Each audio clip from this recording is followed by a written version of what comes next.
Uh,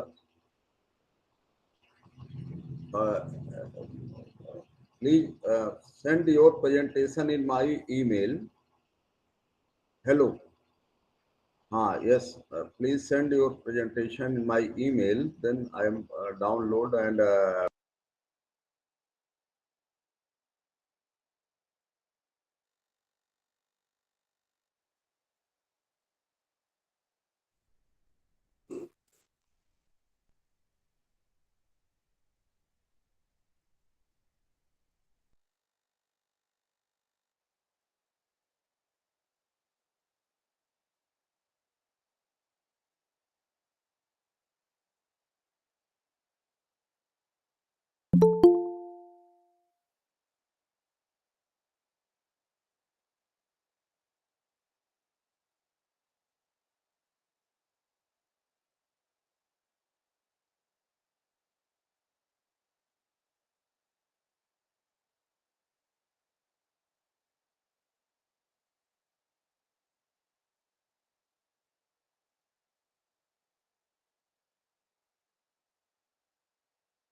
madam ये मोहन जी जुड़ तो गए हैं पर अपना माइक का इशू बता रहे हैं।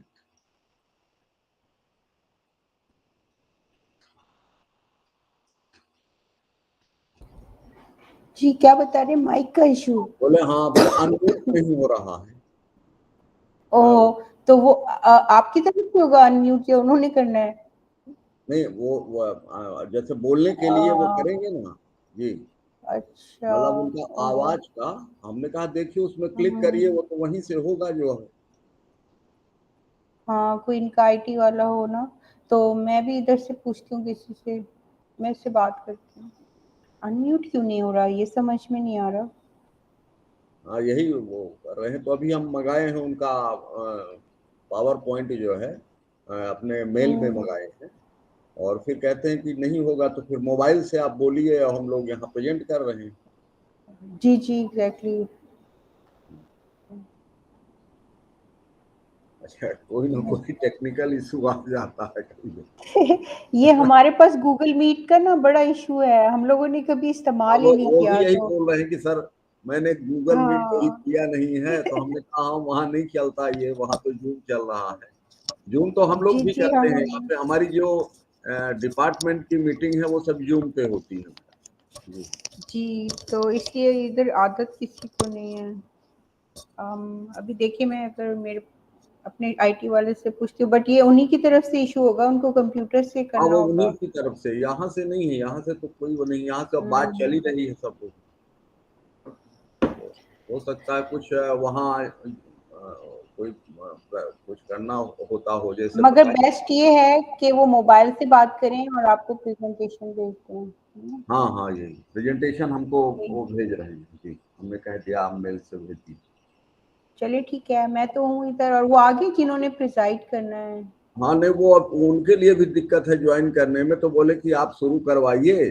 तो हमने कहा अच्छा। ठीक है, मैडम जो है इंट्रोड्यूस करेंगी और उसको जैसे टाइम मिलेगा। वो एक्चुअली यहाँ एएसआई में, जो आर्कोलॉजिकल सर्वे ऑफ इंडिया है दिल्ली में, उसके जी जी। ज्वाइंट डायरेक्टर हैं। अच्छा अच्छा, इनसे मैं मिली नहीं हूँ, मैं गई तो थी एएसआई हेलो। में फ्यू हाँ इयर्स हेलो। बैक, बट मुलाकात नहीं ये हुई। मोहन जी। अच्छा अच्छा। हाँ अच्छा, आप अपने उसको देखिए। अभी हमने आसमा मैडम से बात की तो वो बताई कि शायद कुछ यदि आईटी वाला आपका हो कोई ऐसा, कि आप पूछ लें किसी से, कोई वो अ,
Am I audible?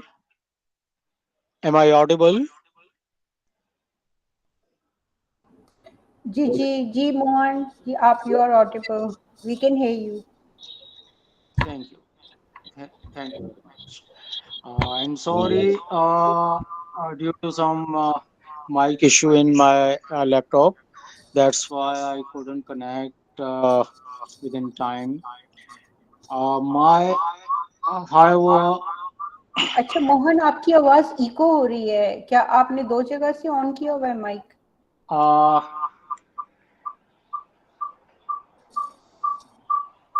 इको हो रहा है आपकी आवाज में. okay, हाँ, आप दो जगह से ऑनलाइन है ना, आपको एक जगह से ऑफ करना okay, पड़ेगा. okay. जी जी. Uh, दूसरे को ऑफ कर दें, आई थिंक वो आपका मोबाइल होगा. hmm,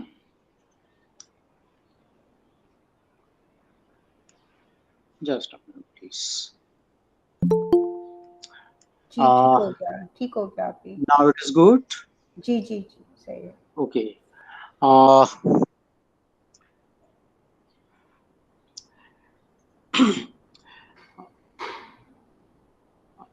सो my अभी current वो मिश्रा current साहब topic. आई थिंक नहीं है.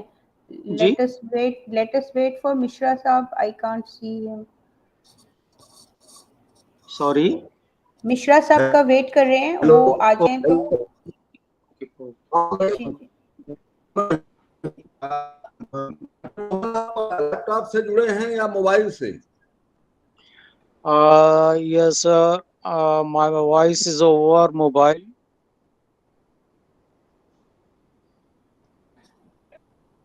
मैं मोबाइल से जुड़ा हुआ हूँ.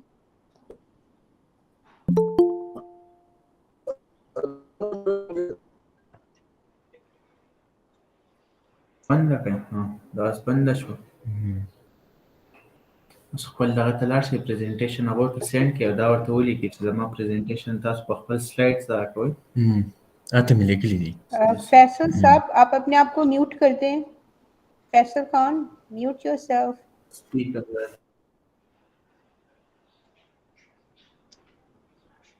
Should I start right now or I think Mishra Saab will share oh, your presentation, Mohan. Who is going oh, to share oh, your presentation? yes, Mishra sir. Yeah, he's doing it. Just wait for him. Then we can start.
Hello everyone.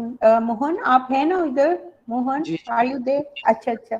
So I will introduce you in the meantime. वो मिश्रा साहब बोल रहे हैं कि आपकी presentation बस download हो गई है तो वो चलाने वाले हैं।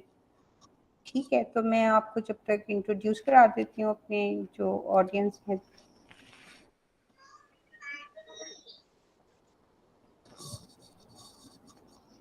G. Dr. Mohan Devraj is a PhD from the University of Karachi, and his research area revolves around indigenous social groups, particularly Megwar community living across the border of Pakistan and India. He is expert on Megwar religious history, culture, literary tradition. Dr. Devraj has written a book titled Shrines of Maheshwari Megwar Saints in Sindh, published by the Sindh Archives, and numerous articles on the Megwar history and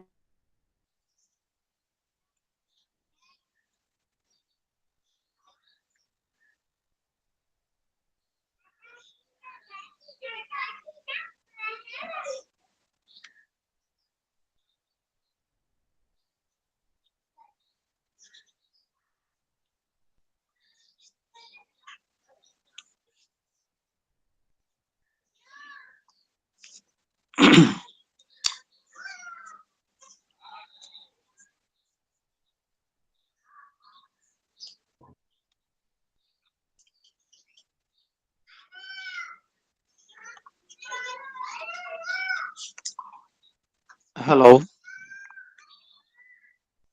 uh, I think my presentation Yes. हाँ, presentation uh is गया upload. आपकी screen में? जी जी बिल्कुल। Hello जी जी मोहन जी, yes. जी दिखाई दे रहा आपको presentation जी पहला जी लगा जी हुआ है जो आपका स्लाइड, फर्स्ट स्लाइड? जी बिल्कुल। Should I start right now? Yes sir. हाँ हाँ, वेलकम सर, वेलकम। जी हाँ जी जी हाँ, इंट्रोडक्शन तो हो गया ना, तो अब यहीं से शुरू करें जी अपन। जी हाँ हाँ। Okay. Uh, my present topic is cultural and religious monuments of Megwar Hindu community in Sindh, Pakistan.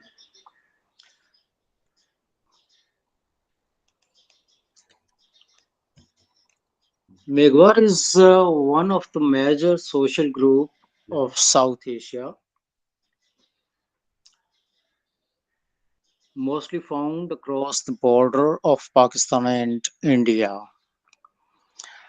Uh, f- First of all, I before I go into the details of their shrines and monuments spread over Pakistan, especially in southern Sindh and some of the areas of India.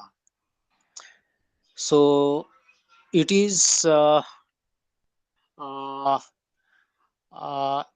it will be appropriate to look into the origins and historical background of this community. Megwar,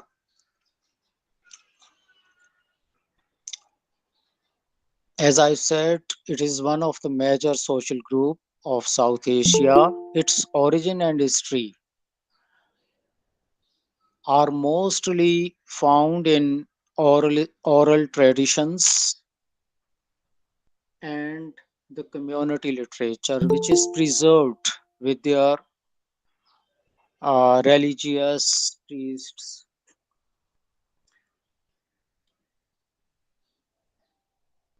According to one oral tradition, Megwar community sprang out from an ancient sage named Megric. However, their real history begins with the establishment of a religious sect, Barmati Panth, led by a saint reformist Matang Dev in the 12th century AD at Patan in the present Gujarat, India.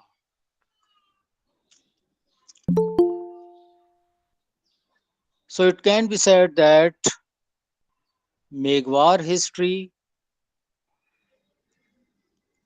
and the Barmati Panth,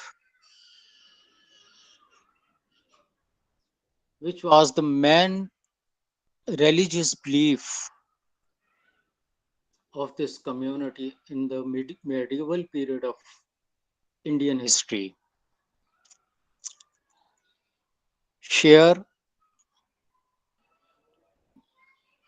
their traditions, historical traditions, cultural traditions, and literary traditions in both of the countries. Now, Megwar name is often perturbed by many scholars as well as the community people itself, that how Megwar name was given to this community. In this regard, several stories and traditions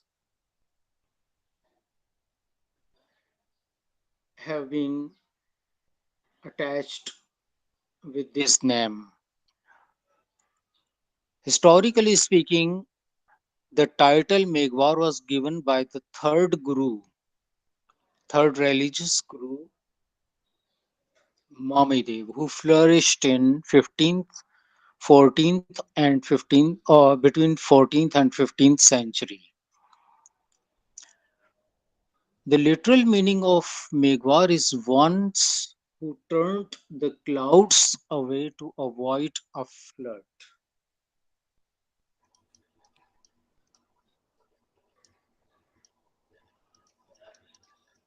Megwar are also known as Megwal, Mengwar in different dialects and regions of subcontinent. They are also named as Rikhesars.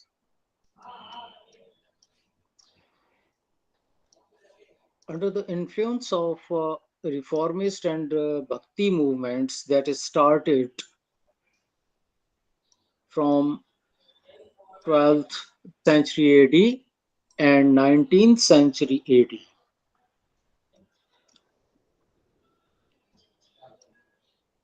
Megwars, who were originally low caste untouchables,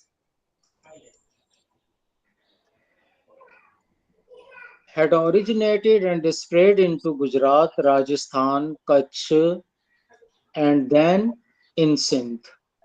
Later they settled into southern part of the Punjab. Over the centuries, more and more social and religious groups assimilated into this community and adopted this title of Megwar. Previously belonged to the indigenous tribes like Bhils and Kolis, Megwar often claimed to be one of the ancient people of Indian subcontinent.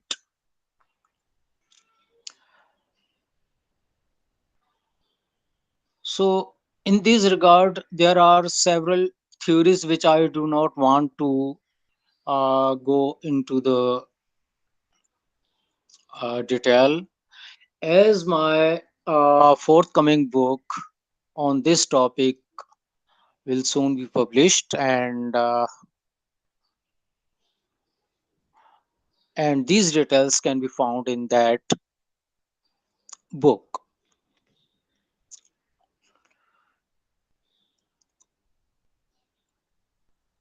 As far as Sindh is concerned, where Megwars now live in millions.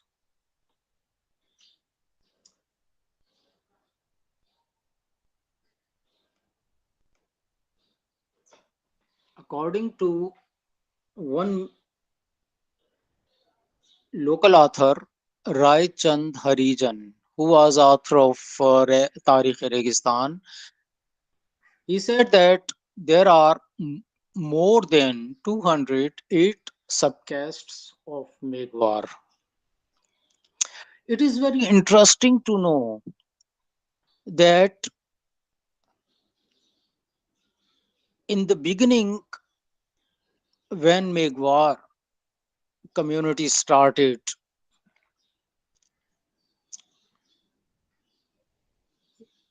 it was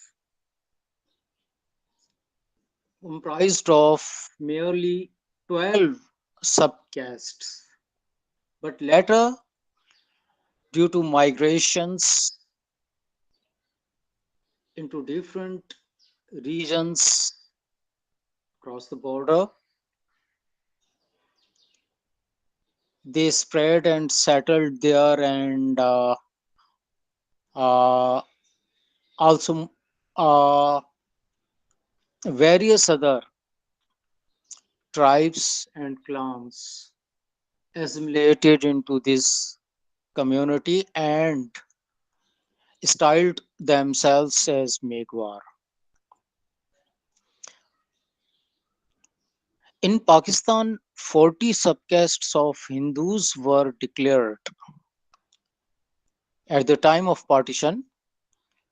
In Pakistan, 40 subcastes of Hindus were declared as scheduled castes. As per the Scheduled Castes Declaration Ordinance of 1957, Annexure 1, Megwar is also among the list. Majority of Megwars, as I have said, that live in Sindh, including Indus Delta region and Tharparkar.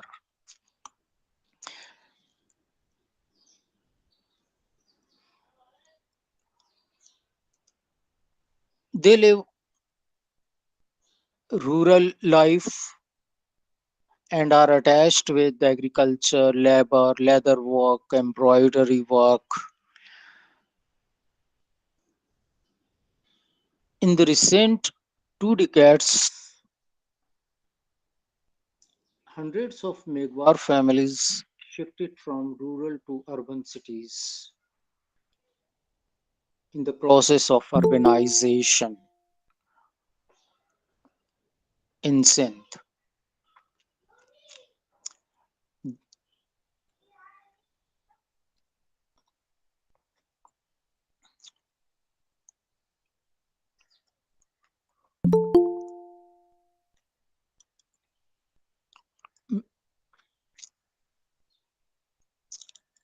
If you talk about their professions, as an indigenous community,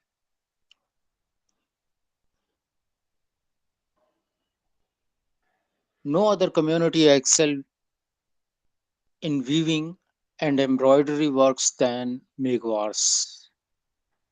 Still today, they are engaged in embroidery skills and weaving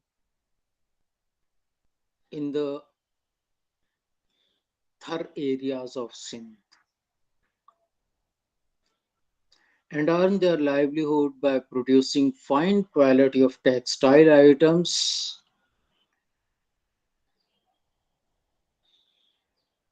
Both men and women are engaged in this profession. Megwar are also engaged in other skilled and non-skilled works. Their kin across the border in Gujarat, Kutch, and Rajasthan were also known for expertise in these professions. But now, over the time, they had turned to diverse fields of education, business, and services.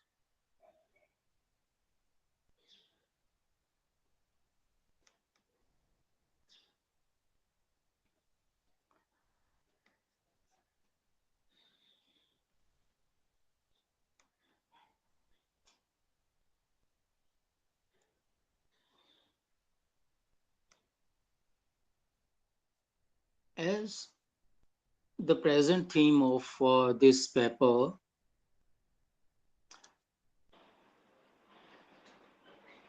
I'm mostly related to the monuments and shrines that speak history and cultural patterns of Megwar community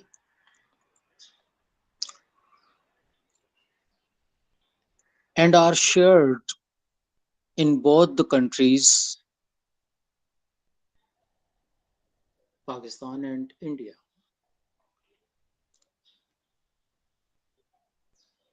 Many of the shrines, as uh,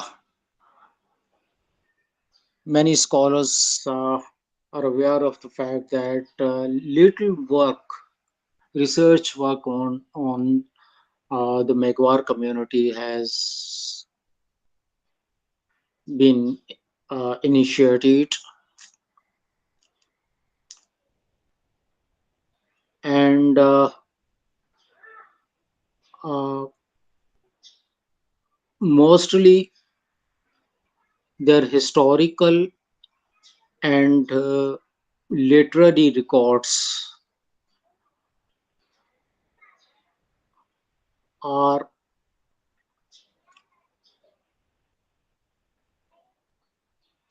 preserved into handmade manuscripts. And due to illiteracy within the community among the people, they could not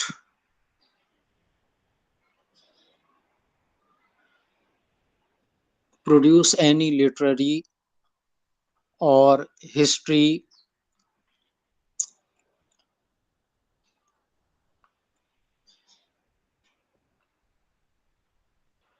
So, although their history is spread over 1000 years, most of the shrines and monuments are unknown.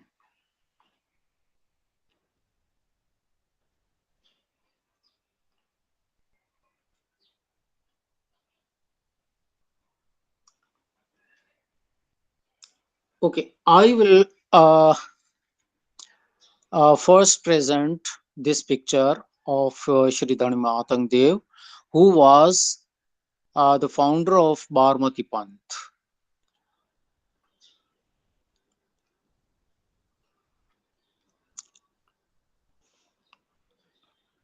It is learned from the sacred Barmati poetry tradition Ginan that Matang Dev had died in a battle fought with certain foreign invader, and he was buried at the same place where his shrine is now erected. In the beginning, this shrine was a very simple structure, but later, as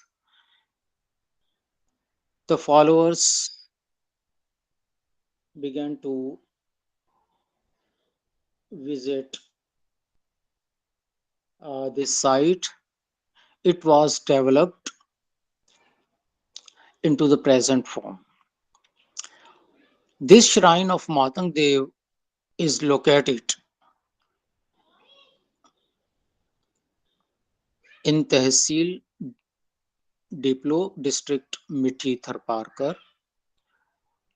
About a kilometer, a branch of Pran river is considered as sacred as the river Ganges.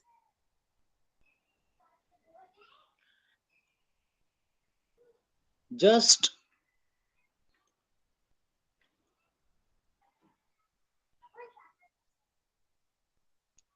80 years before, the grave or samadhi was mere, as I've said.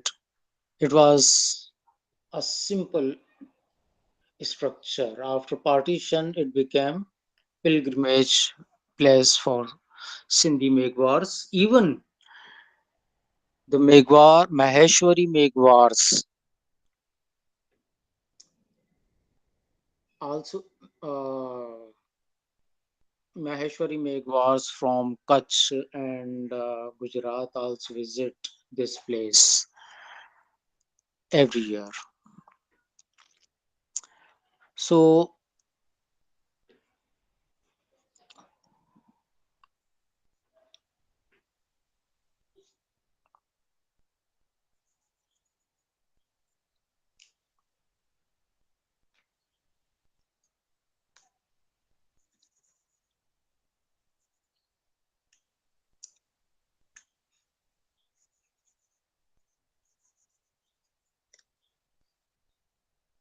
can you please? I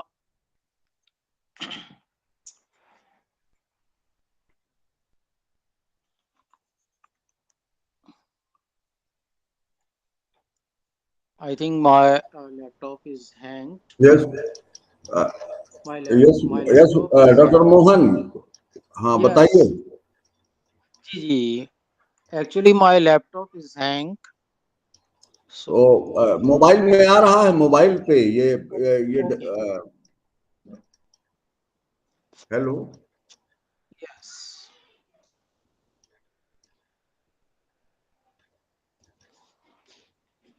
ये सामने diagram है ये. Yes. Yes. हाँ. Okay. Okay. And uh, similar shrines of Barmati Panth. As Barmati Panth is the main religious belief of Megwar in Sindh, their shrines, uh, besides Matang Dev, are also located in Badin district and Thatta district. Both of these districts are also located in southern Sindh.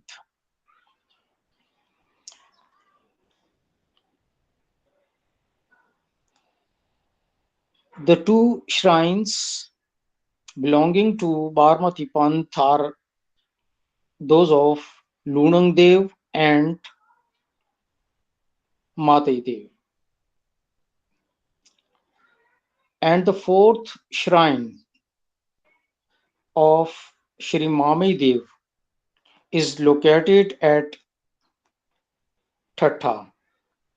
Shri Mami Dev was born around 1330 AD, the youngest and ablest son of Matai Dev. And he was actual founder and organizer of this panth.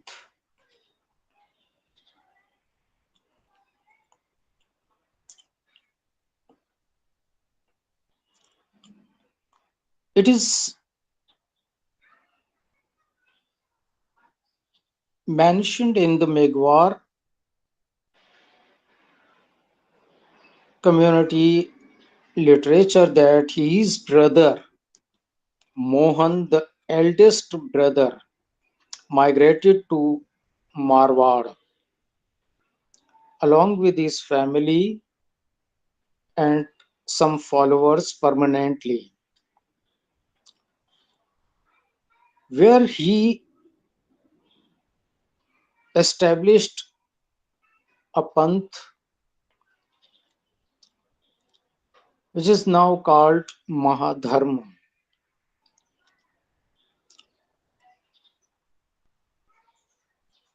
And mostly the followers are Megwars.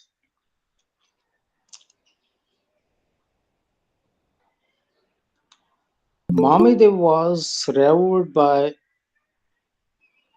Jadeja rulers of Kutch, Samma rulers of Sindh, and Chudasama rulers of Junagadh, and the Jethwas of Gumli Ghat. His enlightened prophecies, which are called Agamvanis, are very famous in Sindh, Kutch, and Saurashtra.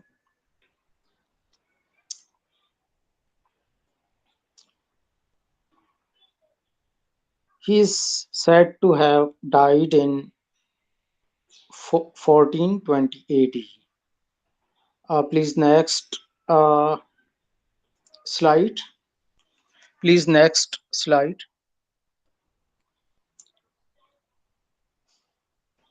आ गई? Yes, but it is not clear as uh, the first line is first line हाँ the first line is not visible. Yes, हाँ yes. thank you. Thank you. Yes, some of the monuments are also frequently visited by Megwars in Sindh. These are related to Ramdev Peer and Peer Pithoro. As Thar areas and the Indus Delta towns and villages populated by Megwar people, and these shrines and most of the Megwar are followers of Ramdev Peer and Peer Pithoro.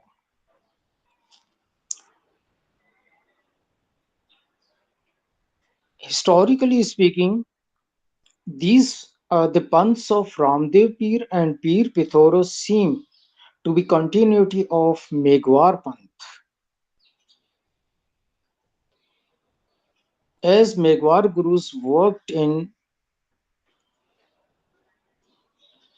Marwar and Sindh, it was only then Megwars converted to other Panths. Even their peers and saints became the local religious sects, which itself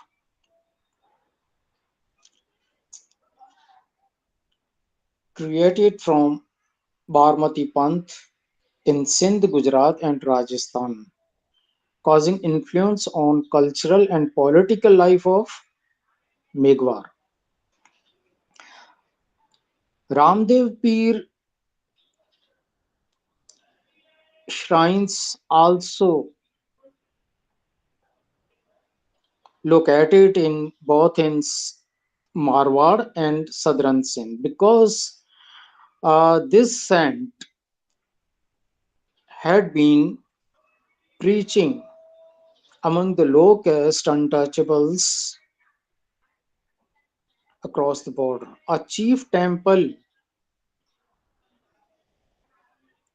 attributed to Ramdev Peer is located at Tandwalayar, Sindh.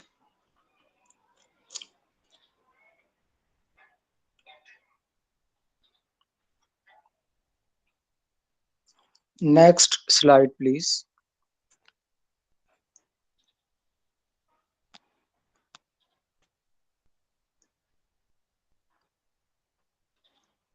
Yes. So all these pictures are related to Ramdev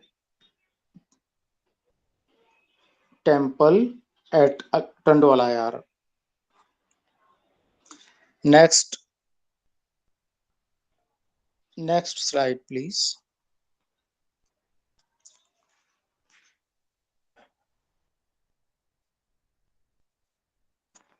Yes, sir. Next slide.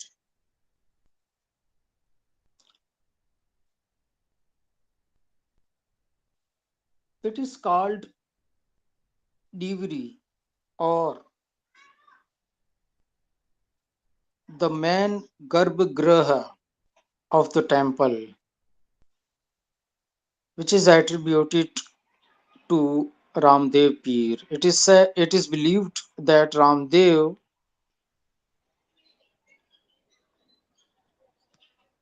had spent some time at this place. Oh, I'm sorry, there's uh, sorry.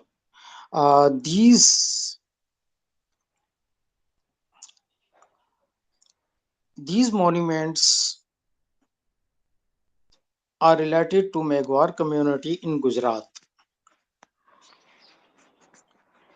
As Megwar community is also found in Saurashtra and Kutch. So the shrines attributed to Bharmati Panth and their founding gurus are also located in these areas. This shrine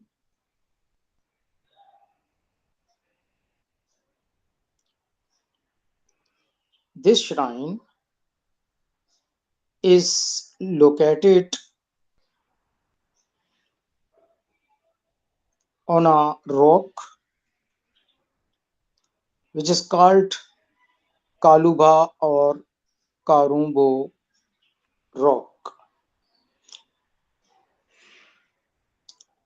and it is located at Bhavnagar district. Kaluba or Karumbo rock has hundreds of Jain temples also.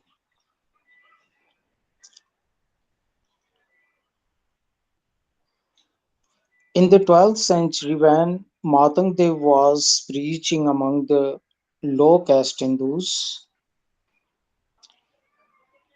he initiated his followers by holding a religious meeting on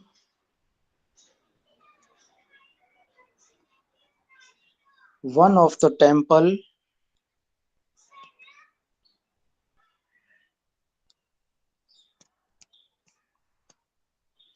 at this place.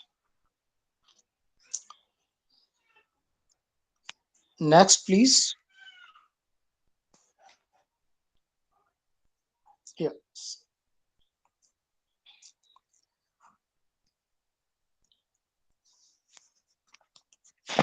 Shrines and literary traditions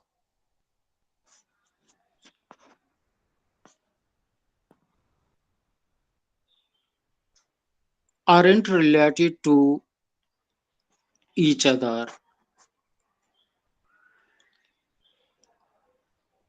as far as Megwar community is concerned, because most of the historical events about uh, the lives of Barmati founding gurus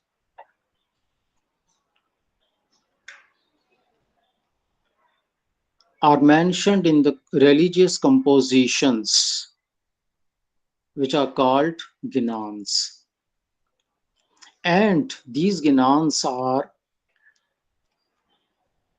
sung into the on the religious occasions during the yatras. The Gnan literature is in poetry form as composed by the Barmati founding gurus. Mamidev was the main author of thousands of verses of Barmati Panth, compiled in Kachhi, Sindhi, Thari, and Dhatki dialects. Now the Matang priests recite these Ginans on the religious occasions. Next, please.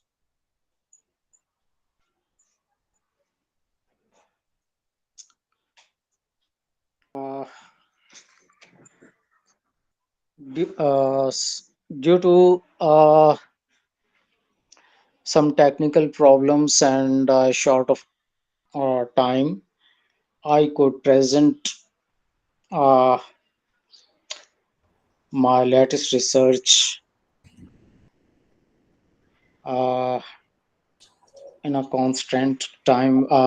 If even if any question is sir uh, coming Mohan sir from कुछ और बोलना चाहते हैं? Hello, जी जी क्या कुछ और बोलना चाहते हैं इसमें? जी नहीं, बस ये प्रेजेंटेशन मेरी कंप्लीट हुई जी, तो इसमें कुछ और बात की, अब ये क्वेश्चन आवर आ जाए। जी जी बिल्कुल। अगर कोई क्वेश्चन है तो जी, yes, Asma madam, hello, Asma madam.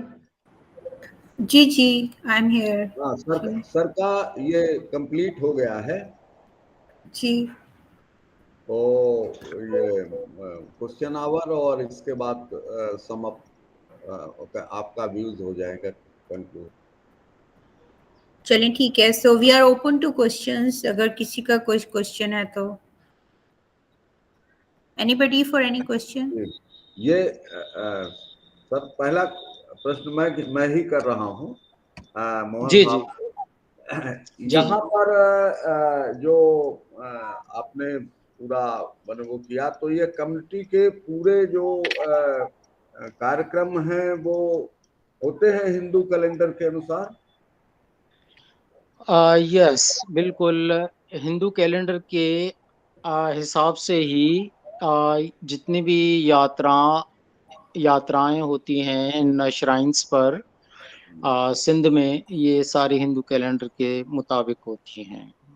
अच्छा अच्छा, तो जी अब वहीं के लोग भाग मातंग देव लेते होंगे जी सर? वही जी स्थानीय जो कम्युनिटी है वही भाग लेती होगी? जी बिल्कुल।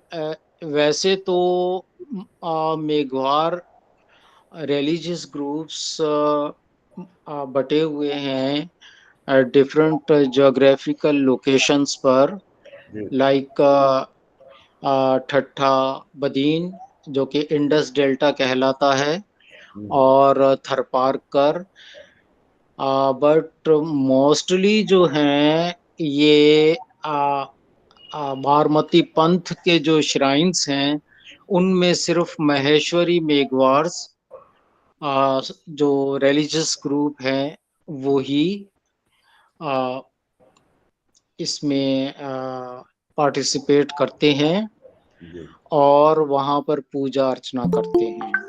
मुख्य रूप से कौन से समय पे ज्यादा यहाँ पे कार्यक्रम होते हैं अच्छे ढंग से, जो विशेष रूप से? जी अब जैसे मातंग देव हैं तो उनके माघ और वैशाख जी, के महीनों में इनकी यात्राएं होती हैं। वैशाख का की जो यात्रा होती है वो बहुत ही सैक्रेड कंसीडर की जाती है, बिकॉज के मातंग देव उसी दिन, आज से 900-950 साल पहले यहाँ पर पधारे थे।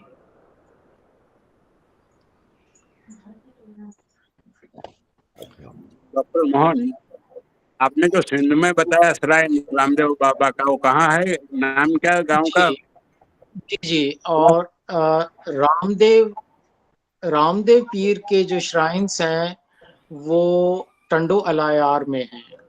टंडो आकार, ओके। जी।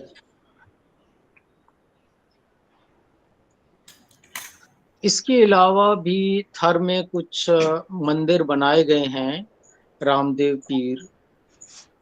जहाँ जहाँ उन्होंने विजिट की, जहाँ जहाँ उन्होंने प्रचार किया, वहाँ पर छोटे छोटे मेमोरेबलिया या इस तरह के स्थान बनाए गए हैं।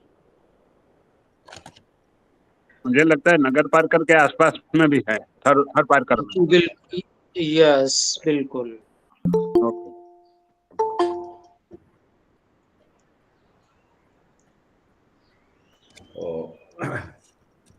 और भी कोई प्रश्न करना चाहता है कुछ पूछना?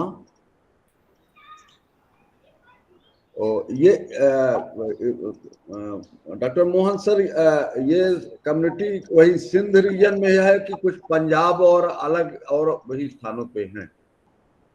जी, मेघवार कम्युनिटी ज्यादातर कंसंट्रेट करती है सिंध में, और स्पेशली सदर्न सिंध, जिसमें ठट्ठा बदीन डिस्ट्रिक्ट्स हैं, ये मेन डिस्ट्रिक्ट्स हैं। और इसके अलावा थर पारकर और नंगर पारकर, यहाँ पर भी मेघवार कम्युनिटी काफ़ी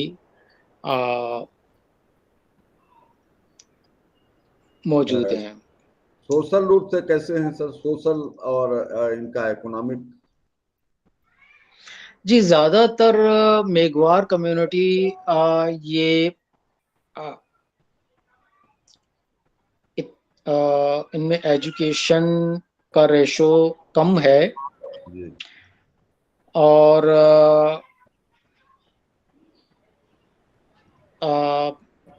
ज़्यादातर अब जैसे थर है तो थर में mostly they are engaged in embroidery skills, और इसमें ये टेक्सटाइल पर जो एम्ब्रॉयडरी करते हैं तो वो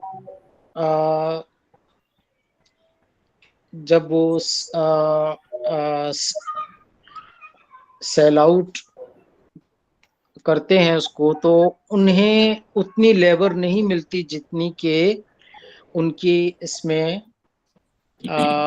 एक्सपर्टीज या मेहनत होती है। इसी तरह से अगर अर्बन एरियाज में देखा जाए तो वहाँ पर भी जैसे कराची या हैदराबाद, वहाँ पर भी Meghwar about 50,000 Megwars are living there, but most of them are laborers and skilled persons attached with the small professions. तो बहुत ही कम ऐसे हैं जो एग्रीकल्चर भी है क्या? एग्रीकल्चर? जी सर। एग्रीकल्चर का खेती भी करते हैं लोग? जी जी, रूरल एरियाज में अब बहुत ही कम ऐसे फैमिलीज हैं मेघवार जो रूरल एग्रीकल्चर प्रोफेशन से हैं, बिकॉज के वहाँ पर कुछ अर्सा पहले, about 2 decades before, bonded labour की वजह से और कुछ जो एक ट्रेडिशनल सिस्टम था उससे तंग आकर उन्होंने अर्बन एरियाज की तरफ रुख किया या दूसरे प्रोफेशंस में लग गए।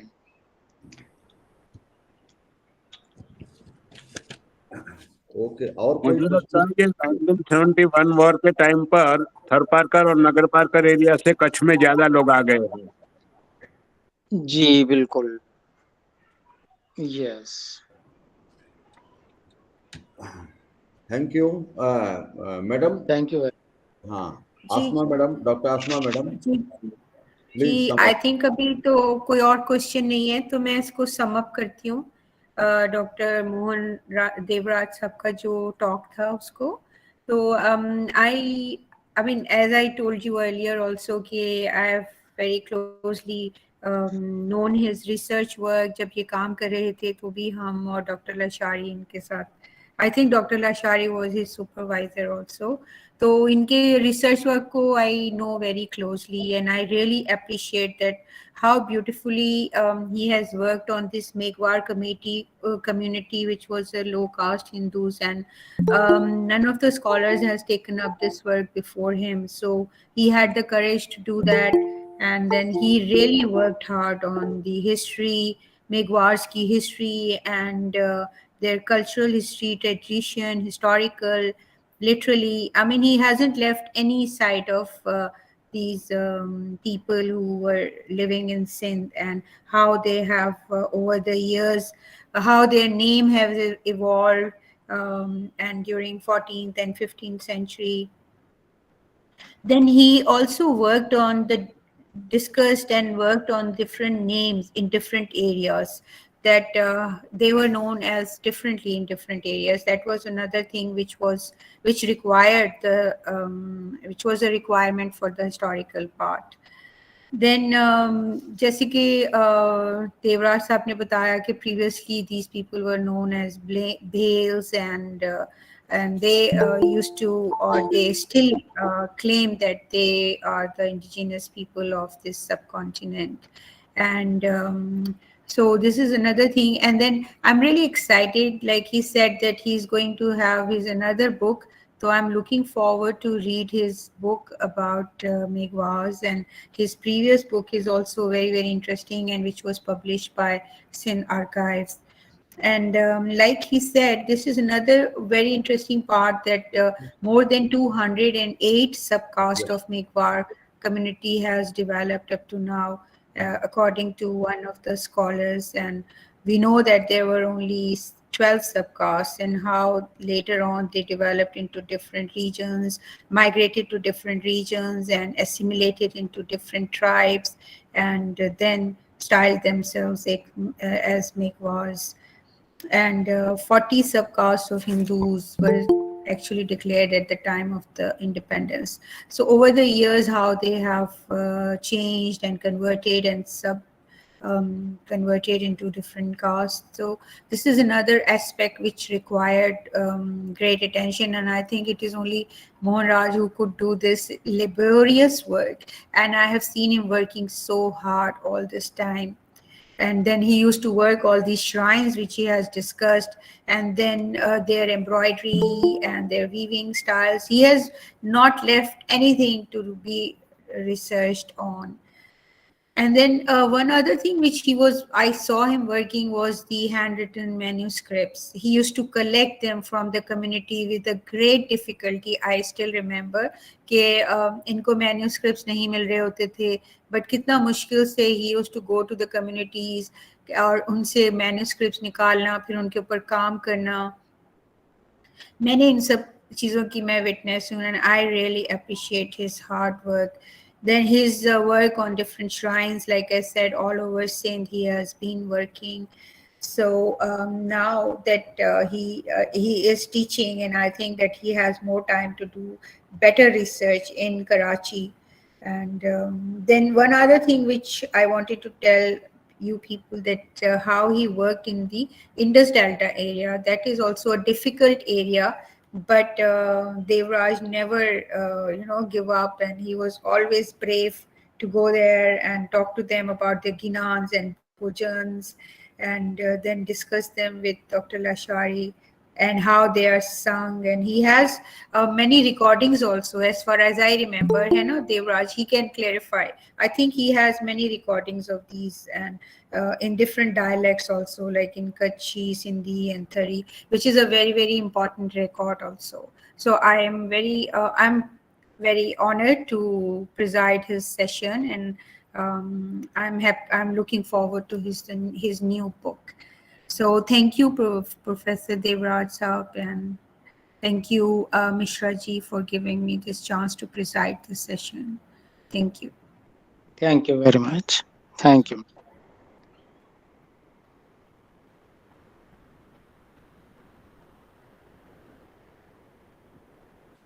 Thank you, Dr. Mohan Devraj sir. Mishra Saab, I see a hand of Anchal Vishyakumar.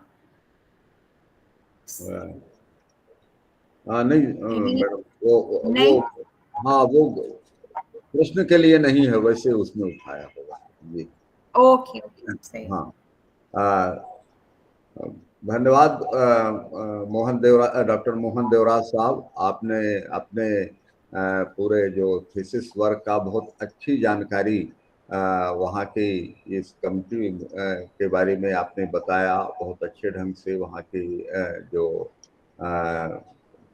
महत्वपूर्ण पवित्र स्थान है उनके बारे में आपने जानकारी दी, उस कमिटी के बारे में जानकारी दी। निश्चित रूप से जैसा कि डॉक्टर आसमा मैडम ने बताया कि आपने काफ़ी इसमें अपने रिसर्च के कार्य में काफ़ी मेहनत की और बड़े अच्छे ढंग से उसको पूरा किया। निश्चित रूप से मैडम और डॉक्टर लसारी साहब के साथ उनके निर्देशन में आपने जो कार्य किया, और हमारे यहाँ इस इंटरनेशनल वेबिनार में बहुत कम समय में आप अपने आप को तैयार करके और प्रेजेंट किए हैं, और इसके लिए मैं अपनी ओर से, अपने ऑर्गेनाइजिंग कमेटी की ओर से बहुत बहुत धन्यवाद देता हूं। और आगे भी चाहूँगा कि जब कभी हमारे इस तरह के कार्यक्रम होंगे आप जुड़ते रहेंगे, क्योंकि अभी तो परिचय हुआ है, वह आगे की यात्रा अब आगे भी इसी तरह जारी रहेगी। और डॉक्टर आशमा मैडम ने भी हमको बहुत सीमित समय में भी पर्याप्त इस बार का जो है, अभी कल उनसे बात हुई और वो समय निकाल करके और सेशन को चेयर की और बड़े अच्छे ढंग से उसका ये पूरे लेक्चर का व्यू भी बताया उनने, अभी शेयर किया। तो इसके लिए हम डॉक्टर आसमा मैडम को धन्यवाद देते हैं। धन्यवाद डॉक्टर मोहन, एंड धन्यवाद doctor Asma madam. Now next important session है हमारे chairperson doctor Mohiddin Haikal sir, assistant professor archaeology, Taxila institute Asian civilisation, Islamabad, and our eminent speaker, Mr. Faisal Khan, visiting lecturer. So welcome both of you, sir, and Dr. Hekal. Please chair the session and introduce our speaker, Mr. Faisal. Thank you so much, Mishra Sahab. Faisal sir, okay. Welcome. Yes. I am lucky here to preside another session for the lecture of Mr. Faisal Khan. Faisal Khan is our student at Tक्षशिला Institute of Asian Civilizations. He did his MSc in Archaeology and did his MPhil in Asian Studies, mainly focusing on the archaeology of South Asia. He is now working as a visiting lecturer at Institute of Cultural Heritage, Tourism and Hospitality Management in University of Swat, and he has also worked as M&E officer in British Council project on promotion and preservation of cultural heritage of Swat Valley. He is going to present his lecture. It is over to Mr. Faisal that he should start the lecture. Yes, Faisal. Yes, Thank you, everyone, especially to my teacher, Muizdin Hakal.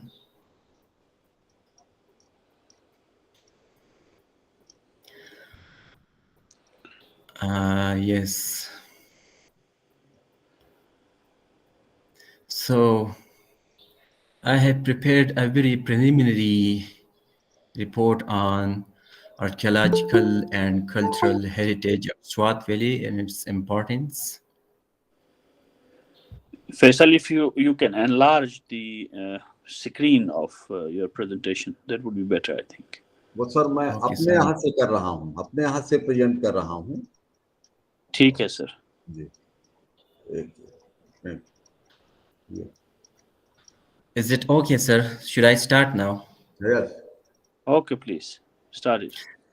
Okay, so the Valley of Swat has been the land of varying cultures and civilizations. It has been a abode of ancient religions. The Valley of Swat has witnessed the rise and fall of the powerful generations of men and women. Lots of archaeological sites and different cultural perspectives can be found in Swat. The details of these sites are discussed in the following slides. Number first, I should discuss the Swat Museum. Swat Museum is located on the way of Mingora and Sidi Sharif in Swat District, Province Khyber Pakhtunkhwa, Pakistan. Swat Museum has a good and wide range of collection of Buddhist sites in Swat. In this museum, the relevant authority has demonstrated the Buddhist complete lifestyle. You can see the facade of the Swat Museum in the picture. According to history pages, initially the Swat Museum has inaugurated in 1962 by the help of Italian Mission and Wali of Swat and Department of Archaeology and Museum Khyber Pakhtunkhwa. Current museum's building was completed in different phases.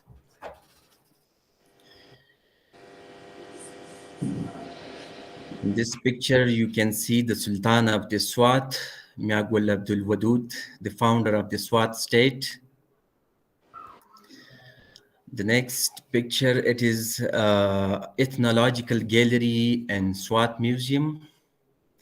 Different cultural heritage are displayed in Swat Museum. Musical instruments, agricultural tools and instruments, and other domestic kitchen tools are displayed properly in Swat Museum. These are the contemporary work of one of the Swat indigenous old men. He is still working as a stone engraver.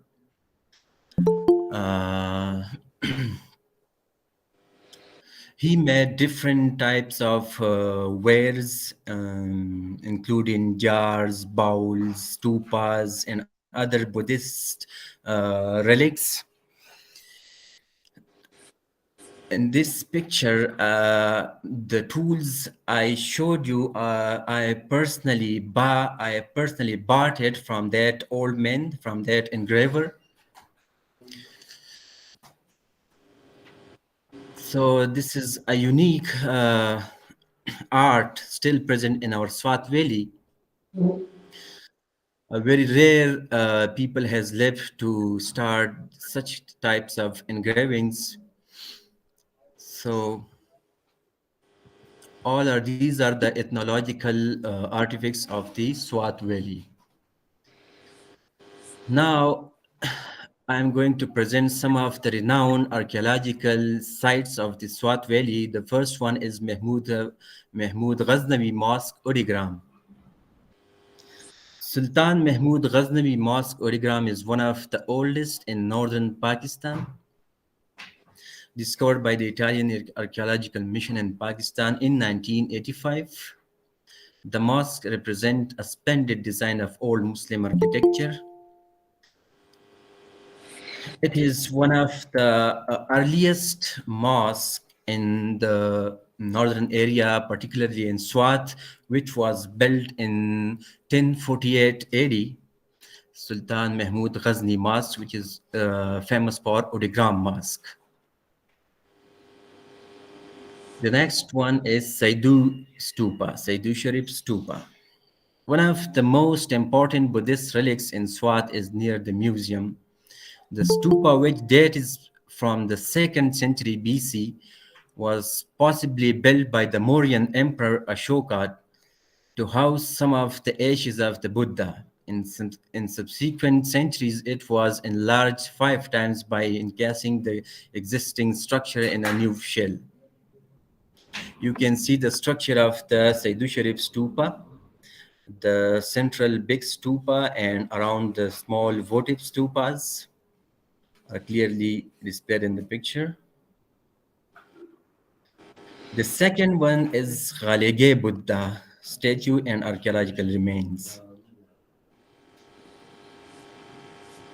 The colossal statue of Buddha lies near the village of Ghalege, some 18 kilometers away from Mingora city at the foot of rocky slopes. On the left side of the main road leading to Mardan, the Buddha facing west is situated about 1 kilometer from the left bank of the river Swat. It is quite situated on the left bank of the river Swat, and where the Ghalige Buddha face is almost, the face is demolished. Some of the texts say that it has been destroyed during the Huns period after Ashoka, after Kanishka. Sorry. And recently, people have also tried to deface the Ghalige Buddha. The next one is Buddha, one stupa and archaeological remains. The Buddhist sacred precinct of Buddha, Budkara number 1, identified as the monastery, mentioned by Xuanyuan, 520 AD, visited and described by the Chinese Buddhist pilgrims of the 5th, 6th, and 7th centuries AD, lies at the eastern end of the ancient capital of Udyana, Mingora. Udyana is the ancient name of Swat, which means flowers. The main stupa stand in the middle. Around it are crowded monument stupas, viharas, and columns. On the northern side stands a great building, and further to the north and west, the inhabited area.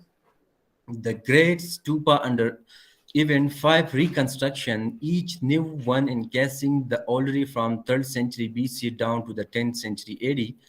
Budkara is now known as the Gulkadda. Budkara is now known as the Gulkadda. It is just 1 kilometer away from the Swat Museum. This next one is Amlukdara Stupa. The stupa of Amlukdara is situated about 2 kilometers on the north of the Nawagai village in the beautiful small valley of Amlukdara on the main road of Buner. One is required to walk about 1 kilometer through the village in order to reach the site. Amlukdara stupa is situated in a remote area, which is a walk about 1 kilometer through the village. in order to reach the site. It is a very peaceful village, and still the people did not try to dwell around these sites before. Lugdara Stupa has many times digged by illegal diggers, and some of the antiquarians have tried to destroy and all the relics around Amlukdara Stupa, but now it is well protected by the Department of Archaeology and Museum Khyber Pakhtunkhwa. This is the next picture of the Amlukdara Stupa, the central big stupa, and around many other votive stupas, the stairs, and fields of agriculture around the main site. The next one is Shingardar Stupa. The stupa of Shingardar is situated about 3 kilometers to the northern of Burikot village, by the left side on the road from Mingora to Mardan. The stupa stands in the mouth of a small glen descending from a bare spur above the valley plain. It is known as a Shingardar Stupa. Thousands of visitors have been come here to visit the Shingardar Stupa on daily basis, including national and international tourists. Now, the next site is Janabad Buddha. Janabad Buddha statue. It is the second largest Buddha statue in South Asia after Bamyan. The huge image of a seated Buddha carved into a high rock face of reddish color that rises on the hillside to the southwest of Janabad, and the village name is Shahurai village. It is situated at a distance of 5 kilometers to the northeast of Mangalore. Mangalore is also a village near to Janabad Buddha. This huge image of the Buddha can also be visible from the road on the right side when one is on the way to Malamjabba. Conclusion. Janabad Buddha. This seated Buddha has been destroyed during the recent conflict between Swat militants, Swat insurgency in 2007. The face of the Janabad Buddha was totally damaged, and after post-conflict situation, the Italian Archaeological Mission has conserved totally the Janabad Buddha, and now completely preserved and controlled by the Department of Archaeology and Museum Khyber Pakhtunkhwa. Conclusion. Swat is blessed with attractive cultural heritage and unmatched natural beauty.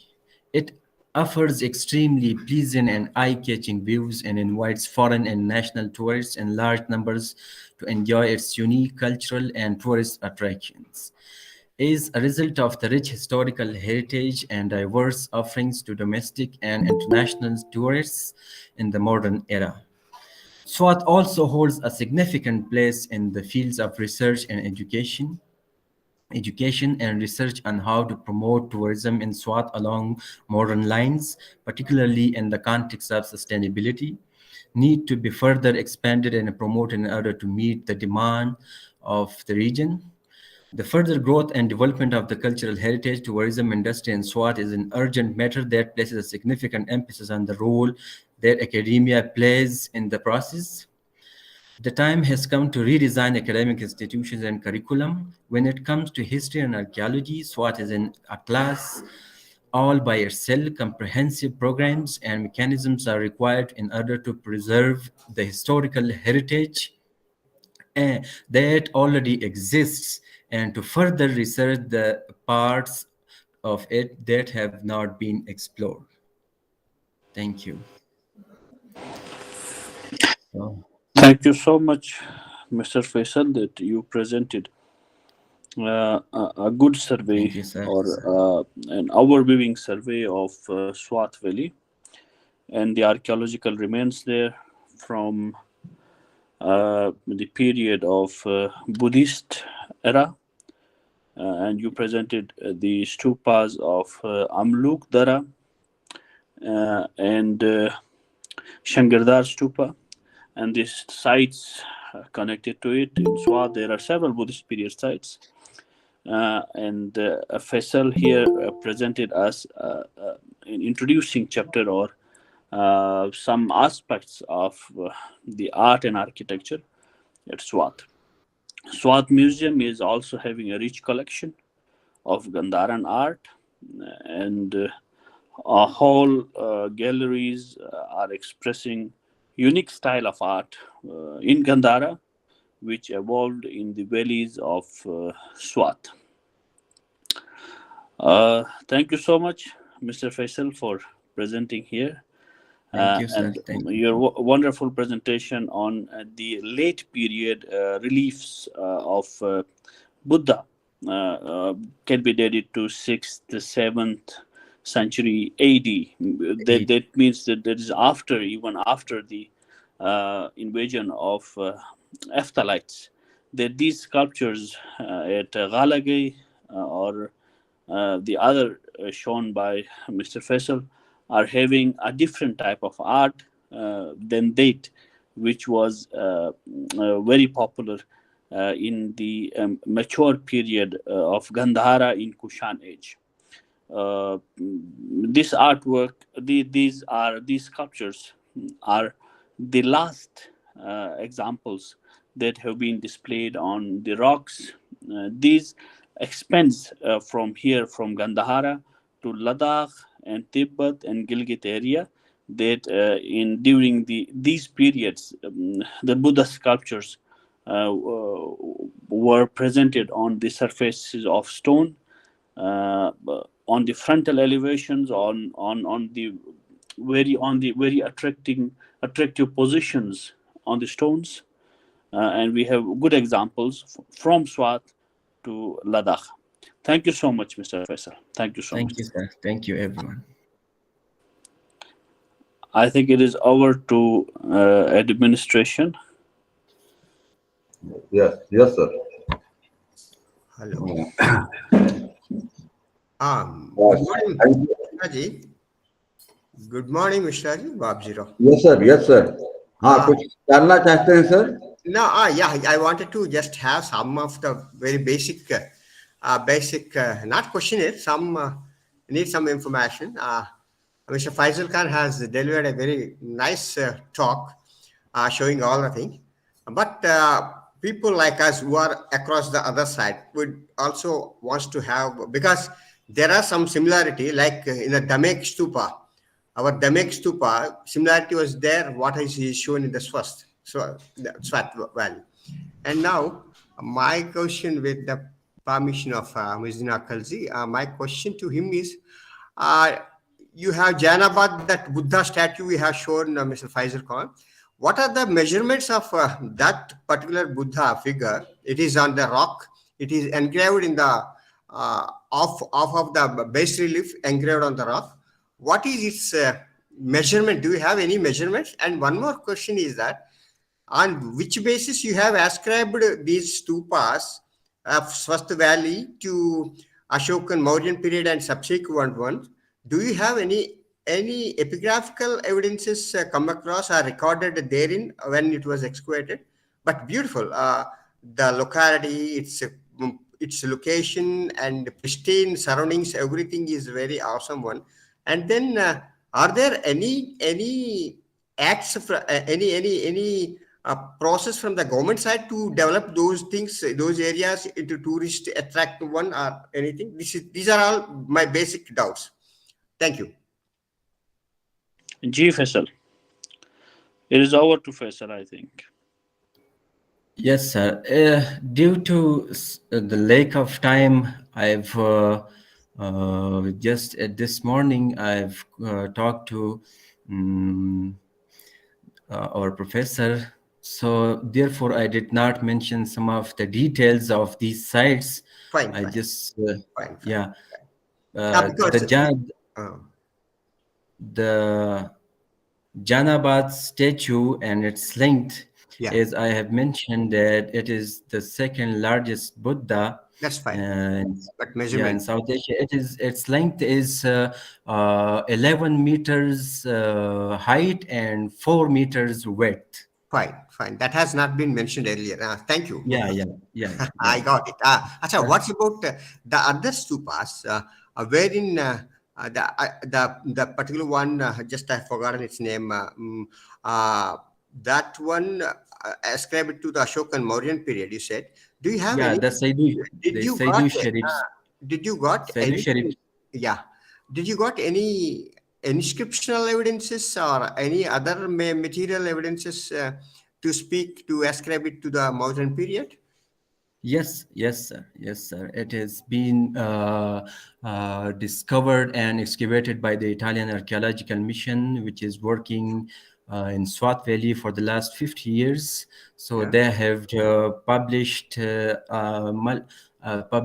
multiple research papers on Saidu Sharif Stupa. Beautiful. So this is the Saidu Sharif Stupa, and Butkara one is the earliest Buddhist establishments in Swat Valley. Beautiful. Fine. Yes, sir. Thank you then. I will add, thank you so much, Rao Sahab, that I want to add some more to the description made by Faisal. Please. It would be very happy. Here, two sets of Ashokan rock edicts in Shehbaz Gadi, Mardan, very near to Swat Valley, in the lower valleys, as well as in Mansehra. Okay. These are Khoroshti edicts of Ashoka. And beside these, the earliest evidences in Swat, as mentioned by Faisal, like Budkara site, is also can be, because these are the earliest stupas, are very much architecturally comparable to the other examples of Ashokan period. Right. Fine. And these are the earliest layer or earliest evidences of stupa constructions noted from Swat Valley.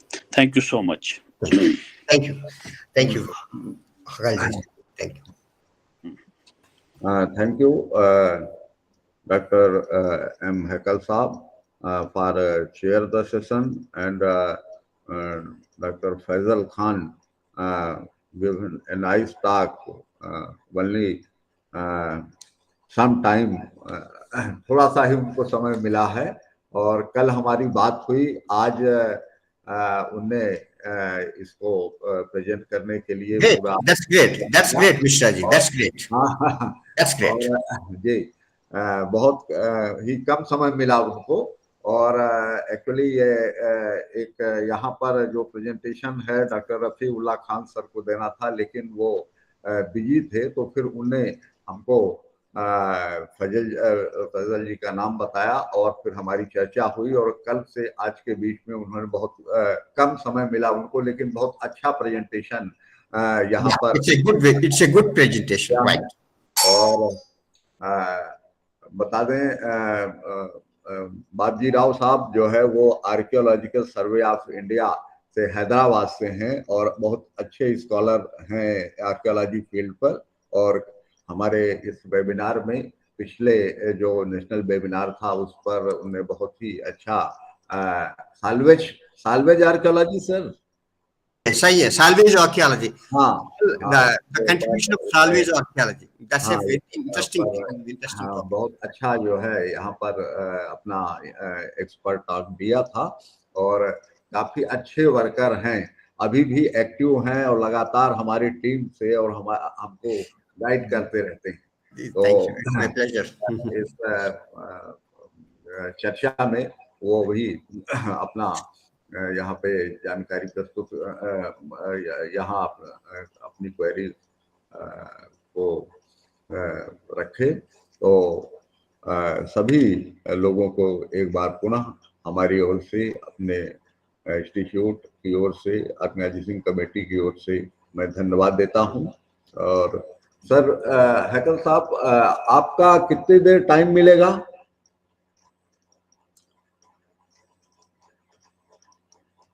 आवाज नहीं आ रही sir, unmute करो।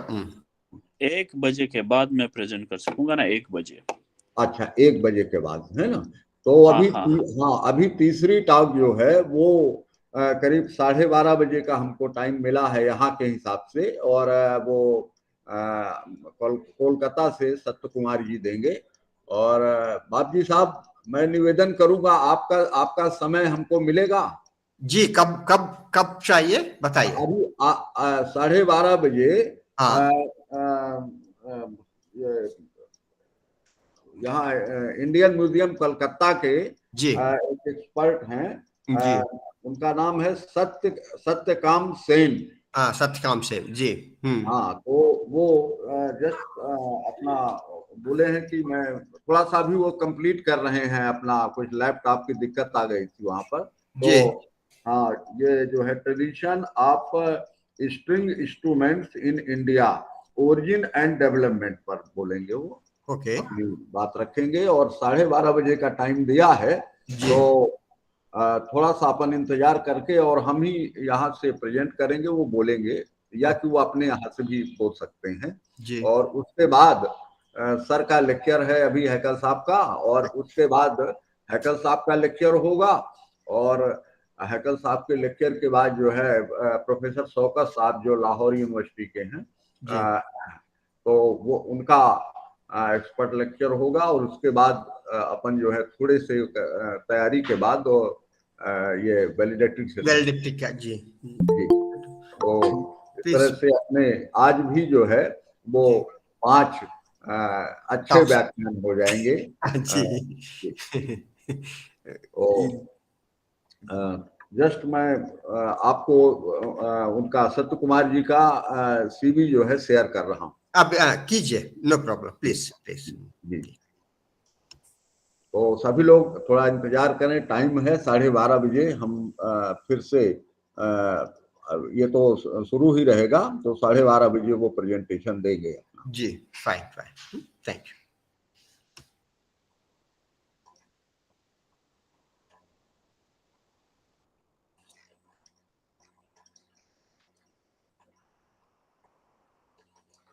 मैं just sir आपको उसमें भेज रहा हूँ। जी, भेजिए भेजिए। हाँ, व्हाट्सएप में। जी, fine.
Professor Mishra, Yes, madam. Yeah, the talk is postponed to 12:30, no?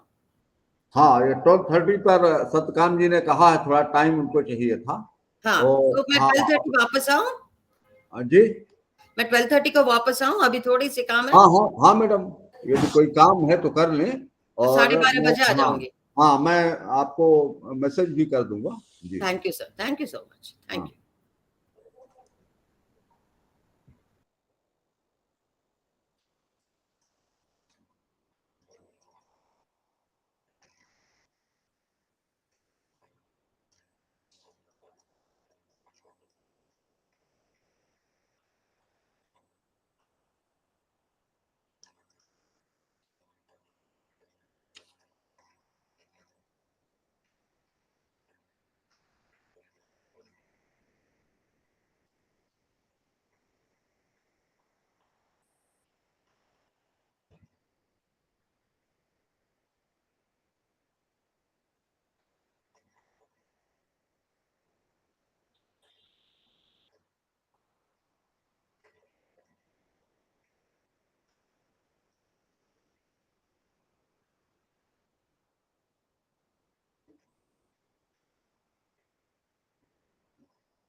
तो कल मिला हो फिर तुम्हें?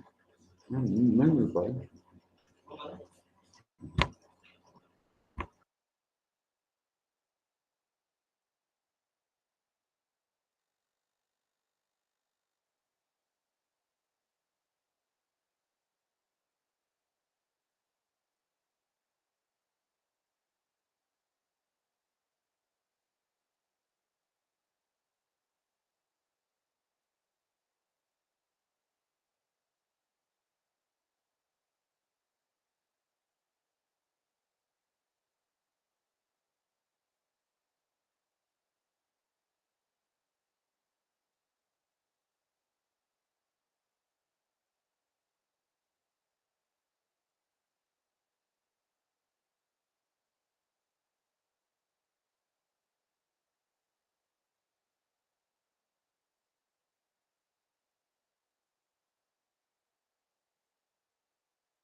12:30 से हम लोग शुरू करेंगे नेक्स्ट सेशन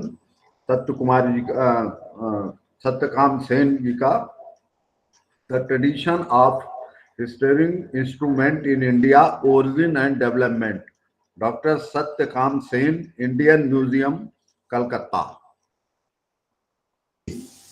ये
बाकी सर और भी उन्हें भेजा है सीवी में।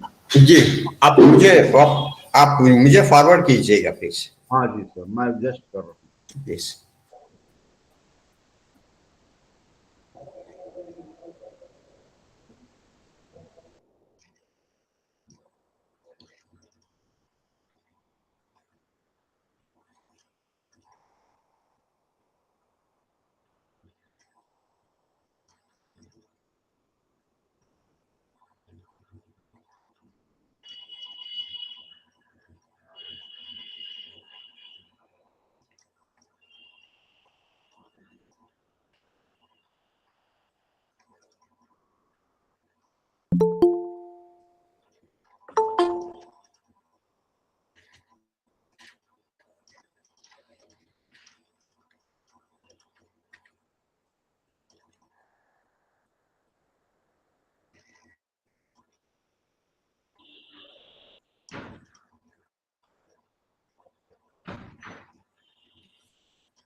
देखिए सर, आ गया होगा।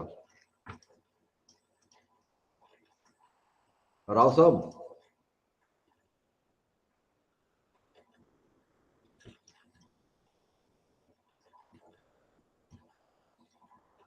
राव साहब क्या मिल गया सर?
हाँ, देखा हूँ Mishra ji. Fine.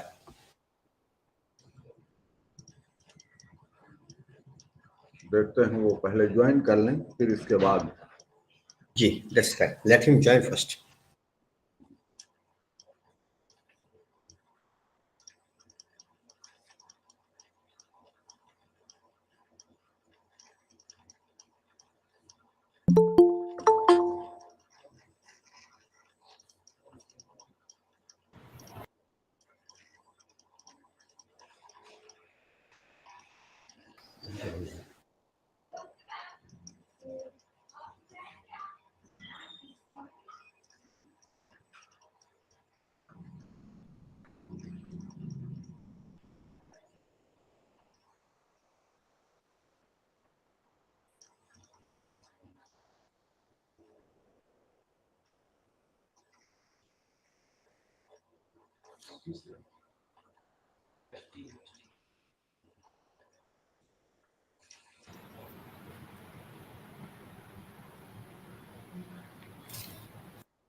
Yes, so now this session, chairperson, Dr.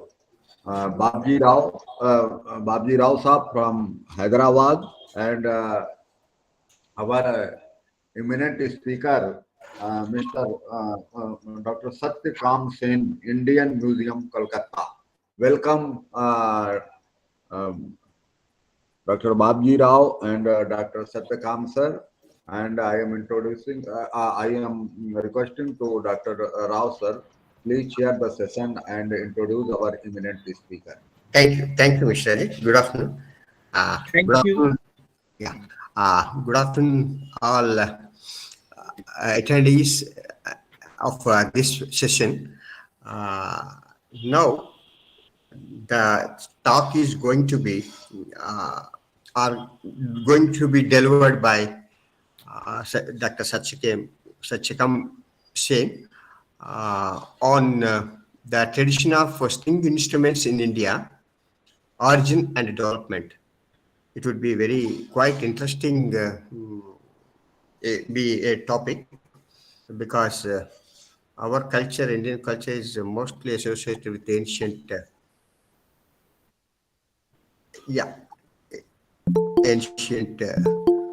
the music in different forms, that is North and South Indian music.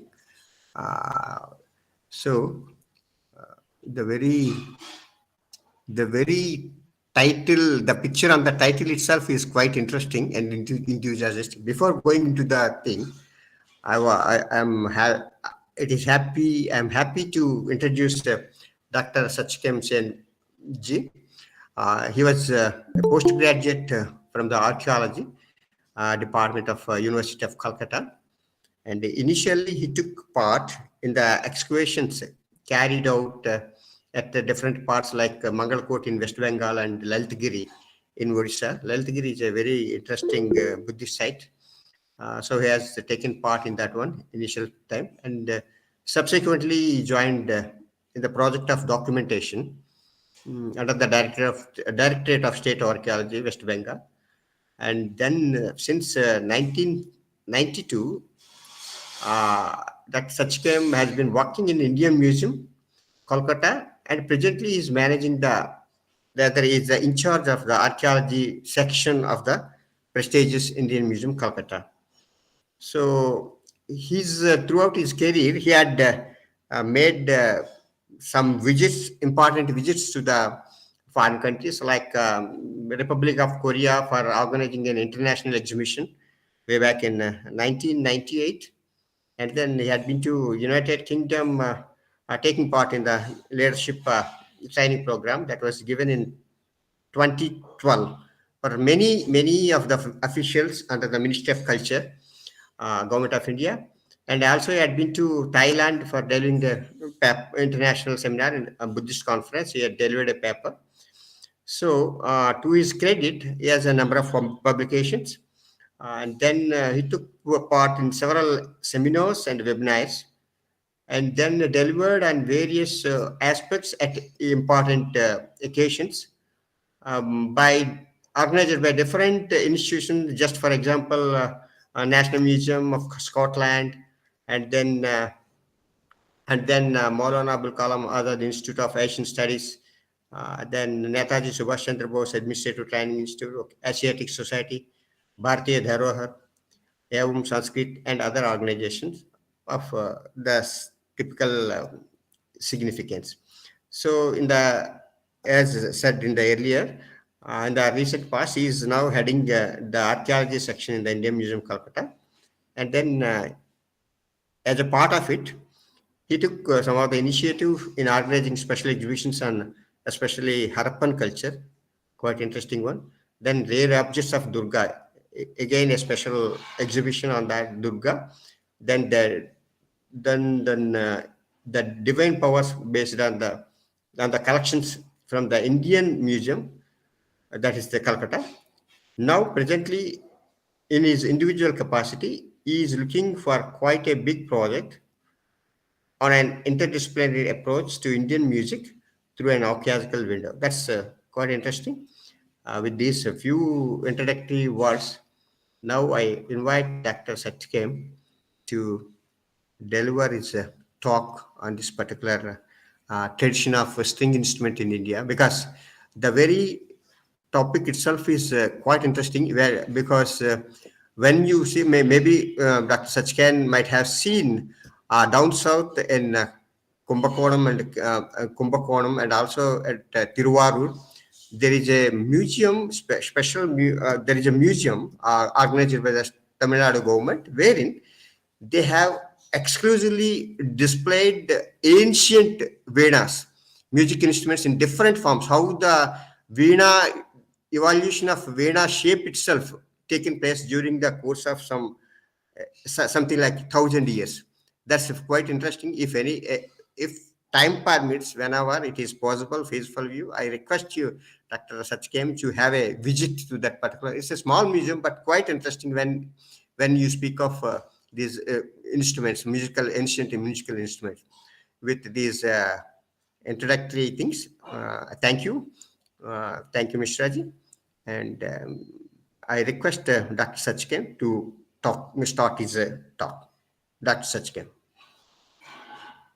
Thank you, respected Chairman and Professor Mishraji. What I'm talking about today is a brief note on the origin and development of stringed musical instrument in India from prehistoric period to about 12th century CE. So this is my time bracket. I'm going to show you something which is very significant in developing the string instruments from its typology, also from its technological concept. So next slide, please. Music, a universal expression of mankind, is a language which is capable of connecting any part of the world with another. It carries the message of emotion, love, peace, and harmony, and knows no barrier or boundary. Since music as a culture is intangible in nature, different types of musical instruments the depictions and musical scenes on various mediums have become the only tangible evidences of musical activities from the dawn of the human culture, even before the phase when people could call themselves civilized. Next slide, please. And there are some works on music or musicology in ancient India, also in medieval India. Bharata's Natya Shastra we can consider it as the foremost source of our Indian music. Next, Matanga's Brihad Deshi, Nanya Deva of Bharatavasya, Bharatavasya of Nanna Deva, Sangeet Ratnakar by Saranga Deva. And in modern period, we have come across some eminent names who have contributed in Indian musicology.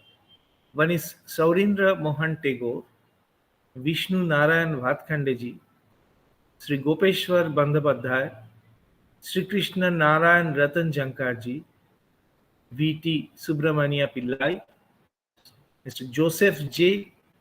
Palakkal, and Swami Pragyanananda.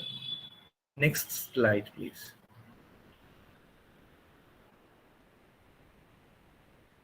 We know that we can say something about Raja Saurindra Mohan Tagore, who was a 19th century contributor and was a musicologist who studied both Indian and Western music theory, publishes extensively on the topics, and founded the Bengal Music School and Bengal Academy of Music. He worked from Kolkata.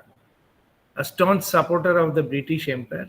I'm not mentioning anything else, but what his contribution is, he published a book on music at the age of 15, developed a system of musical notation of Indian music, which is very important, and set up the first Indian music orchestra in Calcutta. Next slide, please. Another stalwart is Pandit Vishnu Narayan Bhatkandeji. He was an Indian musicologist who wrote the first modern treatise on Hindustani classical music, an art which had been propagated earlier for a few centuries, mostly through oral traditions. And what he has done, he compiled all sort of concepts and printed it, published it as printing matter. During those earlier times, the art had gone several changes, rendering the raga grammar documented in scant old, outdated texts. He explained the ragas in an easy-to-understand language and composed several bandishes, which explain the grammar of the ragas, which is again very interesting, and popularizing the Hindustani classical music and other classical music. Next, please. And very recently, Richard J. Dumrill is a British archaeomusicologist. I'm coming to other points. The approach to music, both music and archaeology, there are some interdisciplinary approaches. I'm going to explain later on. He has devoted his academic career to the study of the archaeomusicology of the ancient Near East, especially the interpretation of cuneiform texts of music theory written in Sumerian, Babylonian, and Hurrian. Next, please. These are some, resources that I have consulted, and often I consult it.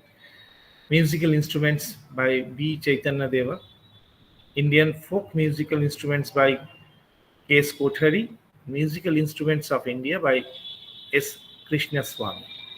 Next, please. And now, this is very interesting that music archaeology has come up as an individual subject, though basically it is interdisciplinary approach, originated in USA, but recently it has come up as an instrument to understand the music of, the Middle East, Far East, Central Asia, and Near East. Music archaeology is an interdisciplinary study field that combines musicology and archaeology. Musicology is a different subject than archaeology, but it combines both of them. As it includes music from numerous cultures, it is often seen as being a part of ethnomusicology. In its broadest sense, music archaeology is the study of phenomenon of past musical behaviors and sounds. So music archaeology is a better instrument for understanding the musicological issues and problems and other things, the progress, everything. and it is very suitable for understanding the Indian musical scenes, the Indian musical profile. Music archaeology, I think it would be a better option to deal with. So next, please. And now we are coming to straight to the musical instruments part, the origin and development, and what it is seen from these ancient civilization map. The direction of developing Indian musical instruments, somehow it is related to a bit European, Middle East, Near East, and which had come to the Indian mainland, and there were so many experiments and so many things which we are going to discuss. Please, next, please.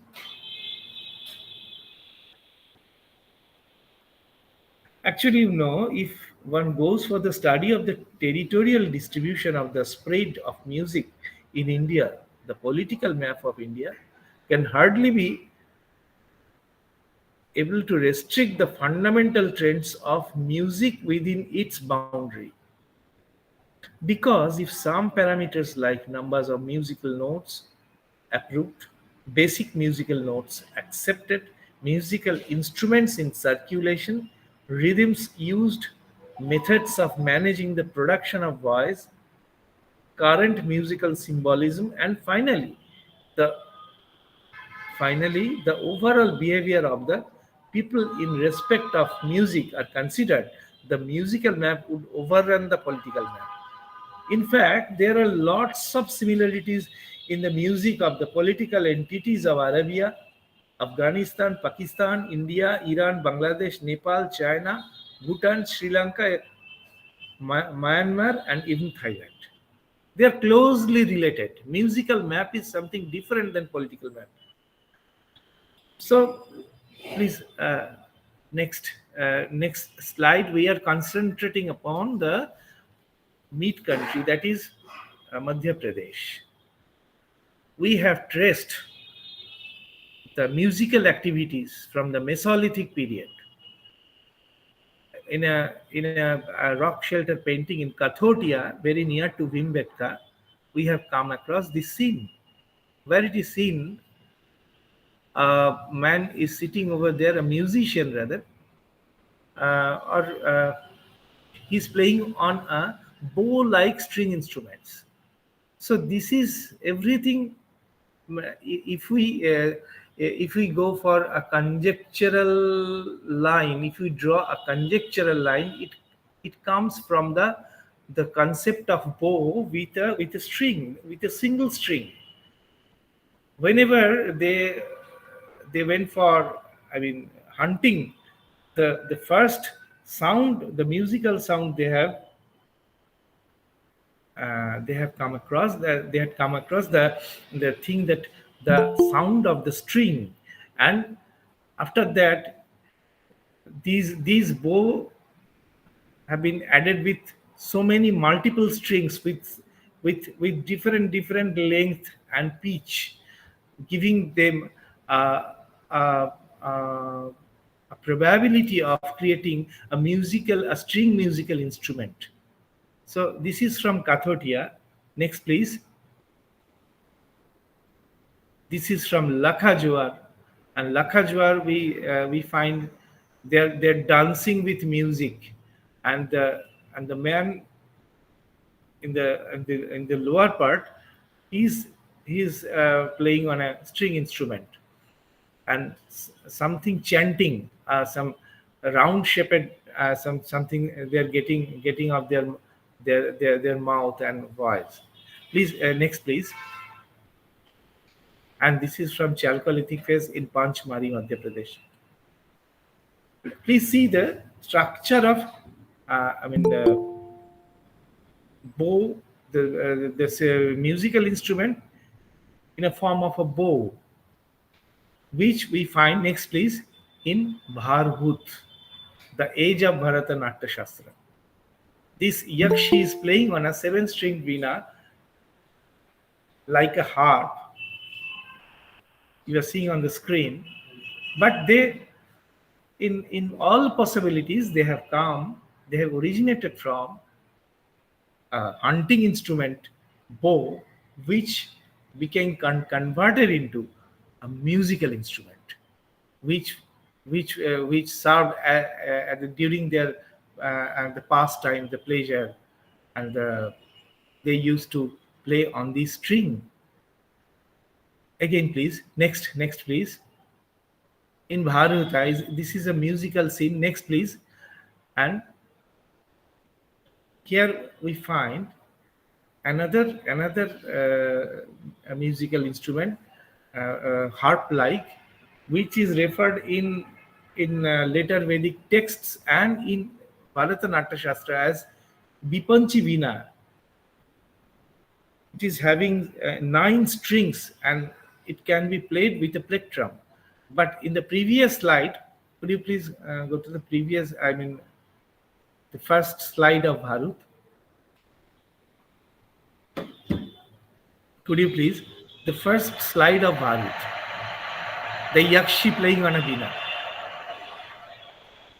Mishraji, please go back to the earlier slide. Yeah. Earlier one, please. The first slide. Yes, thank you. This one. That Yakshi playing on a veena. I think The slide next one. Next one. Yes, thank you. This is called as the this is Chitra Veena, having 7 strings, can be played with the fingers only, with no use of plectrum. So the tradition of Veena in a form of a harp, it went on. Please, slide number 17, please. Yes, this is another scene from Bhagavad, the dance of nymphs. Here also we find in next slide, please. Sorry, it is overlapped somehow. Okay. Earlier slide, please. Go back to the earlier slide, please. Yeah.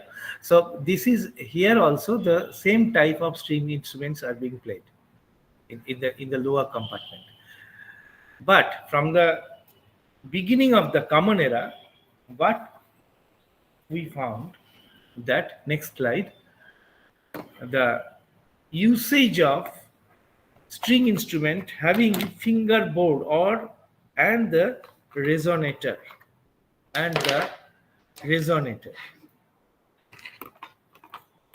So the technology changed from the Common Era, from the beginning of the Common Era. In Gandhara art, we find this sculpture, Siddhartha playing on a lute-like, and you see the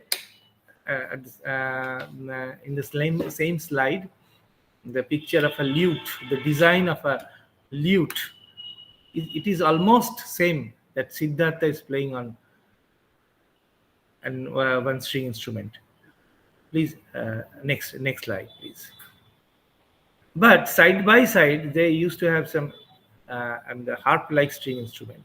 So 2 types of string instruments were in practice. Some harp-like, the traditional one, which originated from the bow, and the with resonator. Next slide, please. Here also, they're playing on a harp-like string instrument. But side by side, the string instruments with fingerboard and resonator, it is also seen over there. Next slide, please. In another region, in the centering around Mathura in Uttar Pradesh, we find again a lute-type harp. So 2 types harp were in practice. Maybe the fingerboard and the resonator veena, the veena having these components, well, were the contribution by the Greek who inhabited in northwestern part of the Indian subcontinent. But slowly it came into the country in northern India, Mathura, contemporary art form in northern India. They're seen that they're using the same type of lute and also harp. In Mathura, two types of string musical instrument. One is harp on your left, and on your right is a lute type. Next slide, please. Again in Amravati, this is lute type, having resonator and fingerboard. This Bina. Next. But in Samudragupta's gold coin, 3rd to 5th century, almost in the same timeline, he is using the traditional type of Bina.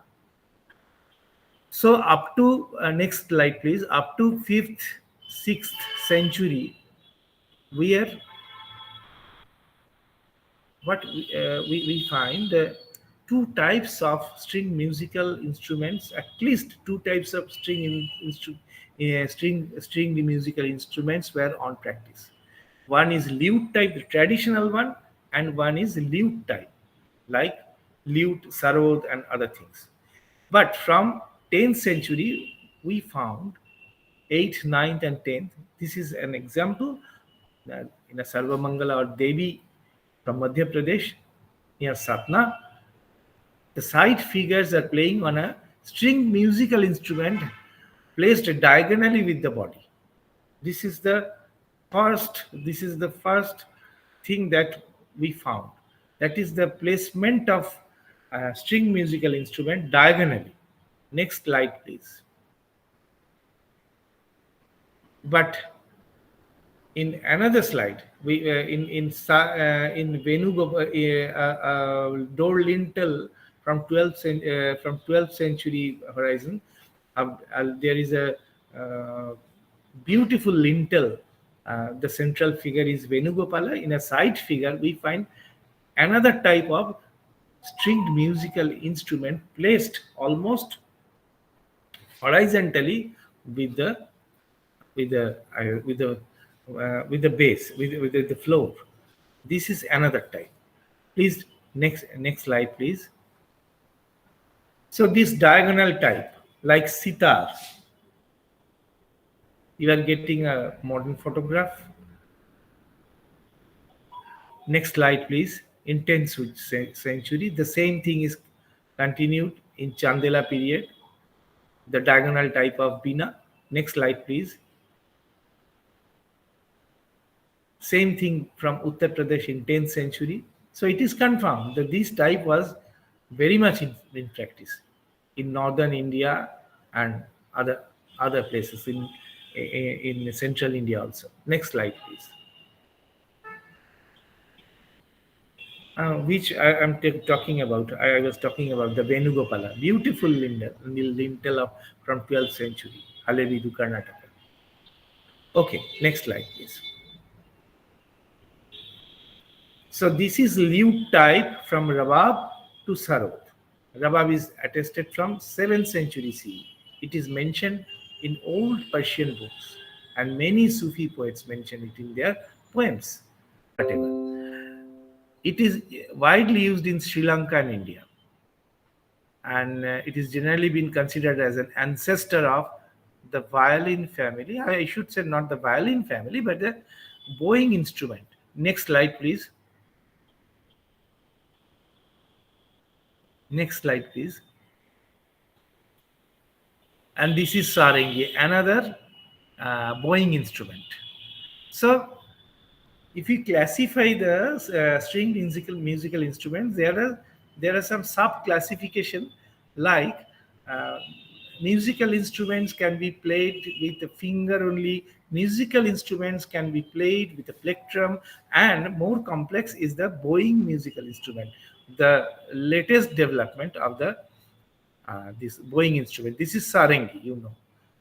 And sarangi finds its first mention in Sarang Deva's celebrated treatise on music, Sangeet Ratnakar, in 13th century.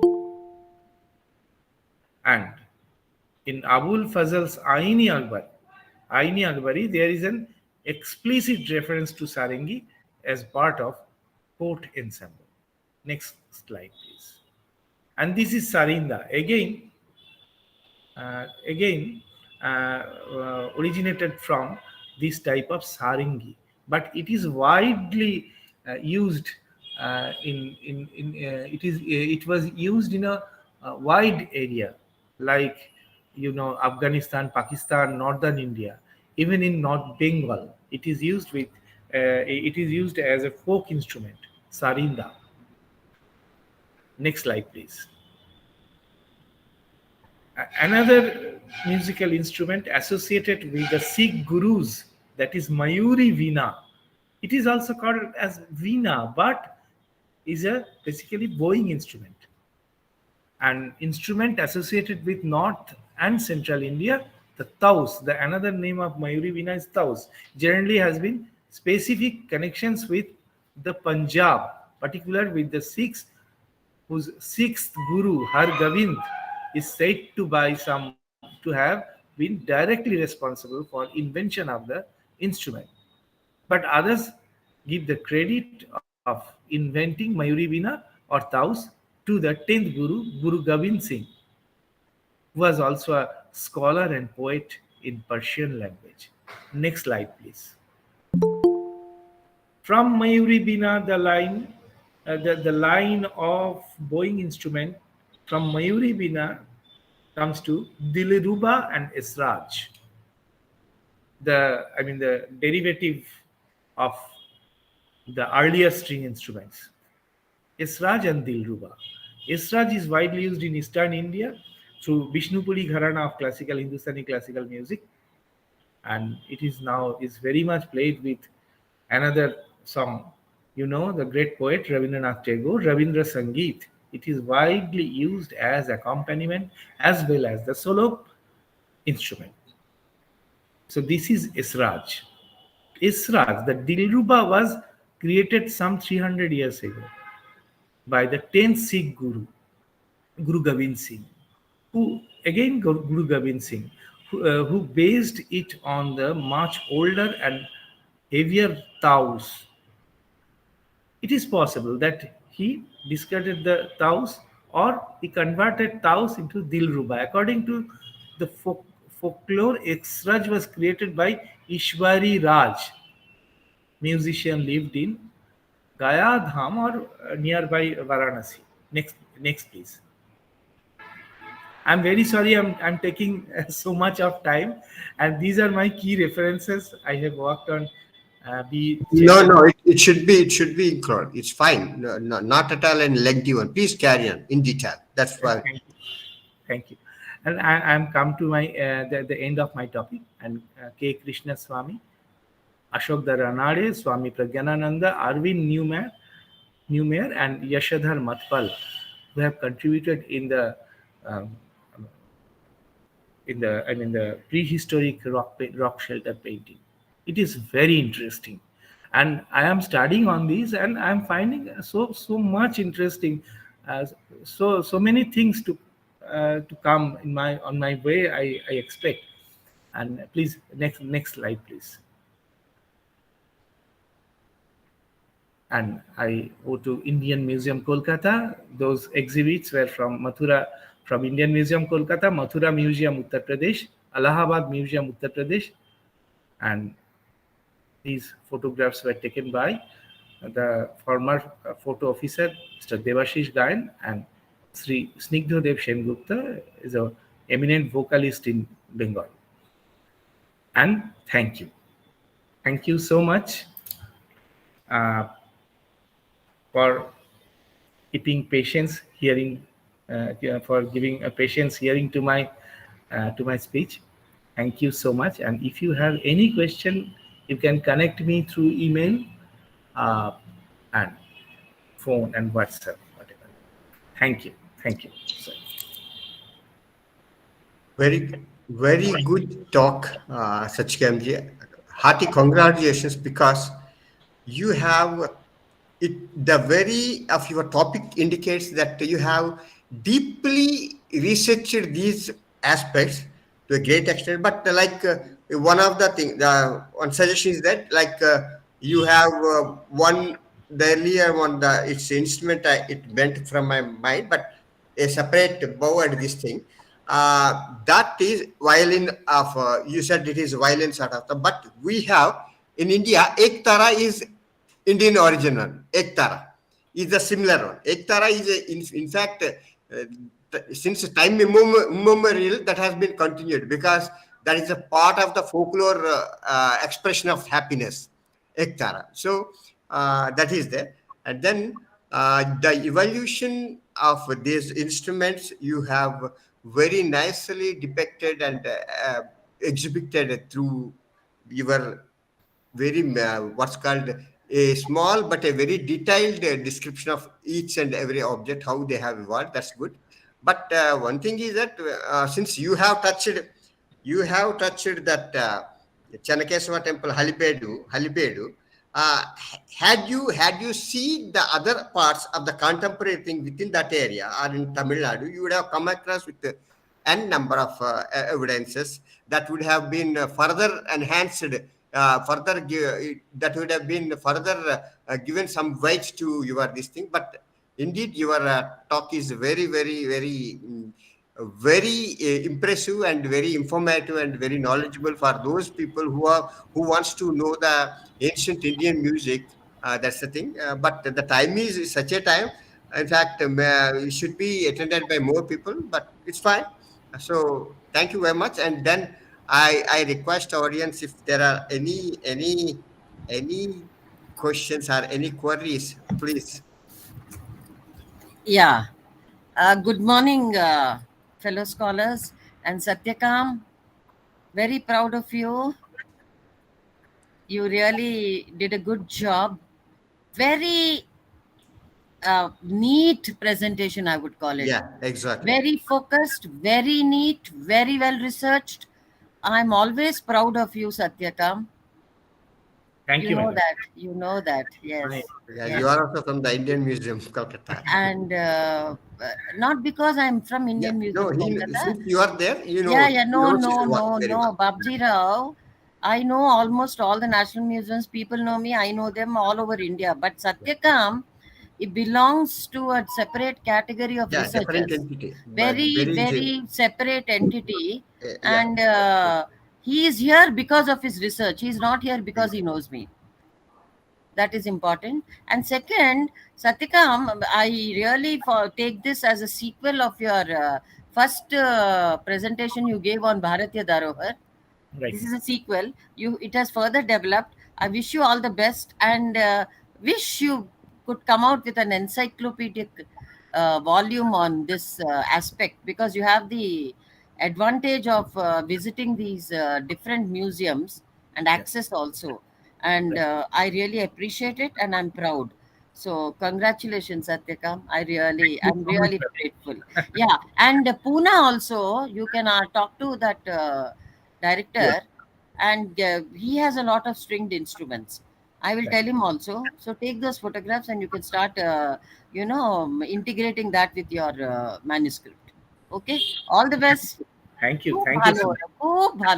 Thank you. Thank you, Chairman. Thank you for giving us the opportunity. Thank you. Nice. Any queries or any compliments or anything, please?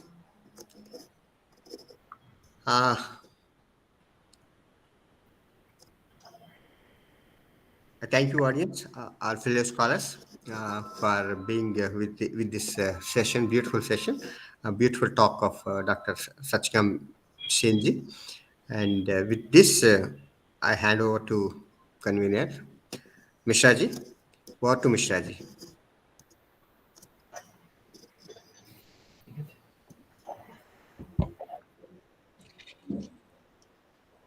धन्यवाद Bajirao sir and Satyakam Sen also. बहुत अच्छा यहाँ पर musical instrument पर सत्यकाम सेन साहब ने बहुत बढ़िया जानकारी दी. ये बिल्कुल नई जानकारी है, क्योंकि अभी जो विषय पर चर्चा हो रही थी तो म्यूजिकल इंस्ट्रूमेंट पर कोई भी यहाँ पर अभी पर बात नहीं आई थी। तो आपने एक नया विषय हमारे इस वेबिनार में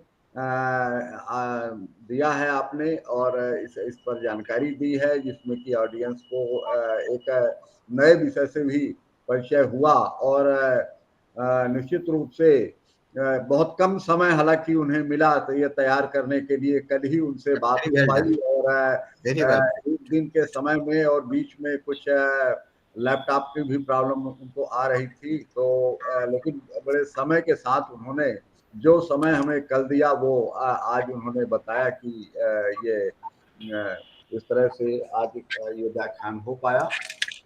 और आगे भी हम चाहेंगे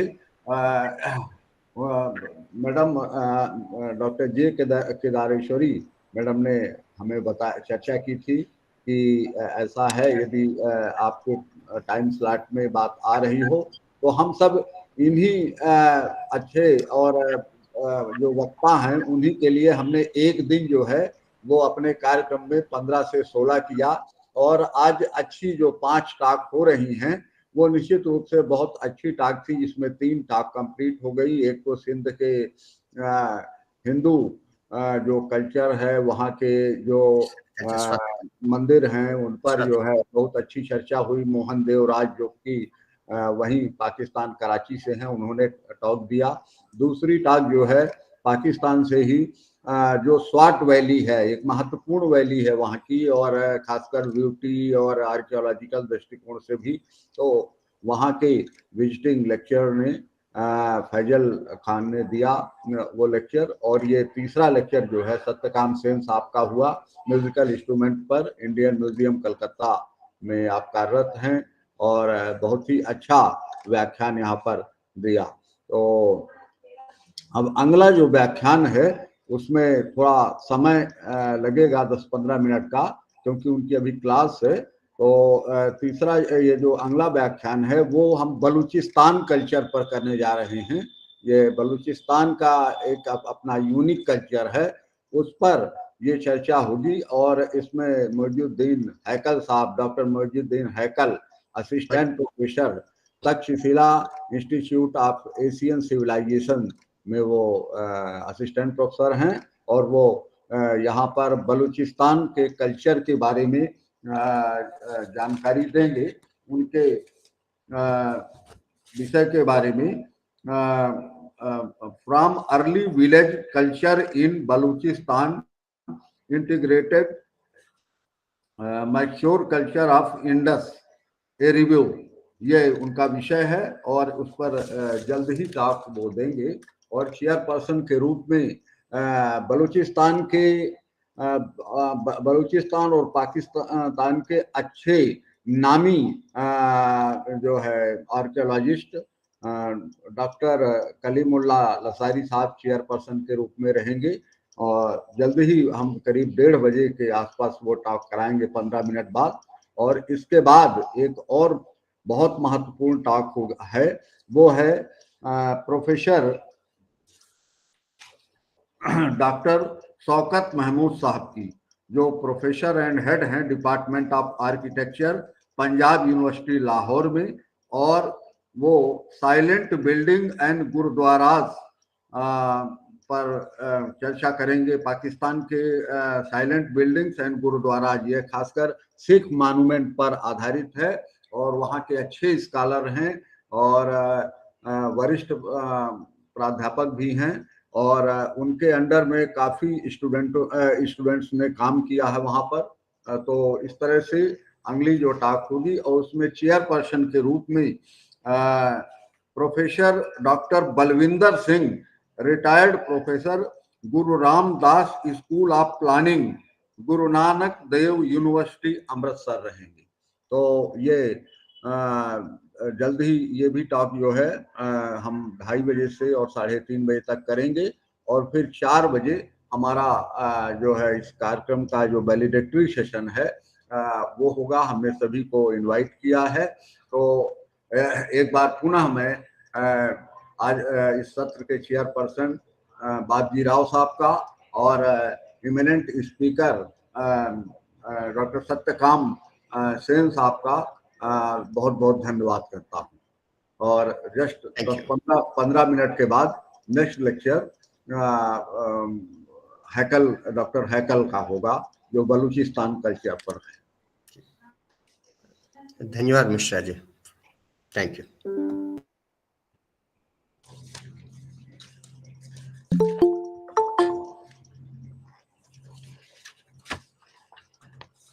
तब तक मैडम कुछ बात है या झा साहब?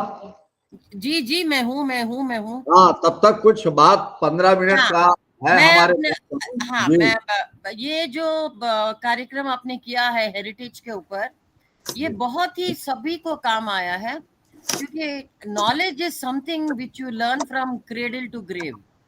मैं तो ये समझती हूँ, जब से आप माँ के खोप में हम हैं, तब से लेके एंड तक हम सीख सकते हैं। और ये जो सीख आपने दी है सभी स्कॉलर्स को बुला के ये प्लेटफॉर्म पर, हमने सुना है, सीखा है, जाना है, नए जो खोजें हो रही हैं वो उसके बारे में भी हमको पता चला है। ये एक बहुत बड़ी एक्सपीरियंस है। आई मस्ट पता नहीं कैसे कंग्रेचुलेट करें ना फेलिसिटेट करें आपको। इसके बारे में कैसे फेलिसिटेट करना, you need a felicitation for having done this 15, 16, 17 day long program, which perhaps is the first in India or in anywhere in the world. तो ये भी एक बहुत बड़ी डिस्कवरी है। ये Guinness book of world record में जाना है Mishra ji. so many scholars bring सहयोग रहा मैडम, सब हमारे साथी गणों ने, जिन्हें यहाँ पर हमसे जुड़े, उनने ही हमको सपोर्ट किया और उनने अपना प्रोग्राम मान करके किया कि अपन इनसे टॉक करा सकते हैं, इनसे ये टाइम ले सकते हैं और इस क्षेत्र में ये अच्छे हैं इनको। तो सब लोगों ने जो सहयोग किया, और इवन हमने यदि बहुत शॉर्ट नोटिस में भी कोई जो है जानकारी चाहिए है या कोई कार्य चाहा है तो वो सभी ने दिया, सभी ने बिल्कुल सहयोग किया। यदि हमको चेयरपर्सन के लिए आवश्यकता है और मैंने फोन किया तो सभी लोगों ने मतलब अपना समय जो है दिया। हालांकि आजकल का समय बहुत बिजी आवर होता है, लोगों को उतना समय नहीं मिल पाता, लेकिन जिससे हमने रिक्वेस्ट किया वो पूरी भरसक कोशिश की है कि इस कार्यक्रम में अपना योगदान जैसे भी है वो मिले, चाहे वो पार्टिसिपेशन की ओर से हो, चाहे वो चेयरपर्सन की ओर हो, लेक्चर के लिए हो, सबने दिया है। और उसी के सहयोग से आज ये 16वें दिन का कार्यक्रम बहुत अच्छे ढंग से संपन्न हुआ और लगभग सभी 10 देशों के लोगों ने पूरा हमको सहयोग दिया समय के साथ। तो मैं पुनः उन सबके प्रति अपना साधुवाद ज्ञापित करता हूं कि ऐसे ही जो है साथ मिलता रहेगा तो ये कारवां चलता रहेगा। जी मिश्रा जी, बोला जाता है कि जब इरादे सच्चे हों तो कयामत भी हमारे साथ देती है। तो यही हुआ अभी। आपका इरादा इतना नेक सच था कि सभी स्कॉलर्स जो हैं एकेडमिक लाइन से आके आपके साथ कोऑपरेट किए। ये बहुत सक्सेसफुल प्रोग्राम हुआ और मैं चाहती हूँ कि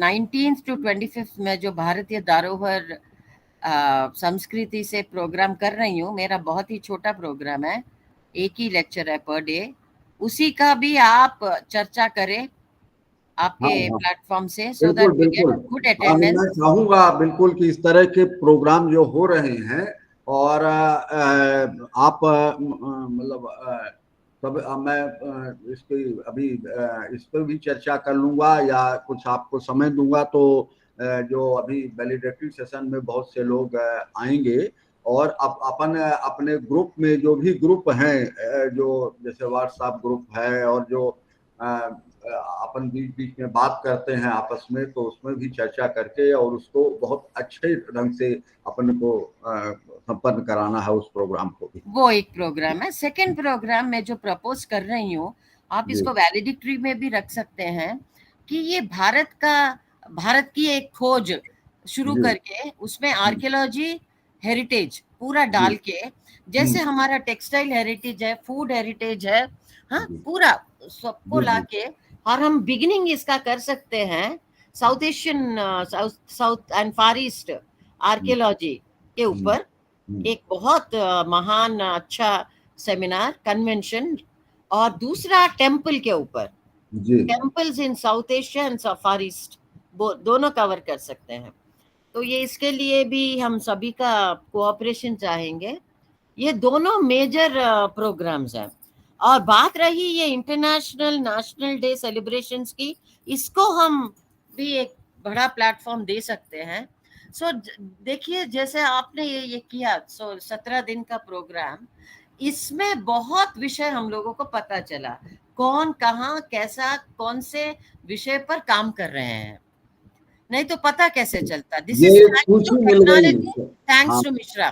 जी, ये सूची मिल गई मैडम, बहुत अच्छा रहा कि सब लोग कौन एक्सपर्ट कहाँ पे हैं, तो ये जानकारी मिल गई। सब लोगों ने एक दूसरे से मतलब चर्चा की तो मिल गई ये सूची, अच्छी रही। जब हमने शुरुआत की थी तो एक हैदराबाद के केबी राव साहब थे, उनने पूरा उधर साउथ का दिया था, और नॉर्थ में फनीकांत मिश्रा सर ने, और जहां हम केवल 2-3 टाक कराने वाले थे, वो फिर पहली उसमें हमने 18 टाक वो हुई, मैं 2-3 से, और फिर दूसरी बार तो बड़ी टीम बन गई, तो दूसरी बार हमने 35 टाक कराई, और इस बार आर्कियोलॉजी की लगभग 60 टाक हो रही हैं, 60, मतलब कल तक 78 थी, आज 5 टाक हो रही हैं, यानी टोटल इस 85 वेबिनार में 83 टॉक हमने, 83 मैडम, वेरी हाँ, गुड, 78 वेरी प्लस। गुड। हाँ, तो अभी इसका मैं सोच रही हूँ, इनको बिकर मत,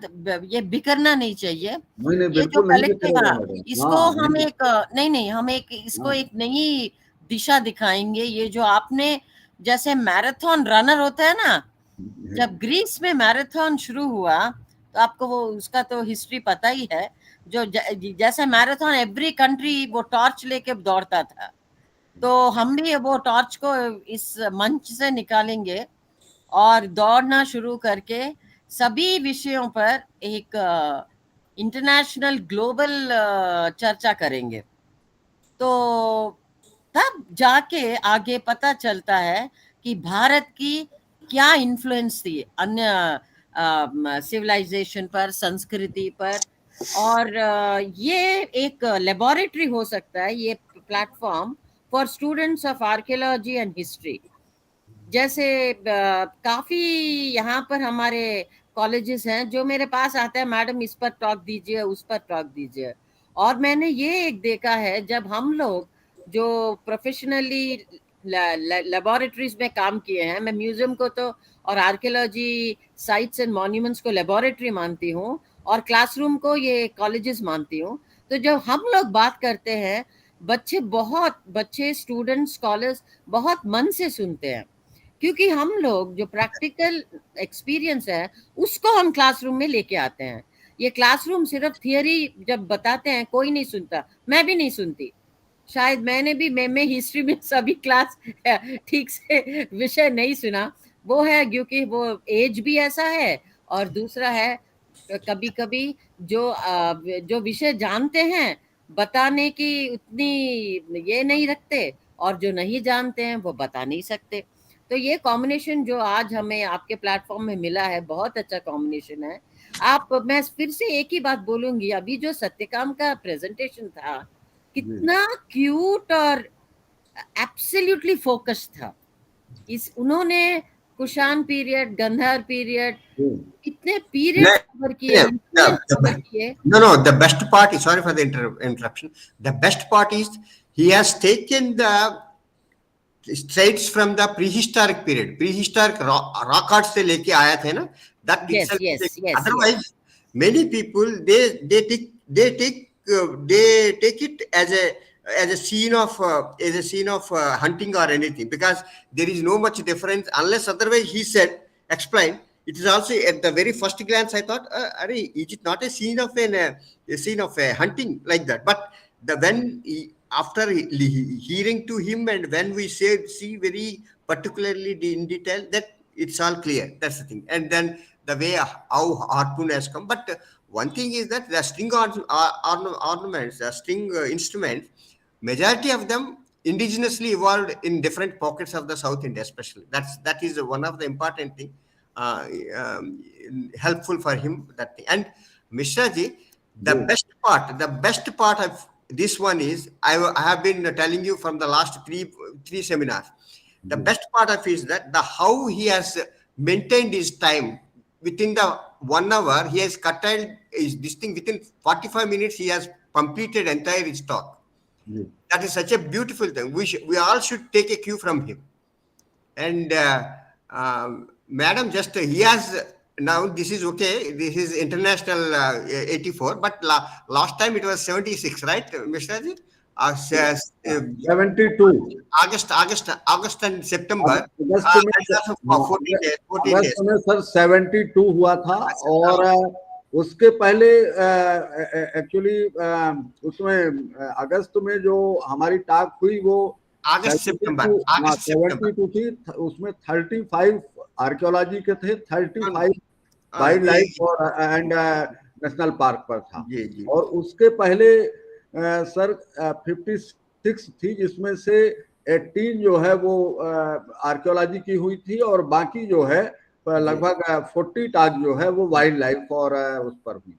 That was first time many of these IFS officials तो has taken part. IFS लोग तो वो शुरू से दे रहे हैं मैडम। वो सर ये जो है जब हमने जनवरी से शुरू किया है, तो जब जुलाई का जो आया है, जुलाई, फिर इसके बाद सितंबर, फिर नवंबर, उसमें तो पूरे IFS, पूरे इंडिया के IFS और senior IFS, chief wildlife warden, principal chief conservator, लगभग पावला सर लोग जो है, जो कि मतलब अपने इंडिया नहीं पूरे एशिया के अच्छे वाइल्ड लाइफ वार्डन सर आ गए हैं।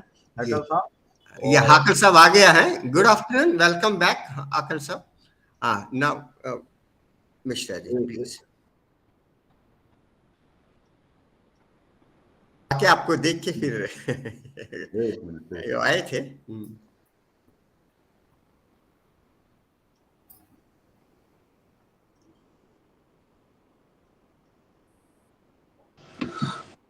Good afternoon, sir. बात कर लूं थोड़ा लताजी साहब से और तो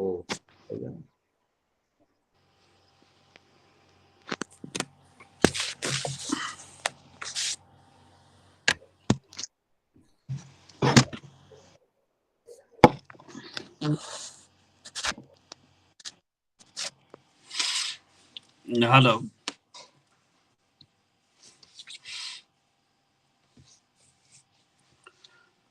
मिश्रा साहब, आप सुन पा रहे हैं?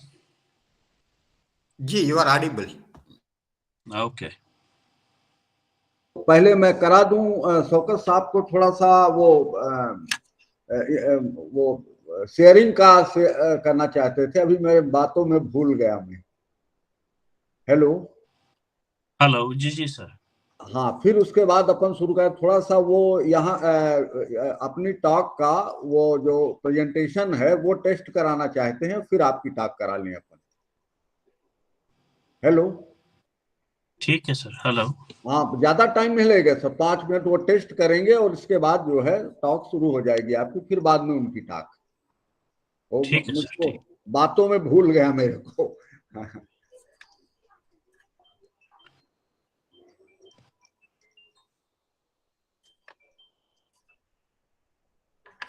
जी मैडम।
तो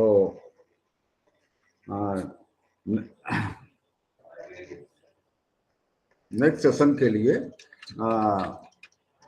वेलकम है सर, और चेयरपर्सन के रूप में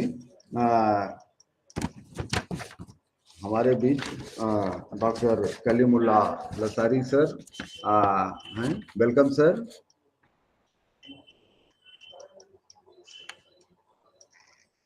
यस सर। Hello hello. हाँ वेलकम सर। हाँ वेलकम सर। हाँ थैंक यू थैंक यू। साहब थोड़ा सा वो लाइन टेस्ट करना चाहते थे अंगली टाक के लिए, तो वही जनाब जी। Welcome sir. आवर चेयरपर्सन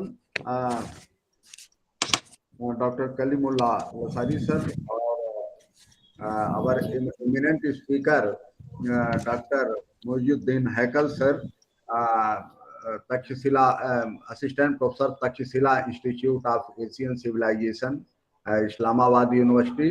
तो welcome sir, and special guest for this session doctor Asma Ibrahim madam, director State Bank museum Karachi. So I'm request to Dr. Lasari sir, please chair the session and introduce our eminent speaker, Dr. M. Hacker.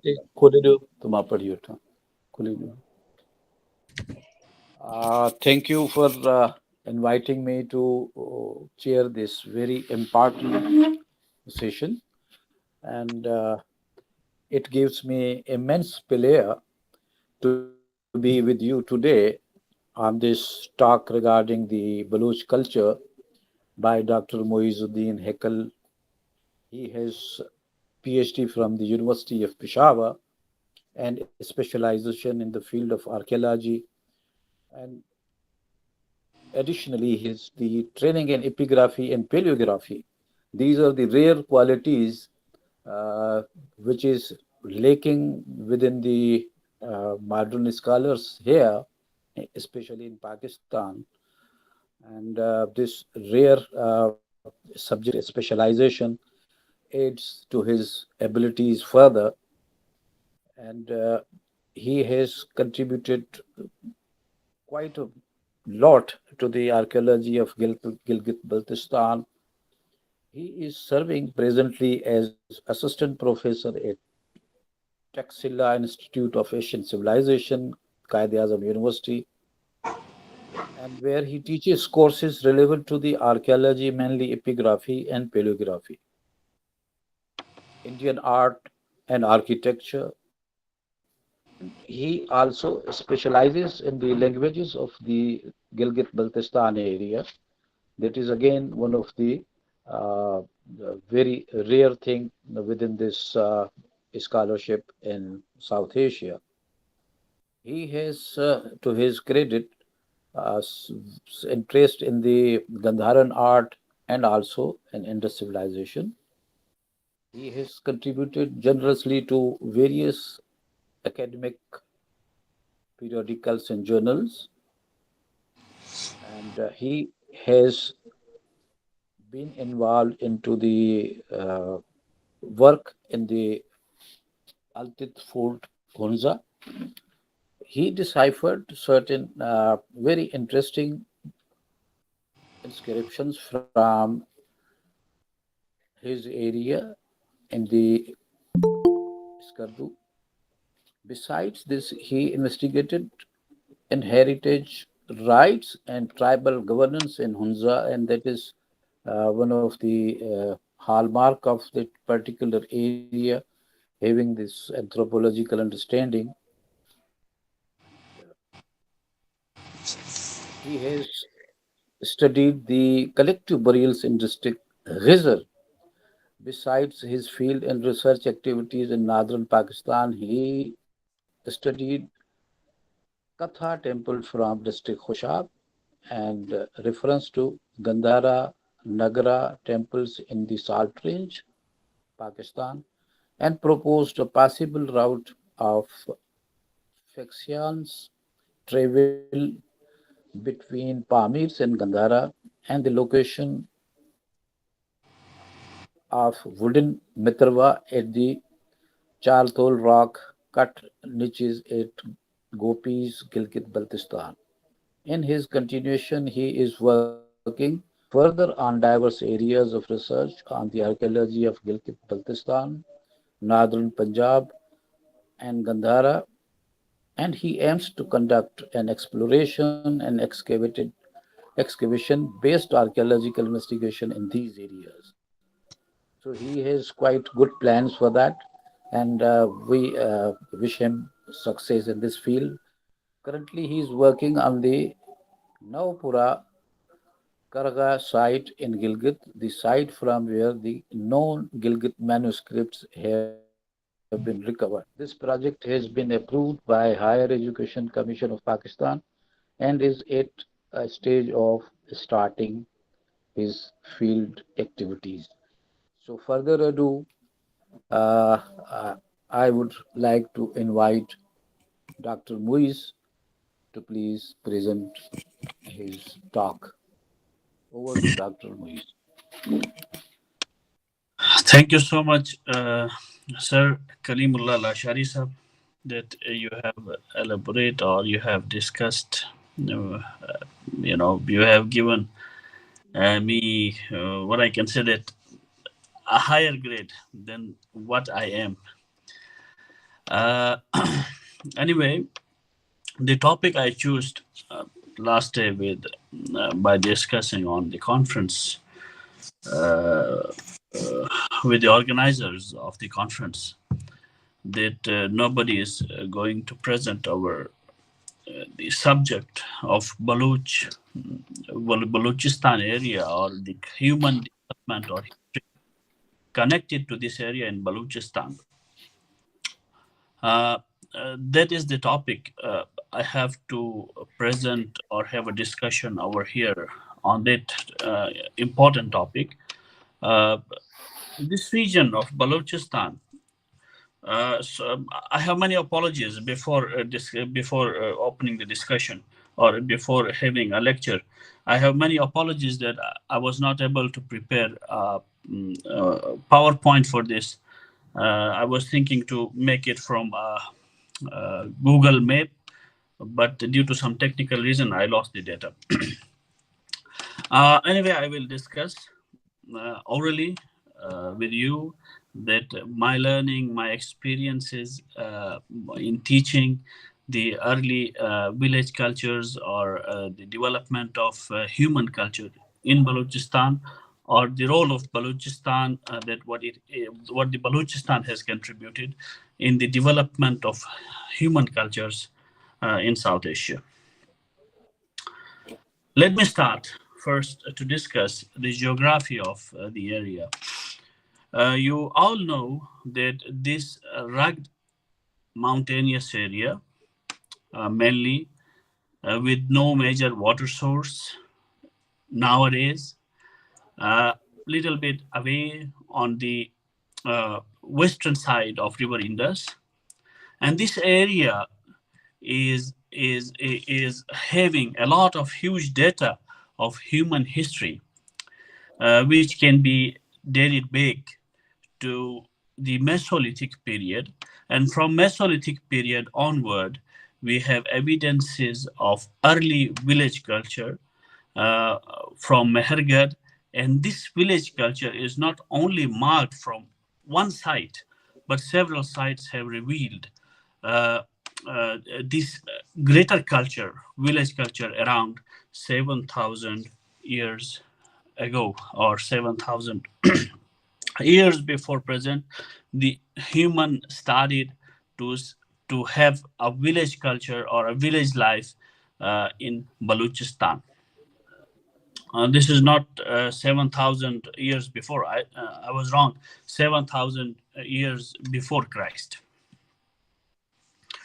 If we compare this area with Mesopotamia, as well as Egypt, as well as that in China, that this village culture is among the earliest phases of human experiences that human or man has started to settle down from in one place, rather to move in different areas and hunting and gathering for food and different and hunting and gathering. This is a great change in the life of human history, and that is evident from Balochistan area. Why Balochistan? Why not Punjab? Why not Central Asia? Why not Iran? Why Balochistan? That the region which attracted the human to settle for the first time. It is because of the environmental factors. This is the age when glacier is receding back around 10,000 BC. We noticed that that the last glaciation period warm, that was the glacier was receding back, and the area of Indus was a marshy zone. And this marshy zone was not suitable, even though it is having a big number of water. But the areas which are now barren was very much suitable for the human settlement at Balochistan area. Therefore, the early village culture can be noticed here in this area, and that leads to the evolution of different culture. Initially, it was a ceramic Neolithic, that we have no ceramic at all in the beginning. We have stone tools, we have houses, we have fields, we have their burials, we have their tradition which can be very much connected to the village life, which can be very much called as a village life, not cities, but having domestic animals, having domesticated crops, and agriculture was practiced, and this was the start of village life in South Asia.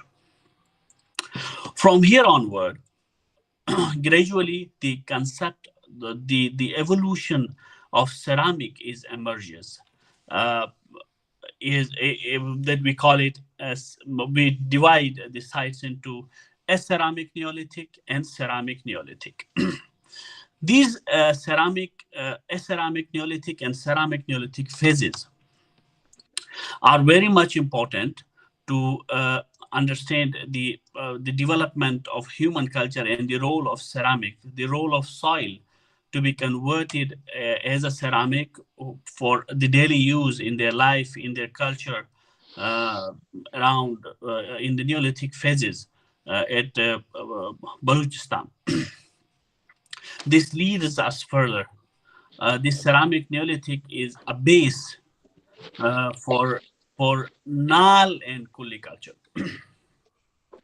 The early phase is called as the initial of hunting and gathering was converted or was evolved into a village life, and from village culture it evolved into a developed culture having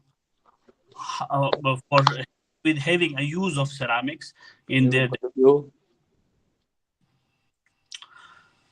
And then after we can notice the regional cultures, that this village culture evolved further into regional cultures in this area, that we have Nal and Kulli cultures are what we can say parallelly having the sites, that the sites in Balochistan can be divided into Nal and Kulli cultures. And these Nal and Kulli cultures are having different art in the depiction of ceramic in their works. We can notice the difference in the ceramic art. The quality of manufacturing pottery is very much unique and having a good collection everywhere in the museums in Balochistan, and in a good collection was available at the National Museum of Pakistan in Karachi. That this regional culture gradually started to integrate with each other. And it was the phase of Govt that this phase is the regional cultures on the one side continuing and the other side starting to gather or starting to inspire or starting to having interactions with each other.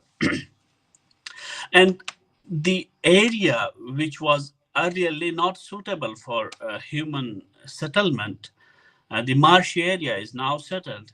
And in this marshy area of Sindh and Punjab, we can notice the early settlement, very contemporary to the Kodiji phase, around 3000 BC. That this culture of before the maturity of Indus civilization was leading towards the integration of many cultures.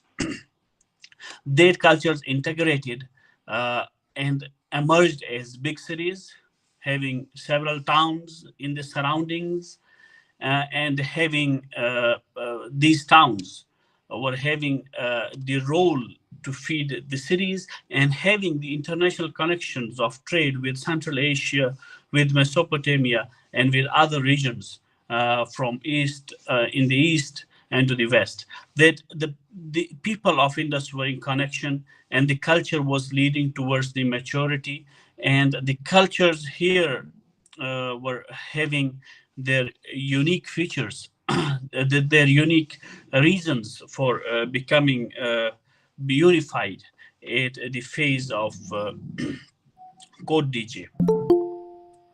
Kodiji is located in the Sindh area, and this phase, Kodiji, was having unique features of ceramics, of pottery, which is different than that in the later periods, and even different than that in the regional periods. This Kodiji gave a good platform for developing a mature culture, for giving a platform for a developed culture of Indus Valley civilization. That this culture reached to the Indus civilization or became the reason for the Indus Valley civilization, that all cultures gather, that can be called as or was called as integrated culture, or the mature phase of Indus Valley civilization. This Indus Valley civilization continued for 500 or 600 years as having big cities, having many towns, having many villages, and the topmost limit in Pakistan are the sites in very near to Islamabad, in Taxila. And in the south, you can see to the limits of Arabian Sea. And the expansion from east to west, you can see in the sites in the along the rivers of dried river Hakra or Gakar. And from that side, you can see the limits towards the borders of Iran and Afghanistan. And also in Gumla, in Gomal area of Bannu and Tank and this area, and below the Salt Range, we have extensive, huge sites of this period, including another important site of Nadi and many others. And there is a phase of Ravi cultural phase, which can be dated very much near or contemporary to Kodiji. And all these cultures are integrating with one another and becoming a one culture with very much decorated pottery, with having inscriptions, with having seals for trade or inscriptions like that, you know. And that civilization started to decline gradually, that every one of you know about the reasons and the disappearance of Indus Valley civilization. However, I want to come on my major topic, that Balochistan. Balochistan gave the primary platform for the development of the cultures here in Indus Valley. That the base of Balochistan was the reason for the development of human culture, that we have evidences from 2.5 million years of Stone Age, means Mesolithic, and from Paleolithic to Mesolithic, then Neolithic. In Neolithic, we have the cultural villages of Balochistan. That these village cultures of Balochistan led the cultures to develop as as the mature cultures in 2500 BC, and this was the experience of nearly 4,000 or 5,000 years, that human started as a villager and he became a citizen of metropolitan cities around 2,500 years. Thank you so much, sir.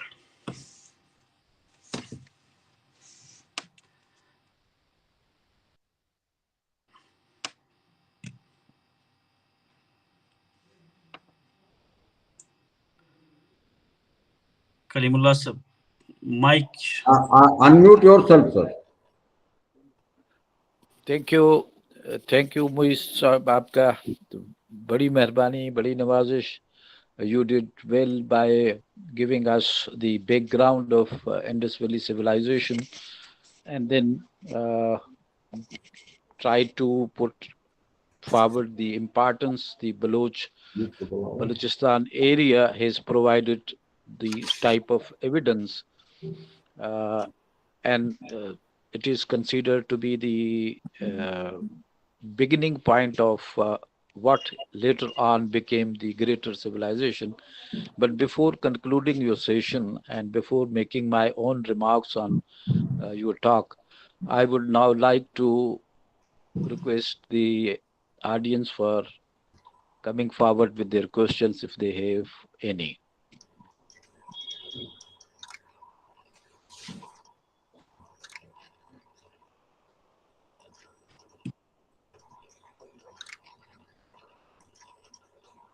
So if there are no questions, as the speaker was very much clear in putting forward his point of view and his information, so we have now to offer the remarks of this session's chair.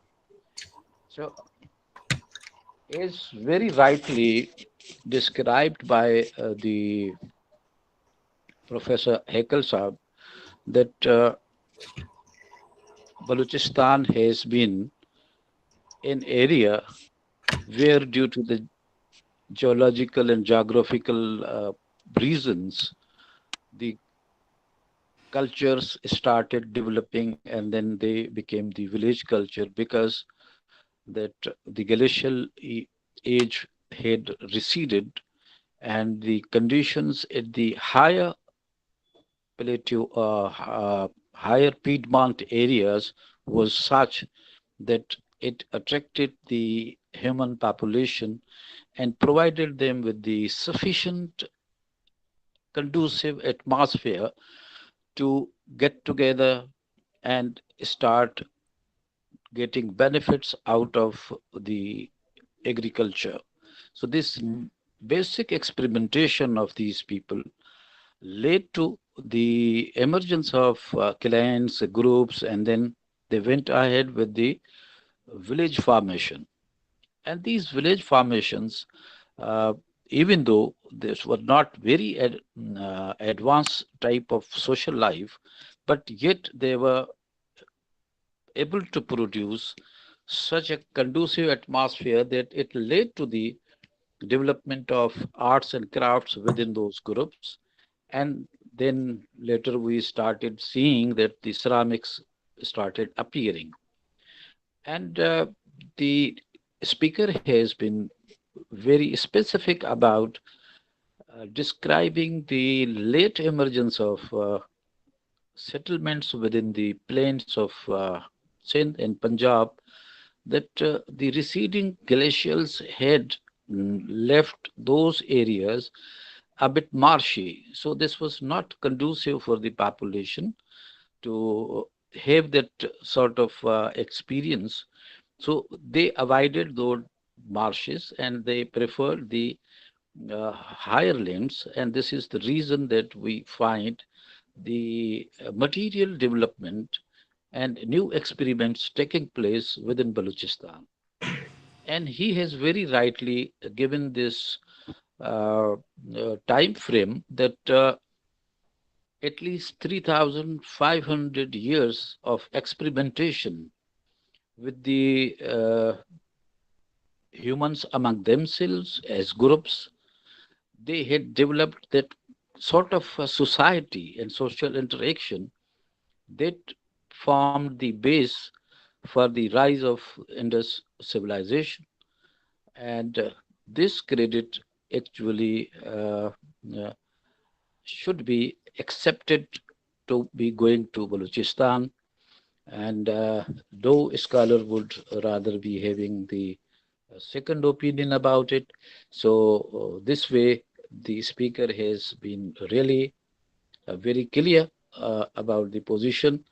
And as he said that he was in the process of making a PowerPoint presentation, if he would have done so, that we could have enjoyed the sort of beautiful pottery which is coming from the Balochistan sides, Nal, Nindowari, and then Mehergarh itself, which is the variety. And he was talking about the seals, and we can see that the beginning of seals, and also the figurines, the type of figurines which were unearthed in Balochistan, point out to the real varied experience of that population, which is well spread area wise as well as well spread period wise, the time frame. So we could wish that someday he would send over his PowerPoint presentation to accompany the talk he has given, so that the YouTube presentation of this annual event could be made more attractive. So I would like to thank Dr. Heckel for his wonderful talk. Thank you, Dr. Heckel. Thank you Over so to much. Mr. Raji.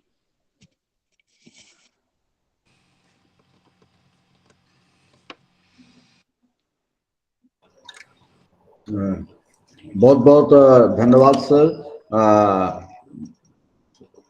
Sessional chairperson doctor Kalimullah Asari साहब। आपने हमारे इस international webinar में chairperson के रूप में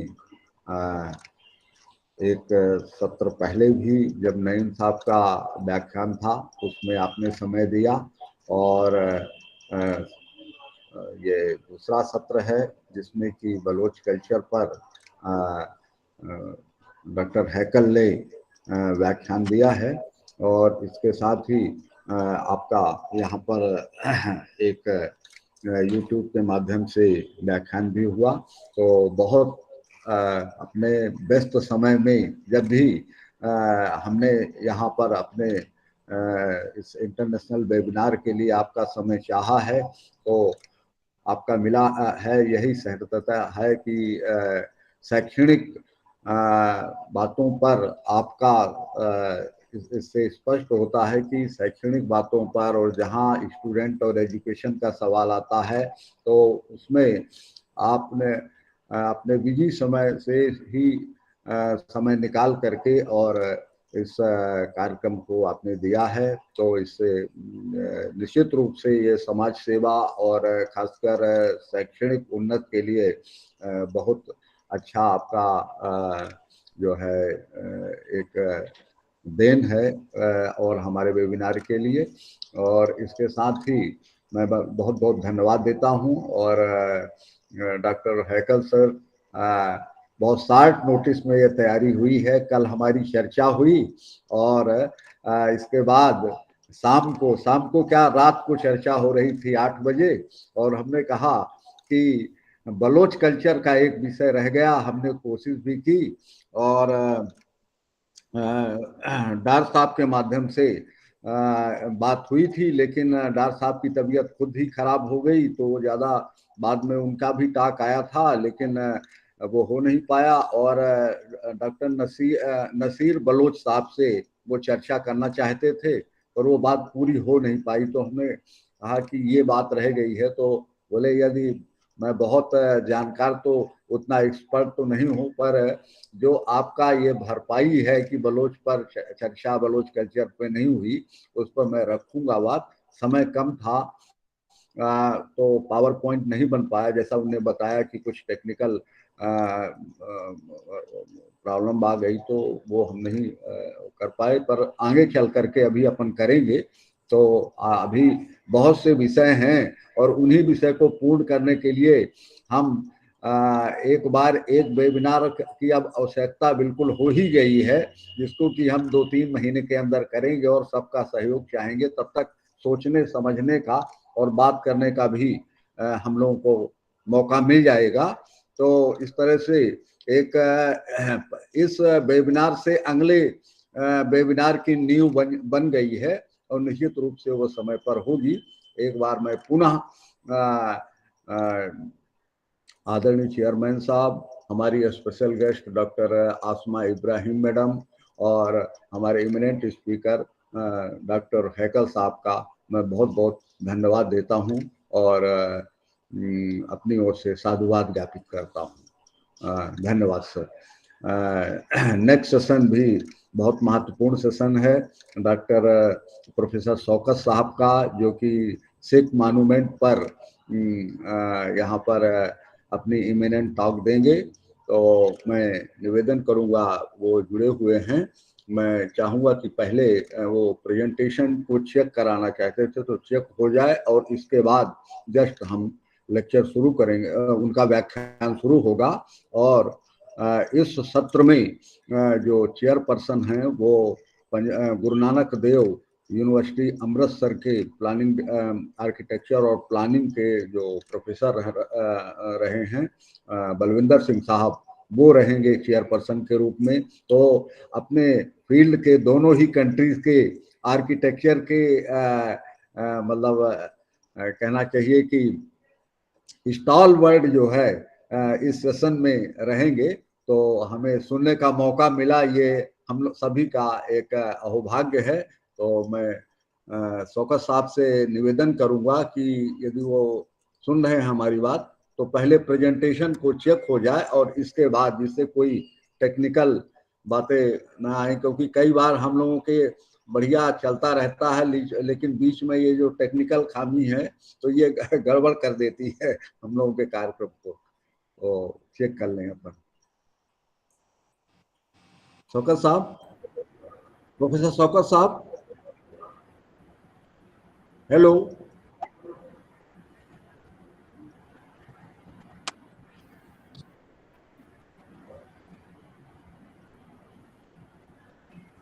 hello.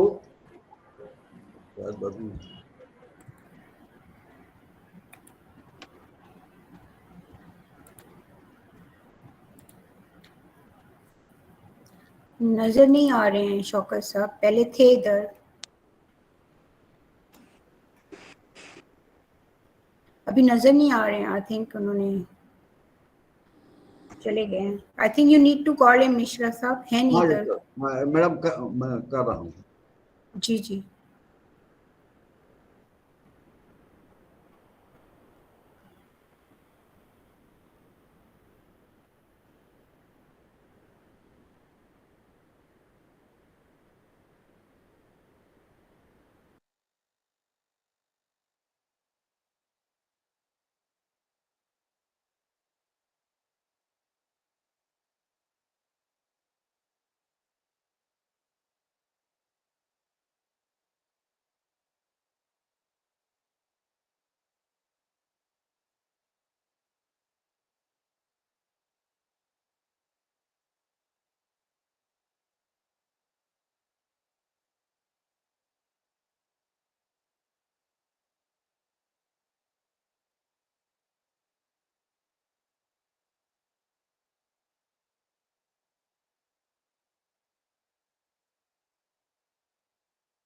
Control.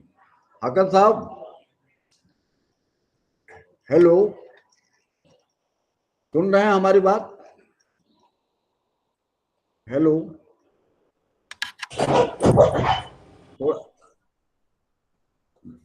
Doctor हकल, हकल साहब। जी sir, जी sir, जी sir, मैं सुन रहा थोड़ा हूँ।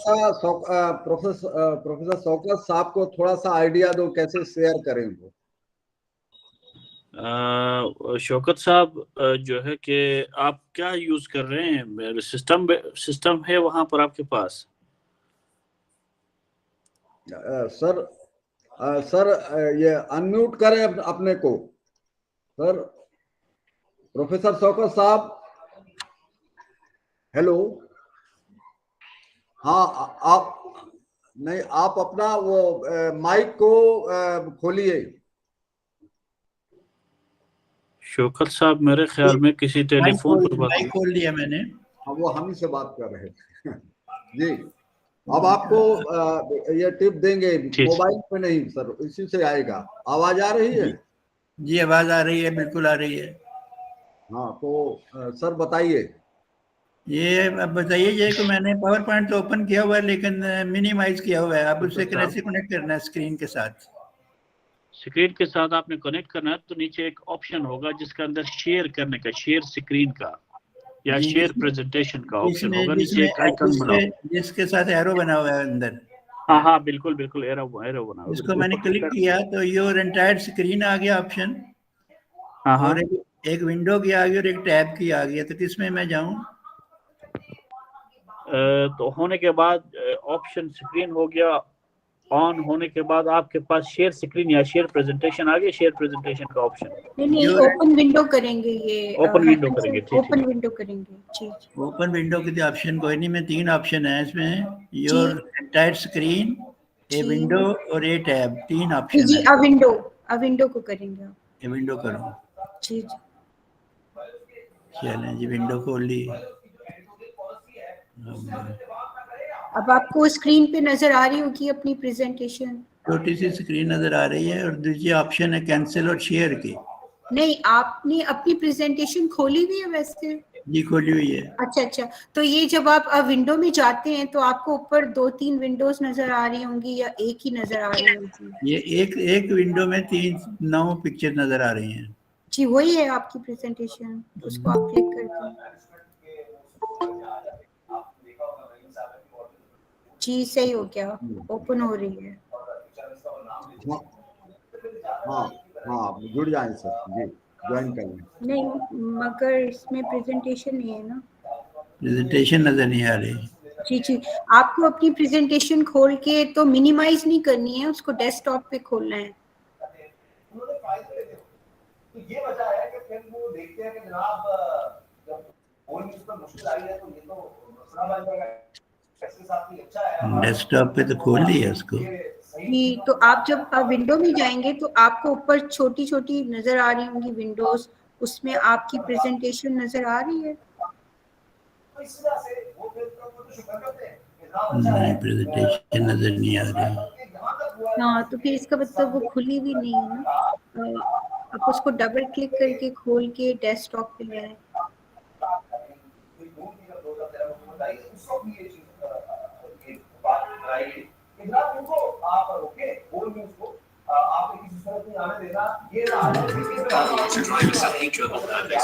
नहीं, खुल तो गई हुई है जी, नजर आ रही है तो ठीक है। वो फिर आप उसको क्लिक करेंगे तो ओपन हो जाएगी, डबल क्लिक करेंगे।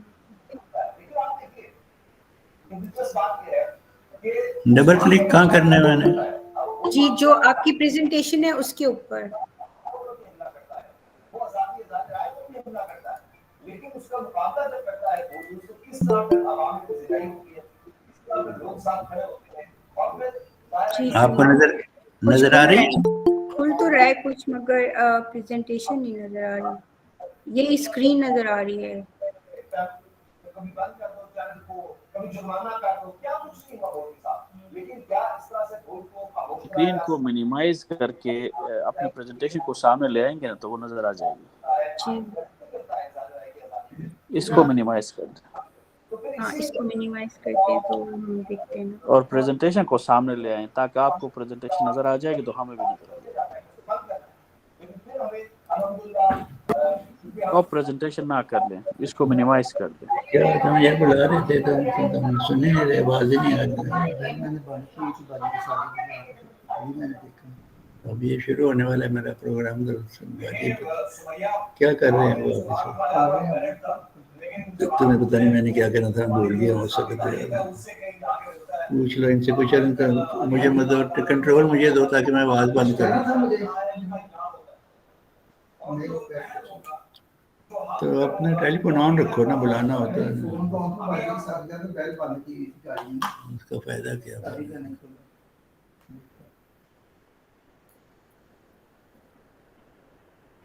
जी ये तो हल नहीं हो रहा मसला, क्या करें? सर ऐसा करें सर कि अपना प्रेजेंटेशन हमारे मेल पर भेज दें तो मैं यहाँ से कर दूंगा सर। फिर उनसे मसला ये पड़ेगा कि मैं आपको बार बार आपको कहना पड़ेगा कि नेक्स्ट नहीं, नेक्स्ट। केवल आप नेक्स्ट बोल देंगे तो हम आगे चलाते रहेंगे। केवल नेक्स्ट बोलना पड़ेगा। जैसे एक को आपने एक पेज को क्लियर कर दिया, नेक्स्ट बताएंगे तो मैं कर दूंगा। ये समझ नहीं आई क्या?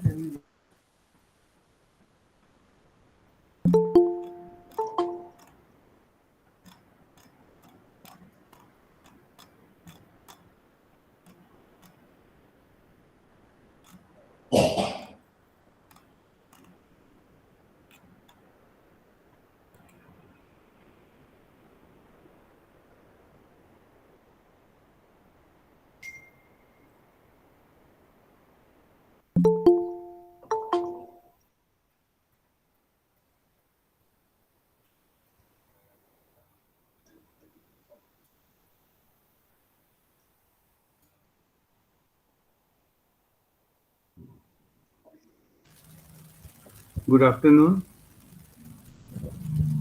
Welcome, sir. Nice to hear your voice. Doctor साहब सलाम, डॉक्टर साहब, डॉक्टर शौकत जी सलाम। वालेकुम अस्सलाम जी, कैसे हैं आप? खैरियत से हैं? बिल्कुल ठीक जी। मैं अब अपने तौर पे कनेक्ट करने की कोशिश कर रहा हूँ, शायद हो जाए। हो जाएगा हो जाएगा।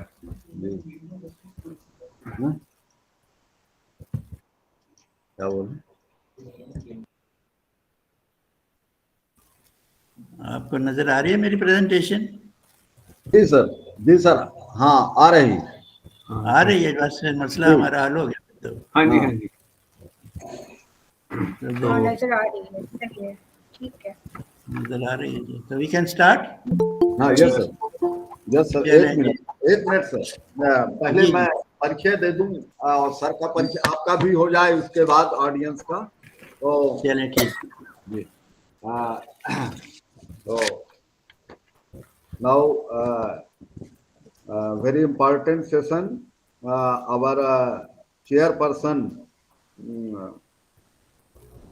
Professor Dr. Balwinder Singh ji, retired professor, Guru Ram Das School of Planning, Guru Nanak Dev University, Amritsar. Our eminent speaker Professor Dr. Shaukat Mahmood Sahab, Professor and Head Department of Architecture, Punjab University, Lahore, Pakistan. Dr.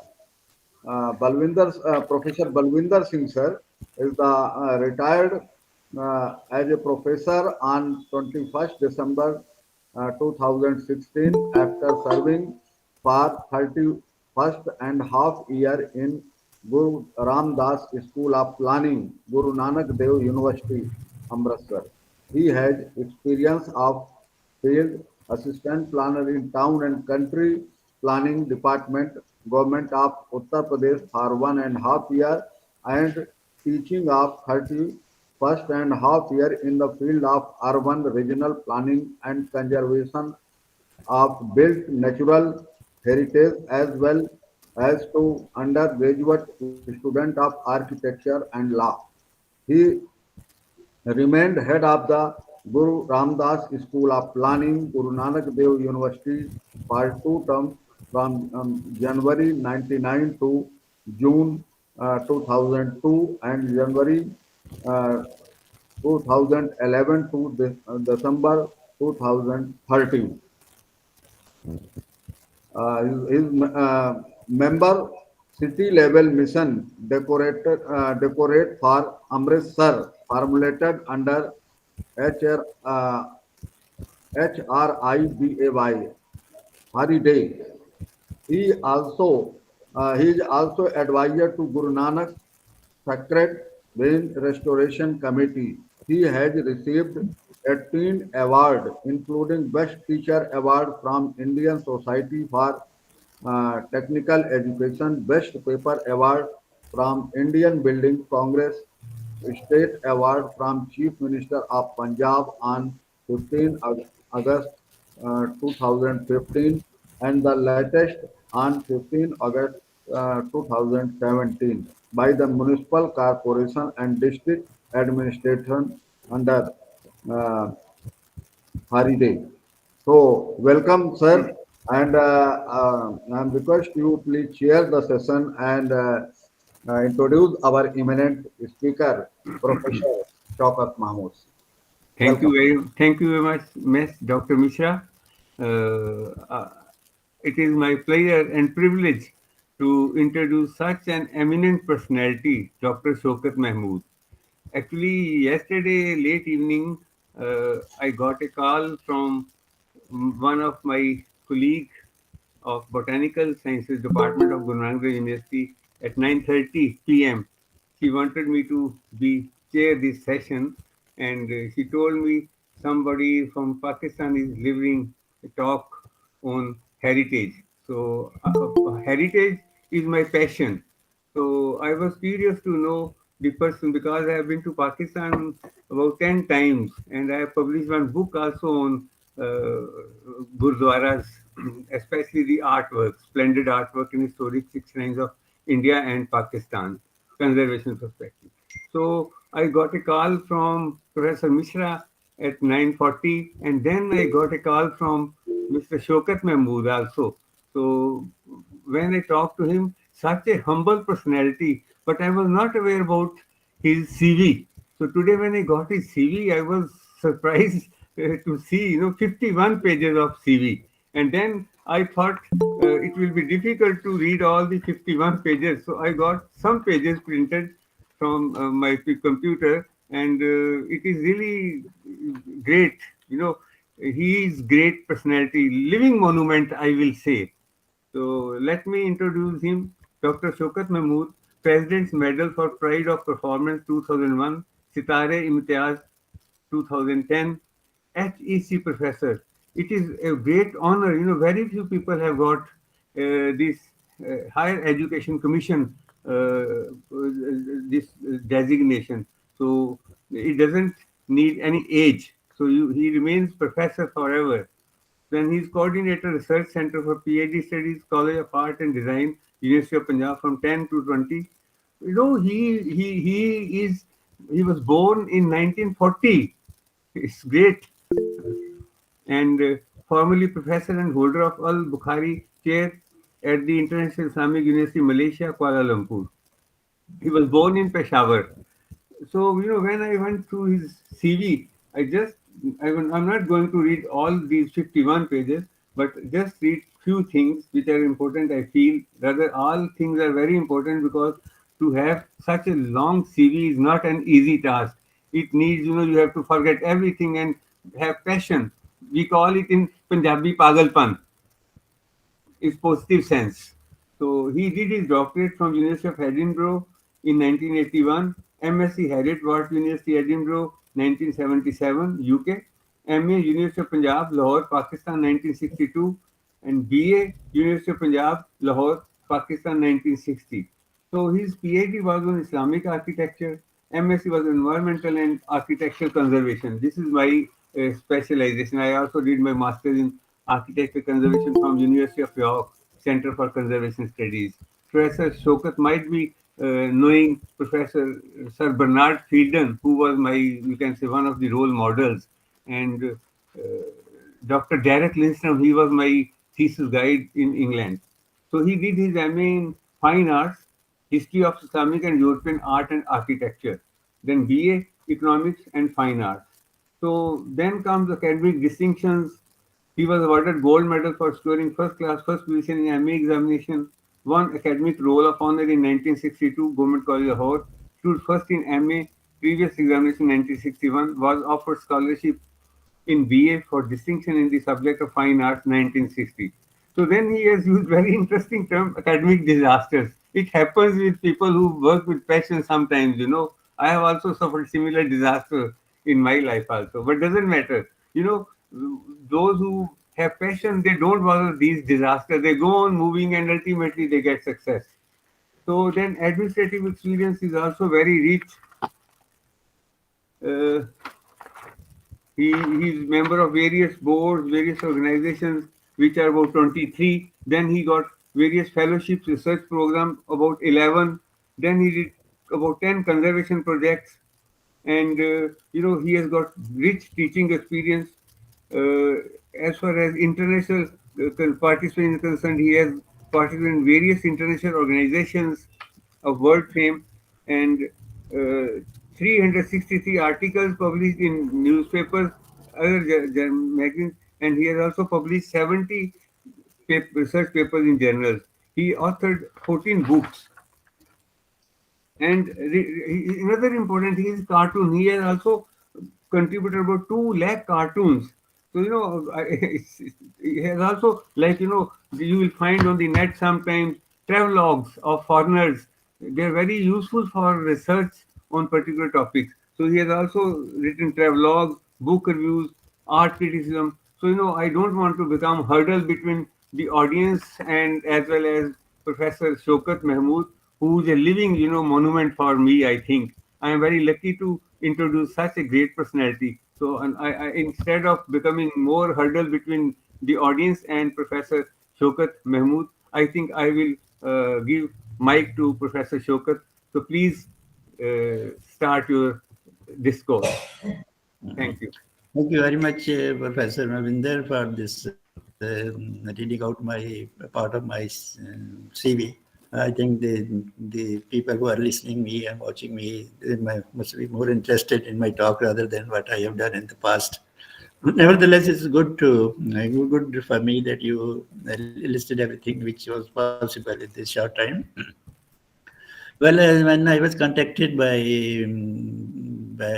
our host to talk about something in Pakistan or somewhere else on the basis of the heritage, so my first interest was that since my qualification is in Islamic architecture, I should talk about architecture. But then I thought it would be worthwhile, since there are a lot of monuments in Pakistan which belong to the Sikhs. And there's a very, very strong community that has been living in the subcontinent beside the Muslims and the Hindus.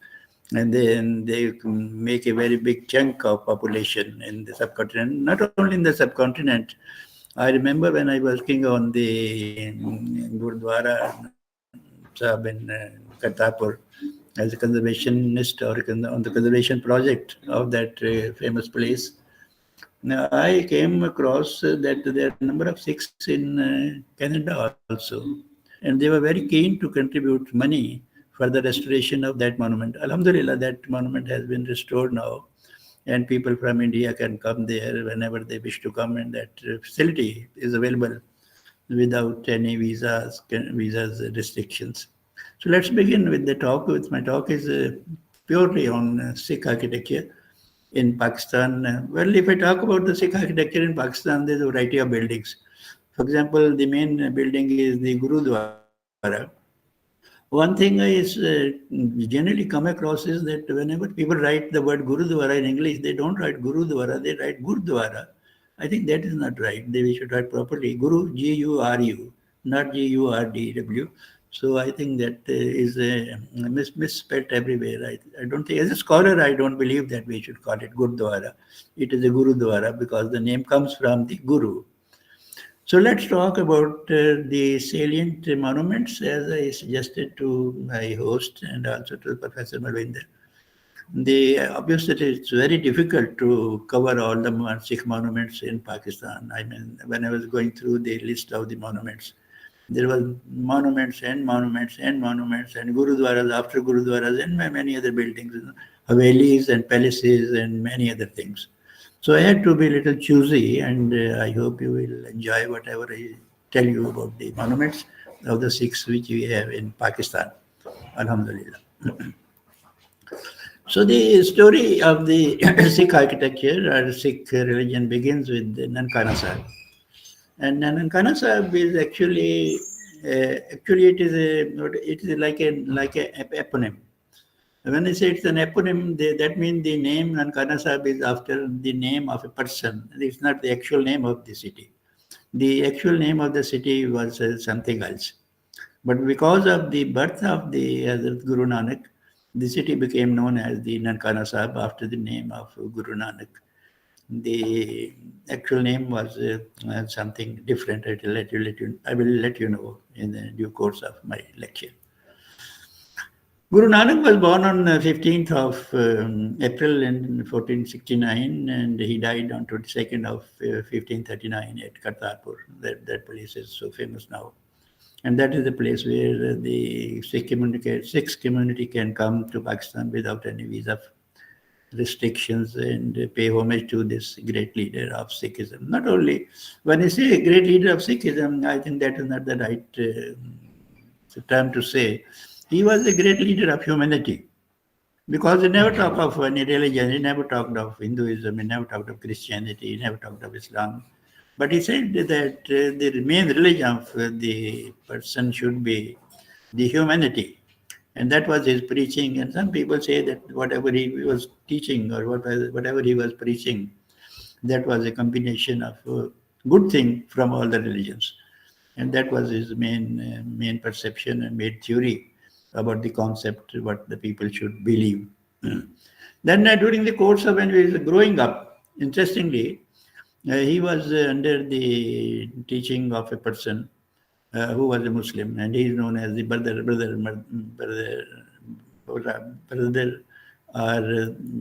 Mr. Mardana. He was known as Bhai Mardana generally. And he was not only his tutor, but a mentor or something like that. And he was kind of a mystic, basically very, very, very religious person. But when we say religious person, that doesn't mean that all the time he's reading Quran or other religious books or history, etc. etc. When we say religious person, that means he is obeying the principles of humanity. That is the main I think focus of every person who is religious.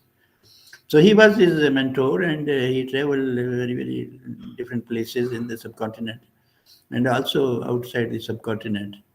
And it becomes, I think, a very notable point to see that all those scholars or religious people or the professors of various concepts, they have been great travelers, whether they belong to a particular religion or not. For example, in history, we come across people like Ibn Battuta, who was a great traveler.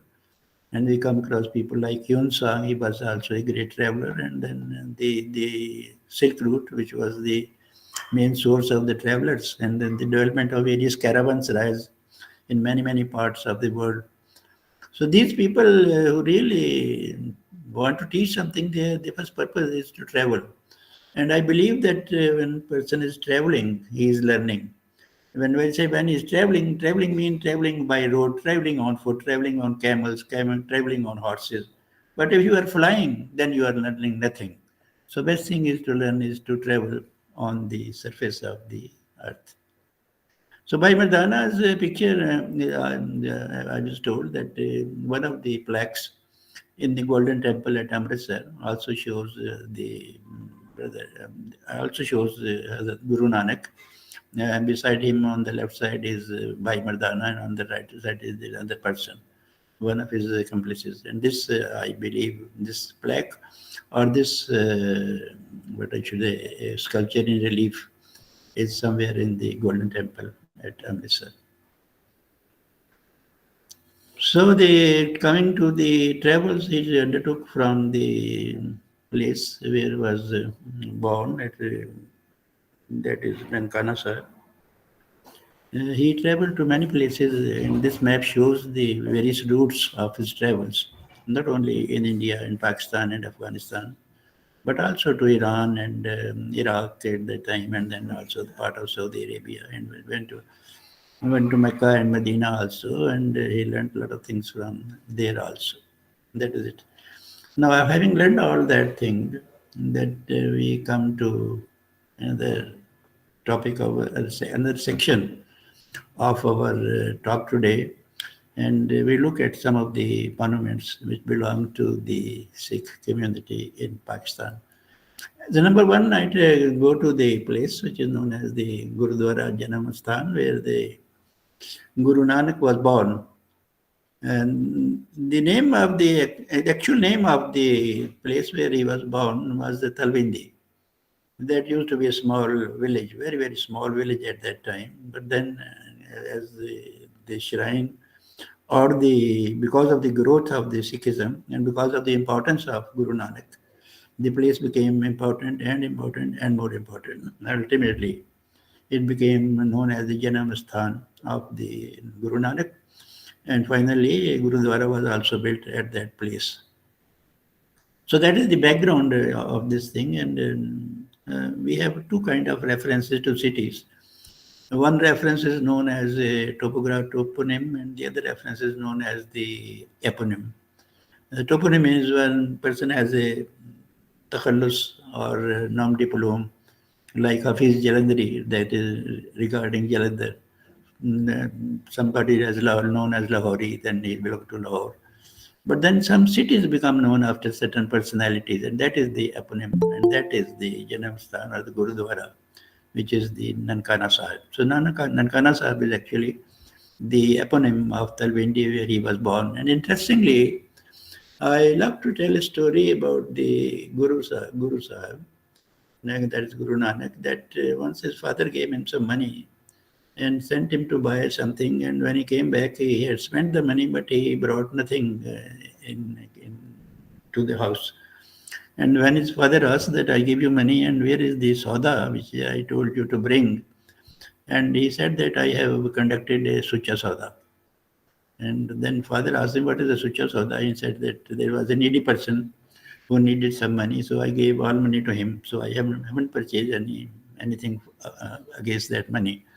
And so that place where he spent this money, that place is now known as Sacha Soda, because the section of Guru Nanak. So people who come to visit the Gurudwara Janamasthan of the Guru Nanak, they also go to that place which is known as Sacha Soda today. And that is a very interesting anecdote, which I also generally tell my students, that this is the real spirit, that you forget yourself. You become selfless when you want to help others, when you help needy people. And that was the main focus of Guru Nanak. Help others, forget yourself and help others. At the place where he was born, then a huge Gurudwara has been built now, and this is the gateway, that Gurudwara.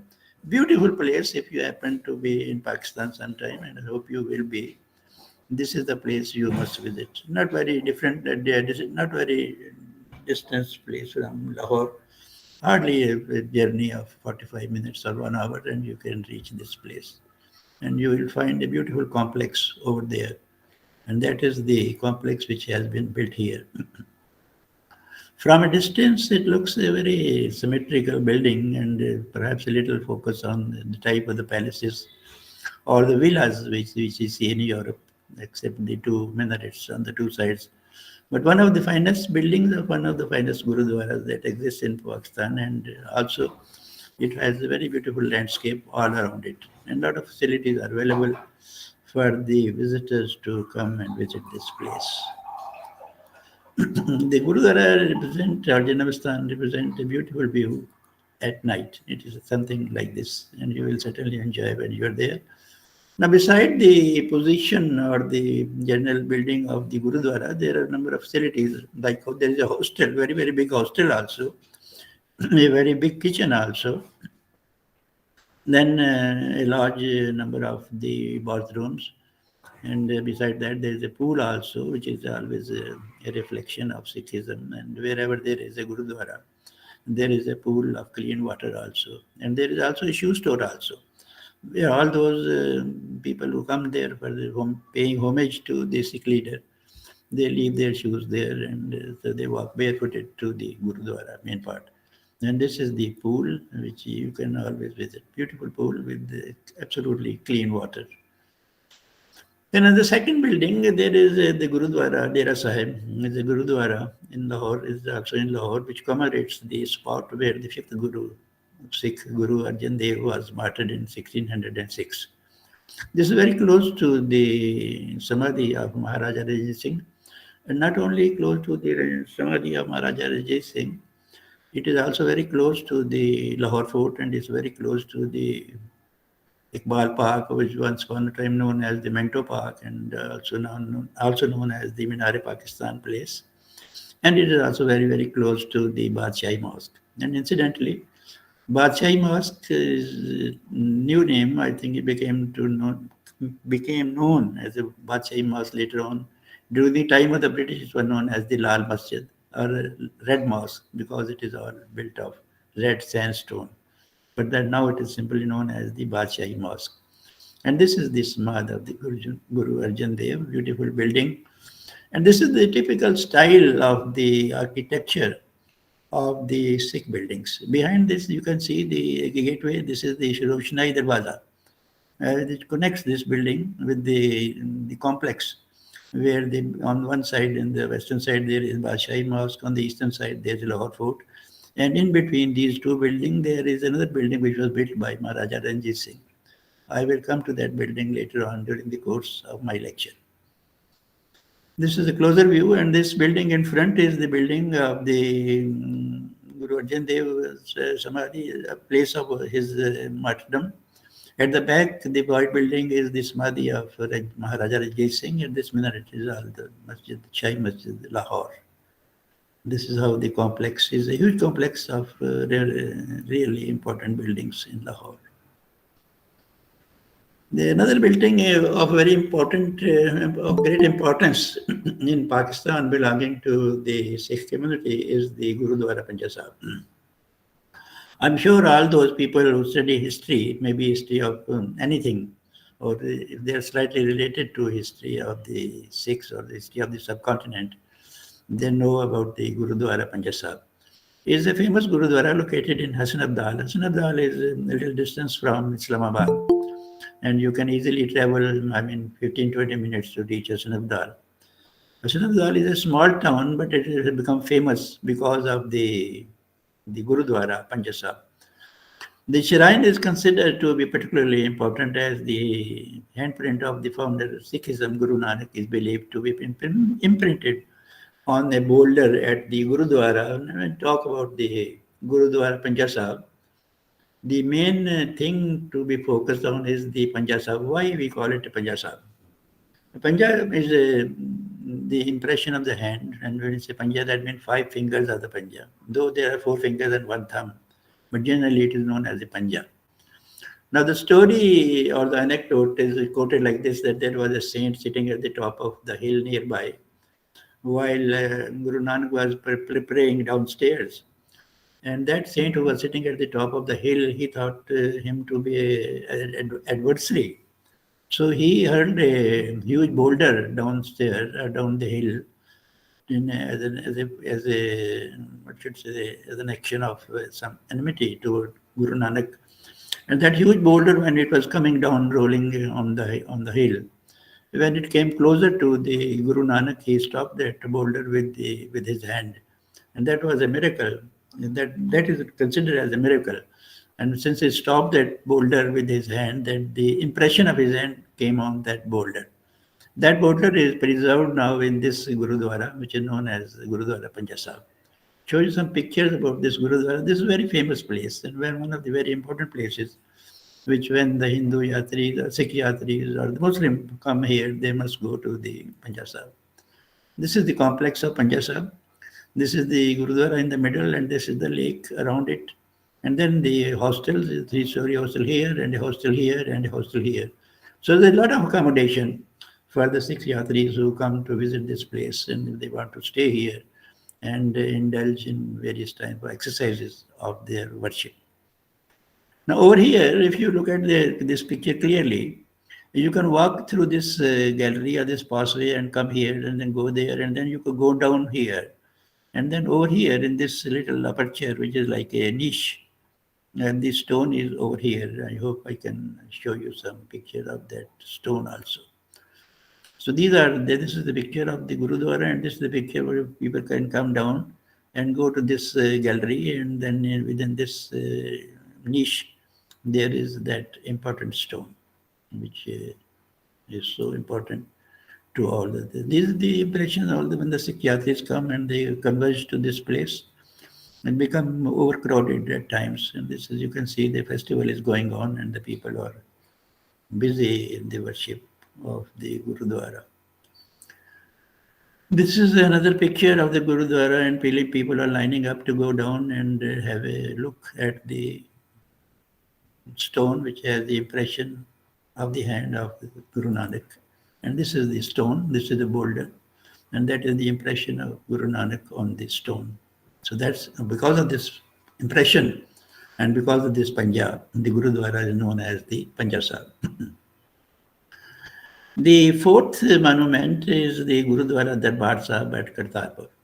This is a very, very important building now, and it should be very important. I remember about 20, 30 years ago, I was working on this Gurudwara, or this Darbar Sahib, for the conservation of this monument. Now, why this monument needed conservation? Because I will show you a map that it is situated exactly at the boundary of India and Pakistan. Now, this is the river, which is shown by this blue line, and the red line shows the boundary between India and Pakistan. And the mischievous and the British, they have created boundaries in such a way that sometimes the river is in Pakistan and sometimes the river is in India. And so this is very strange location. But then on the one side is the Pakistan, and the other side there is India, and then on one side is Dera Baba Nanak, and on the other side there is Kartarpur. This dot is Kartarpur, and this little dot is the Dera Baba Sahib. I mean, there are two monuments very important to the Sikh religion, situated close to each other, but then there is a dividing line of the two countries, and there is a dividing line of the river. Now, because of this river, this river Ravi, which is flooded every year, there's a huge deluge every year which comes and is spread on both sides. And that river was continuously threatening the existence of the Darbar Sahib. So it was felt necessary that the building should be conserved. So I had many trips to this place, and I have seen this Gurudwara when it was not a very, very good shape because of the continuous or yearly floods. But now today it is altogether a different, absolutely different place, and one of the very, very majestic place. It used to be like this in the history. This is the Guru Darbar Sahib, and the river Ravi is flowing over here. And when it is overflooded, it spreads here, it goes there. So that is the background of this place. And today the monument is like this. It is like a gem standing in against the sky, and a gem on the stone and on the earth, face of the earth. I mean, just looking at this building is a pleasure, and just looking at this building is a creation of a relationship between the faith and this world. And this is a place worth visiting. And this is how it looks at night. Beautiful view. And then some more pictures of the Gurudwaras, and it's so good and so nice to look at this. And then the inside the Gurudwara, also a very important thing is that there is a well also, and the old style well, you can see this, and there is a wheel also, and there is a tinda, जिसको हम पंजाबी में tinda कहते हैं, it's tinda to fetch the water upstairs, and then the water is dropped into this trough and then supplied to the field. This people claim that this well is existing since the time of Guru Nanak, Baba Guru Nanak. I hope it is true. And I have seen this well, it was in poor shape, slightly improved now. And this map on the right shows you the corridor, starting from the Dera Nawab Sahib from here and going up to the other side of the river. And the river is flowing here. And then the people can travel from here to here without any problem, without any visa restrictions. So that is a very important building, I think, for Hinduism and for even if the people is not associated to Hinduism or Sikhism. I think it is also important because it is a very, very important relic, the memento of the past. If you have any love for heritage, if you have any love for architectural heritage, this building will be amongst those buildings who are at the top 10 or 15 buildings of Pakistan, surely. Great building. Yet another building of great importance and which I love. I love this building very much because this is very, very different from the normal types of architecture of Gurudwaras, the normal architecture of the Sikh religion, or normal architecture of the subcontinent. And then there are the domes and there are minarets and pinnacles and there are towers, small towers and large towers, and there are turrets and so on and so on. But this building is very, very strange. As you when you look at the picture, you will be really surprised that who conceived the idea to make a Gurudwara like this. Very important. The Gurudwara is known as the Gurudwara Rodi Sahib.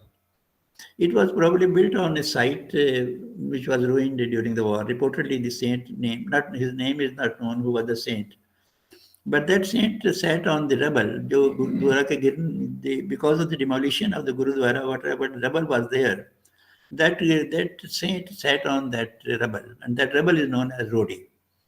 He sat on it and then meditated for months and months and months, and ultimately when he died, people thought it worthwhile that as a homage to that saint who had spent all his life in the worship of the Guru Nanak and in the worship of the religion, a monument or the Gurudwara should be raised at that place. And since the Gurudwara was built, it became known as the Gurudwara of Rodi Sahib. It is a very important Gurudwara and worth visiting. Look at the pictures of the Gurudwara. This is very important. Look at this construction. All made of bricks. And the most important thing is that number one, there are the minarets which are very, very ordinary structure. I mean, nothing new in it. And then the central canopy, nothing very important. But the kind of the arches that have been introduced here and the kind of the multi-foil arches that have been introduced here. And above all, the most important thing is the cut brick has been used with such an expertise. But sometimes the human eye cannot believe that the bricks can be cut into that shape so correctly and so precisely. This is the closer view, and as you go closer and closer, you see the miracle of the cut brickwork. Look at here. Even the inscriptions have been cut into the bricks, and then these doorways has been created. In the background, you can see the Gurudwara Rodi Sahib. And these are the more brickwork, cut brickwork. Even the main inscription over the gateway is also made of cut brickwork. Even over here, not only the inscription, larger inscription is cut brickwork, but the inlaid smaller inscription or the miniature inscription is also made of cut brick. So that is the most astonishing part of this work. I mean, when I am teaching about the architecture, there are places where stone is available in abundance, and there are places where no stone is available, and there are places where wood is available in abundance. But when the wood is not available and when the stone is not available, then the only material is left for building is the clay. And then man started making clay, and then the clay was put into various juices. And the man is so intelligent, and this material is so versatile that you can create it in any shape. And look at this monument over here. This looks like a smooth flow of the bricks. It's just like silk. One cannot imagine that the brick can be so versatile or so accommodative to any design. Normally, the brick is considered as a very stiff material, but look at this monument, and look at the people who built it. And now the main reason for this is expertise is one thing, but the association of the builder is another thing, and that association is association with the faith. Then there is yet another very important building in Gujranwala. This is the birthplace of Ranjit Singh. Ranjit Singh, the future leader of the Sikh Empire, was born in this stately Haveli on the 13th of November 1780. His father, Mahan Singh, was the leader of the Sukachakya Misl, one of many small principalities that arose in the Punjab as Mughal rule faltered. During the time when the Mughal rule was becoming weak and weak and weak after the fall of Aurangzeb, Alamgir, then his successors didn't work well.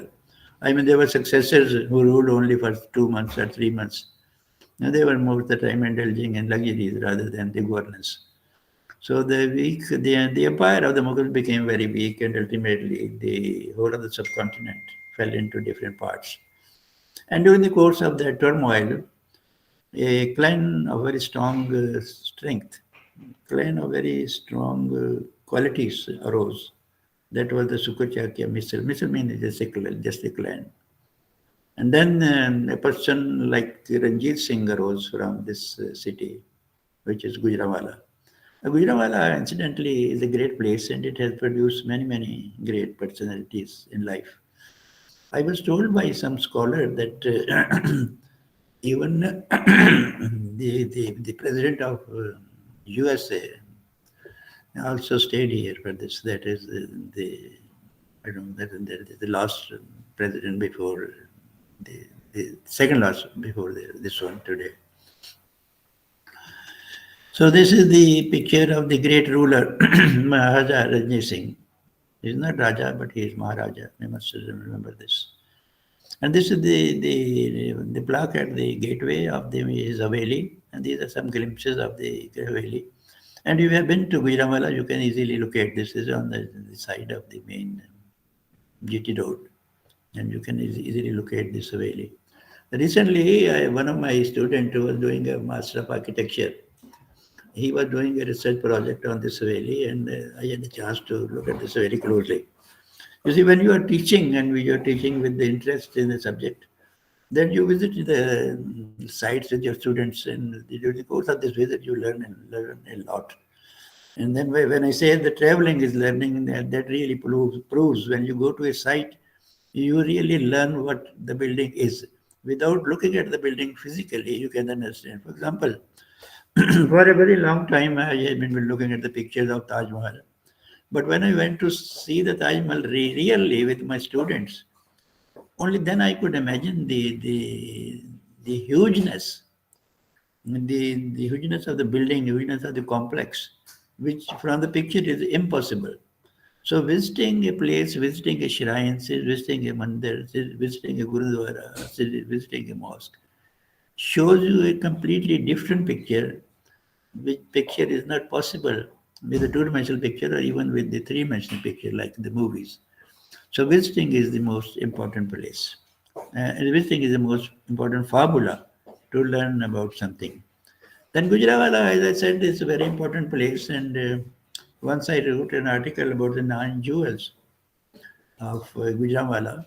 And some of those jewels are like this. Many famous personalities were born in Gujranwala, like the film star Suraya. Suraya was a very important film star once upon a time. If you remember, film Dil Lagi was one of her famous movie.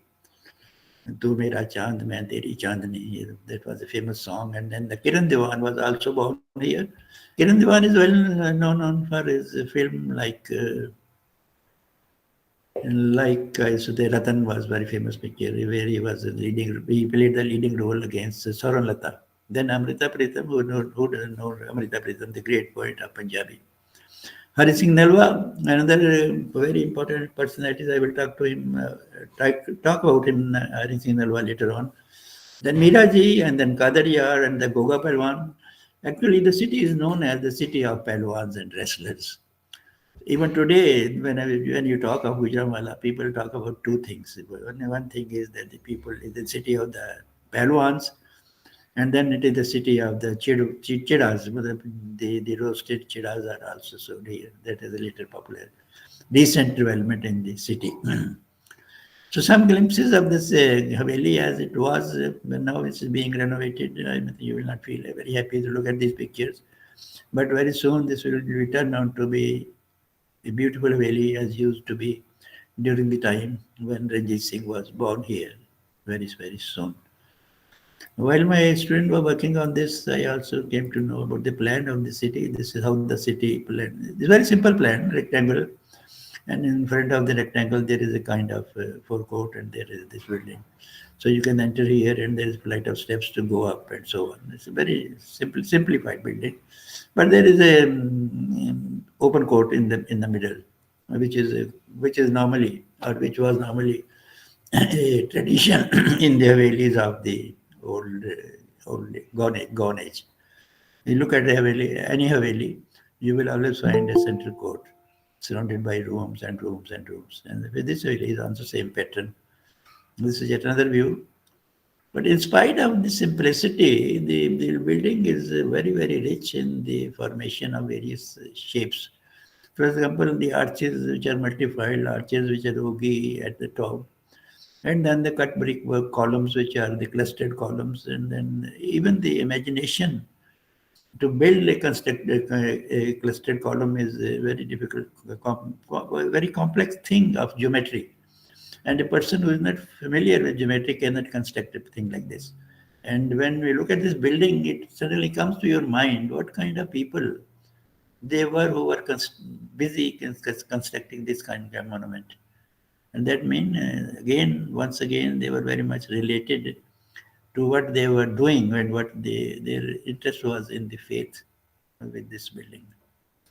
Although at that time there was the Sikh was this Ranjit Singh was not that popular. It was building of his childhood, but when he came into the power, he shifted to Lahore and adopted Lahore as his capital. So some more pictures of the building. These are the buildings of the Gurudwara. When he shifted to Lahore, he chose to stay in the Lahore fort. That became his residence. And then outside the Sheesh Mahal, if you have been to Lahore fort, there is a Sheesh Mahal and there is a court in front of the Sheesh Mahal, and on the western side, there is the famous building of Naulakha. But outside this court, on the eastern side, there is a building like this. This is the building, which is known as the Atdara. Atdara means a building with 8 gateways. 8 gateways because 5 are on this side and 3 are on this side. That make it 8. So this is known as Atdara. This building was not the actual part of the Lahore fort. This was built by Ranjit Singh while he was staying here, and he used to sit in this small room. And this is known as his Hava Mahal of Ranjit Singh. He used to enjoy the breeze since the river was flowing very close to the fort at that time. And then since the Darbar, Ranjit Singh held his Darbar in this building for nearly 50 years. Throughout his rule of 50 years or 45 years. He sat here and conducted the routine rules and the principles and the meetings. Also acted as a kind of civil court and kind of special court and a kind of high court and so on. So people used to gather here to seek justice from the Maharaja. And in front of this, there is a plinth. And normally the elephants would come here and it will use as a deboarding from the elephants. If you get down from the elephant, you can get down to this place and then get into this veranda or the Atdara. But the place becomes so important that many English painters became familiar with this place. And at least 2 of the painters painted this building. This is the Atdara. This is the front of this Atdara, and people have gathered here with the mercy appeals. In the distance, you can see the minaret, one of the minarets of the Badshah Mosque. Then we have another building here, and the picture here, the painting here. Once again, the Atdara is here. This is the boundary wall of the fort, and the river is flowing behind this wall. So that is the story of this building. And then, as I told you in the beginning of my lecture, when he was ruling, there is, if you have been to Lahore Fort, the Lahore Fort has 2 gateways. One is the original gateways, which is on the eastern side, which is known as the Masti Gate. And the other gate is the Alamgiri Gate. Alamgiri Gate, which was built by Alamgir Aurangzeb. Between that Alamgiri Gate and the Badshah Mosque, he built a baradari.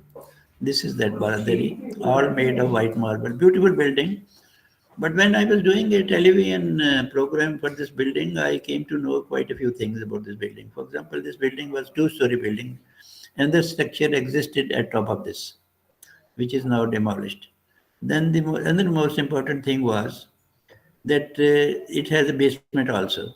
But then it's not only a one basement, it has a sub basement also, which is a unique feature. I mean, in the summer, if you go to the basement, it is cooler, and if you go to the sub basement, it is much more cooler. And what is the most important thing is that from these two basements, that is basement and the sub basement, there was a method through which the light could reach or the sunlight could reach to these two places. And then there was also an arrangement by which the water was also supplied to all these two basements also. So that is very, very important thing. So that means the people who are engaged in the construction of this Baradari and the construction of the basement and the construction of the sub-basement, they were very familiar with some sciences or some methods of hydrology as well. Full credits to the builders and full credit to Maharaja Ranjit Singh for this building. This is another view. And then we come to another place, which is the Sheikhupura Fort. I'm showing you this Sheikhupura Fort because the Sikhs and the Sikh community and the Sikh rulers, though this Sheikhupura Fort was built by Shahanshah Jahangir, as one of the important buildings, since he was very keen, actually the city of Sheikhupura is known after Jahangir because Sheikhu was his name in the childhood. So since he was known as Sheikhu by his father Akbar, the city is also known as Sheikhupura. So not only he built this fort here, he also built the famous building or the famous complex of Hiran Minar. But in this building, when the Sikhs were ruling and the Ranjit Singh was ruling, they also added some monuments in this building also. So that's why this building is very important. Not only in the fort at Sheikhupura, the Maharaja Ranjit Singh also added some buildings in the fort at Lahore. Now when we look at the Lahore fort, we come across a very important building about which I just talked. That is the building of the Sheesh Mahal. If you visit Sheesh Mahal, you will see that at two places, at many places like this, you see small alcove here or a recession here, over here and over here and over here. In all these recessions, there are miniature paintings, and these miniature paintings represent the miniature art of the Sikhs of that time. These are the miniature paintings in those panels or in those compartments. Beautifully rendered building. Those are Sita, Radha and Sita, Sham and Radha's building, or whatever it is. The depiction of it is more related to the mythology of the Hinduism rather than the Sikhism, because Sikhism has no mythology. Sikhism is a straightforward religion based on facts, no mythology at all. So these are the compartments which shows you these miniature, but my point to tell you is that not only they were interested in building, they were not only interested in the decoration of the building, not only interested in the formation of various forms of architecture in the building, but they were equally good in the painting of the miniatures. Not only painting of miniatures, but also many frescoes and other things also. And there are two more examples from the same fort. Then we come to another, that is Samadhi of Ranjit Singh, is the 19th century building in Lahore, Pakistan, that houses the funerary urns of Maharaja Ranjit Singh. It is located adjacent to the Lahore Fort and Badshahi Mosque, as well as the Gurudwara Data Sahib, which marks the spot where the fifth Guru of Sikhism, Guru Arjan Singh died. Please, sorry for interrupting. You have 4 or 5 minutes or more, because we have to get some questions also. Okay, then I run through quickly. Please. Right, no problem. This is the picture of the Samadhi. Another picture and another picture, and this is the roof of the Samadhi.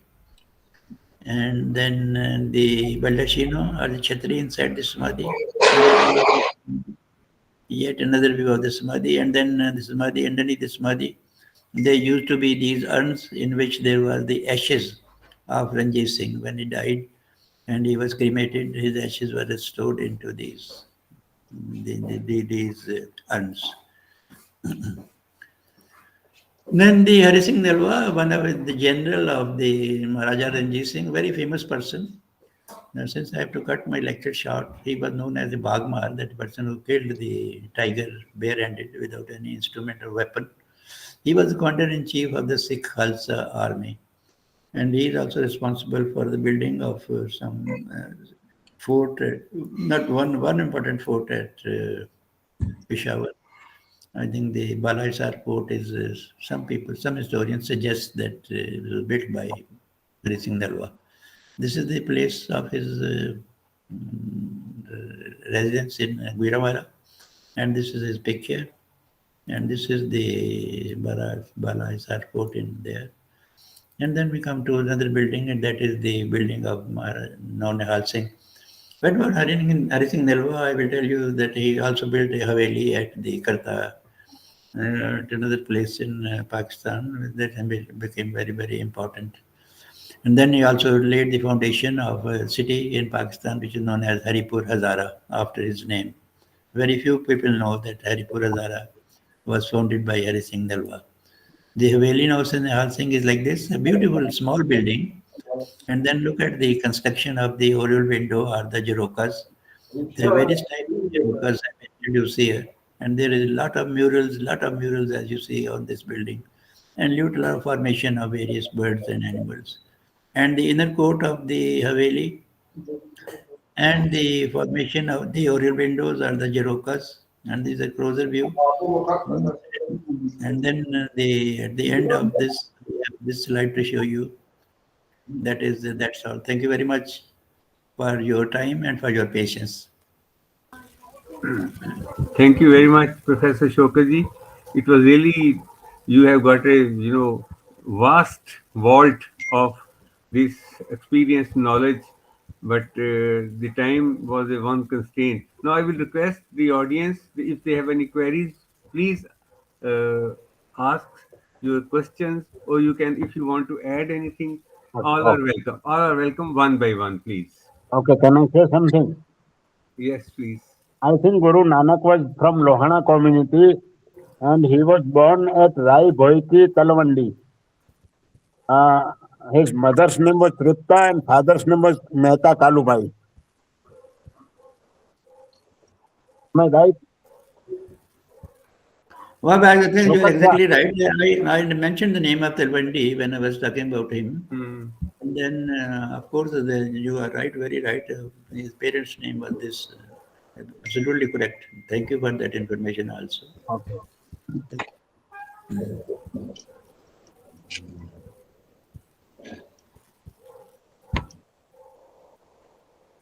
Yes, anybody else? Hello, sir. Shaukat Mohammed, sir.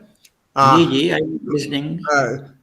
Thank you very much for such a splendid information given on the Sikh monuments of Pakistan.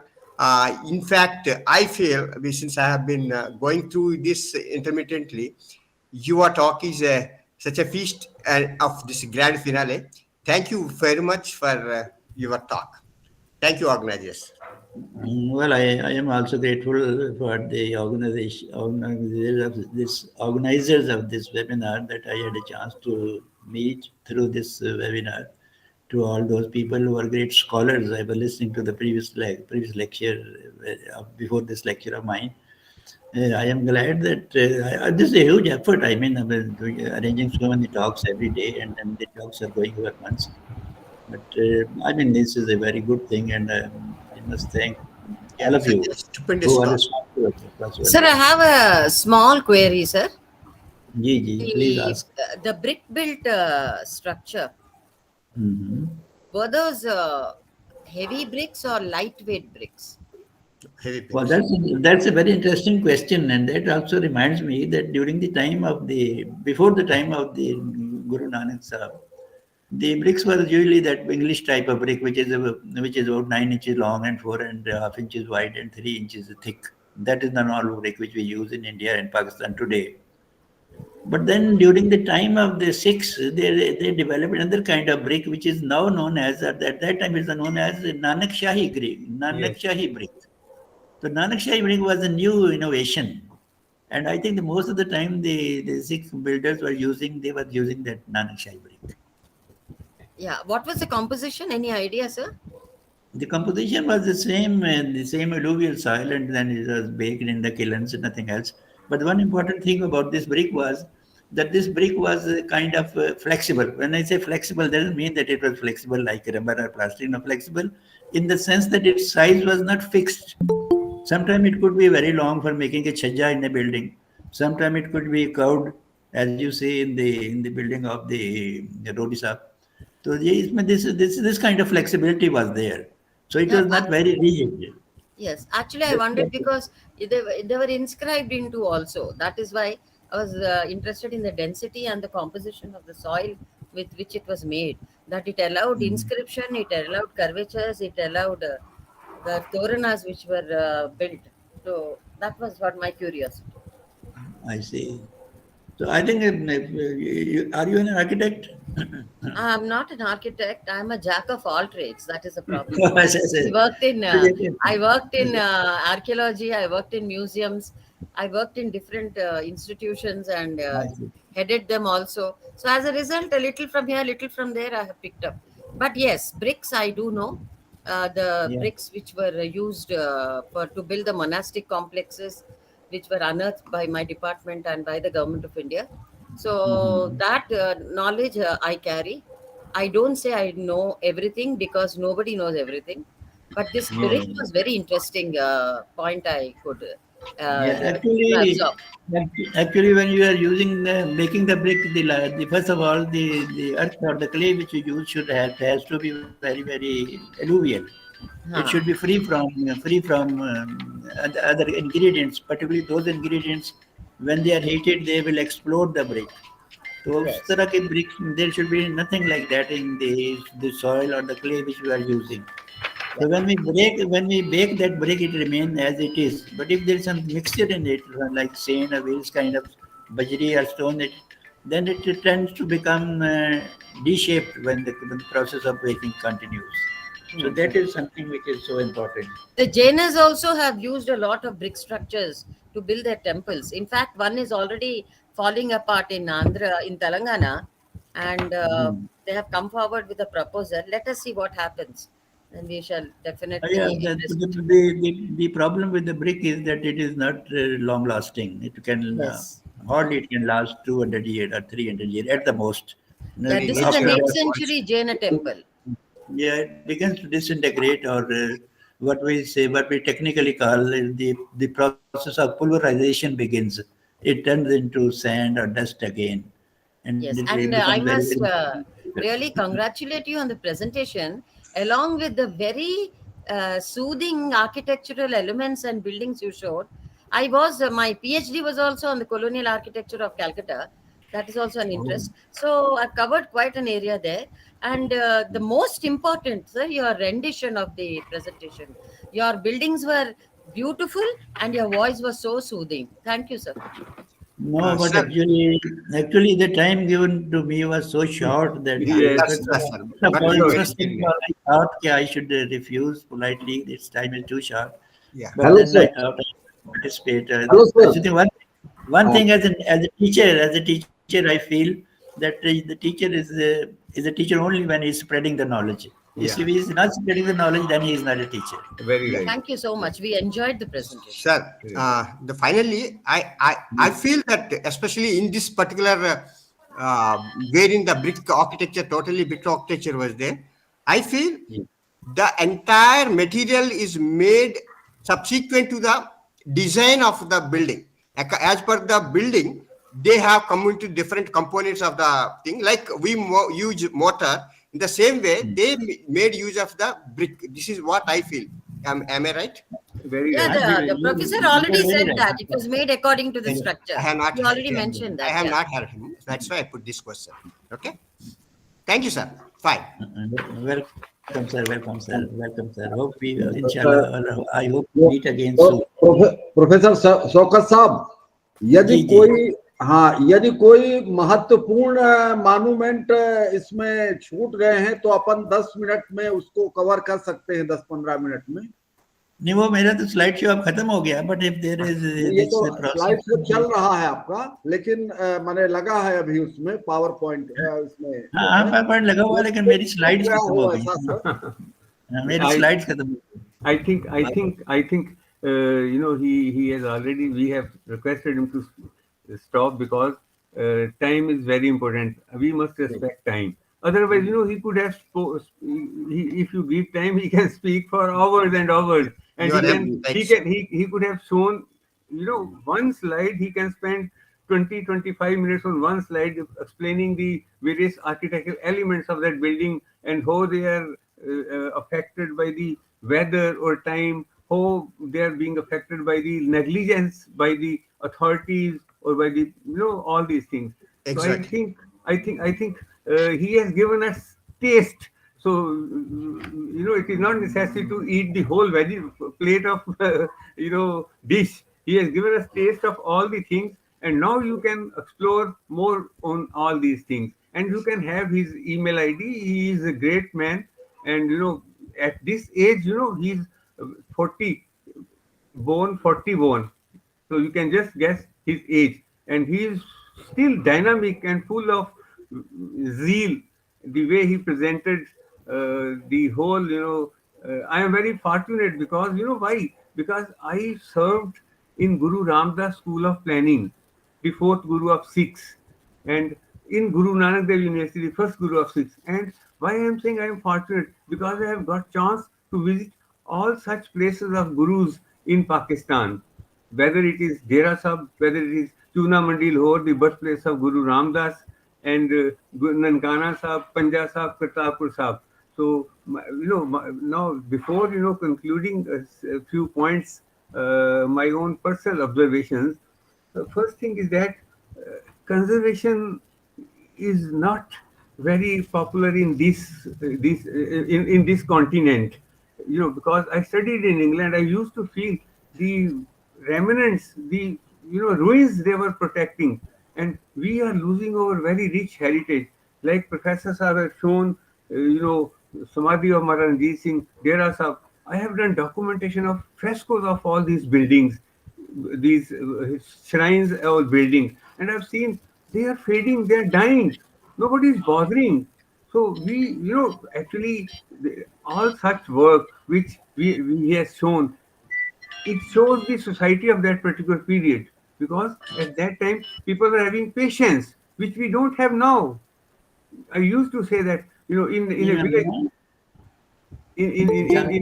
Class में अभी ring करता हूँ, खत्म होने वाली है. So, I have a friend in Pakistan, Lahore, Sajjad Kosar, and then I have friends Parvez Mandal and Saida Mandal. We have done some project of Nankana Sahib and this Kartarpur Sahib together with some foreign agency also. Then recently, this PK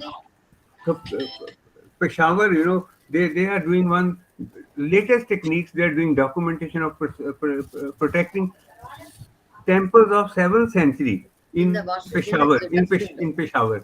So anyway, I don't want to go into further detail, but one thing I will tell that the most of the monuments, whether in India or in Pakistan, they are not very well protected. Although some efforts are being made from the last 20 years, but still. Cat litter తేగలరా అయిపోయింది cat litter అంటే వెనక్కి వెళ్ళాలి అక్కడ time లేకపోతే పర్వాలేదు. Please put off your mic.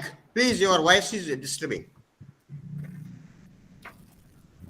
So when he was showing Maharaj Ranjit Singh, there is a interesting thing about Maharaj Ranjit Singh was that he was a secular king. I have not, British have concluded one study, and they found that he was the great king. There is no comparison of that king. Even in this side of the border, in this Punjab, near Amritsar, there is a very interesting site, Pul Mora, and there is, you can say, a temple where there you can see frescoes of Hindu deities, as well as Guru Nanak and Bala Mardana, as well as there is a mosque which we are protecting now, through BSF as well as through the district administration. Anyway, Professor Saab, it is very interesting to have link with you. We'll keep in touch through email, through WhatsApp talks. And if I'll come to Pakistan next time, I will definitely visit you. And you are also welcome to India. I am in Amritsar as well. Now I am in Mohali. It is joining Chandigarh. So I have my head office in Amritsar. So it is very interesting, very thankful to Professor Mishra and Professor Vinash Kaur who arranged all these arrangements. And we'll give trouble to Professor Shokat again to cover the rest of the monuments, which Havelis, which he has not touched because of the prosperity of time. Thank you very much. Thank you very much on my behalf also to everybody who was listening and who are interested in this talk and those who have given me words of appreciation. I am so glad. And then hopefully when you come to Pakistan, we can meet. And if I happen to be in India, we can meet again.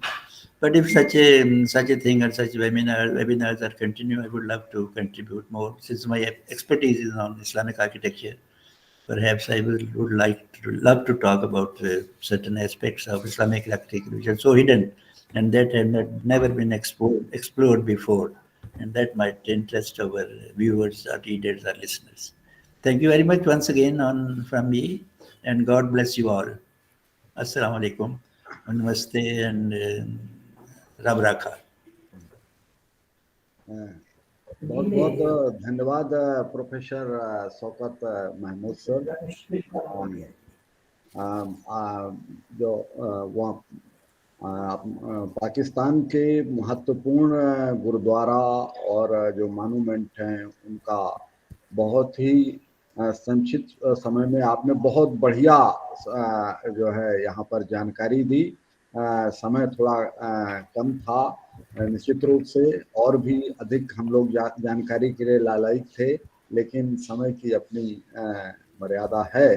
तो आगे मैं जब अगली series करूंगा तो निश्चित रूप से एक बार और समझने का मौका मिलेगा, और निश्चित रूप से ये आपका जो पूरा व्याख्यान है ये ऑडियंस के लिए, खासकर जो नई पौध है, जो नए स्टूडेंट हैं, उनको जानकारी मिलेगी, इनको समझने की, इनके इतिहास का, इनके आर्किटेक्चर का और बाकी चीज़ों का भी सभी न केवल पाकिस्तान बल्कि भारत और उससे और भी देशों के जो यहाँ पे 10 देशों के एक्सपर्ट और प्रतिनिधि स्टूडेंट्स जुड़े हैं इस वेबिनार के माध्यम से, वो लाभान्वित होंगे। और क्योंकि इस प्रोग्राम की पूरे रिकॉर्डिंग हो रही है और ये शिक्षा संस्थानों को दिया जाएगा जो कि अपने स्टूडेंट्स को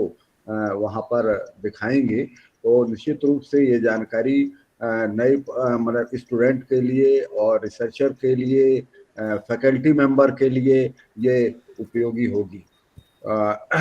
और इस कार्यक्रम के chairperson professor doctor Balwinder Singh ji बहुत शार्ट नोटिस में मैंने उनसे चर्चा की और उन्होंने समय दिया। निश्चित रूप से प्रोफेसर अविनाश मैडम हमारे यहाँ कार्यक्रम से जुड़ी रहती थी, हमारे विषय की भी हैं, तो उनसे विषय की भी कभी कभी चर्चा होती थी, तो मैंने चर्चा की।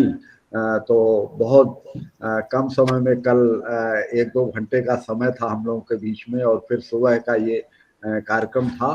तो दोनों ही वरिष्ठ लोगों ने बहुत शार्ट नोटिस में, लेकिन बहुत अच्छा जो आप लोगों से मिला वो निश्चित रूप से सभी न केवल स्टूडेंट बल्कि हम लोग फैकल्टी मेंबर भी उससे लाभान्वित हुए हैं, और वहाँ के कल्चर का आदान प्रदान, आपसी जो ये थाती है अपना हम लोगों की, उसके बारे में नॉलेज मिला है।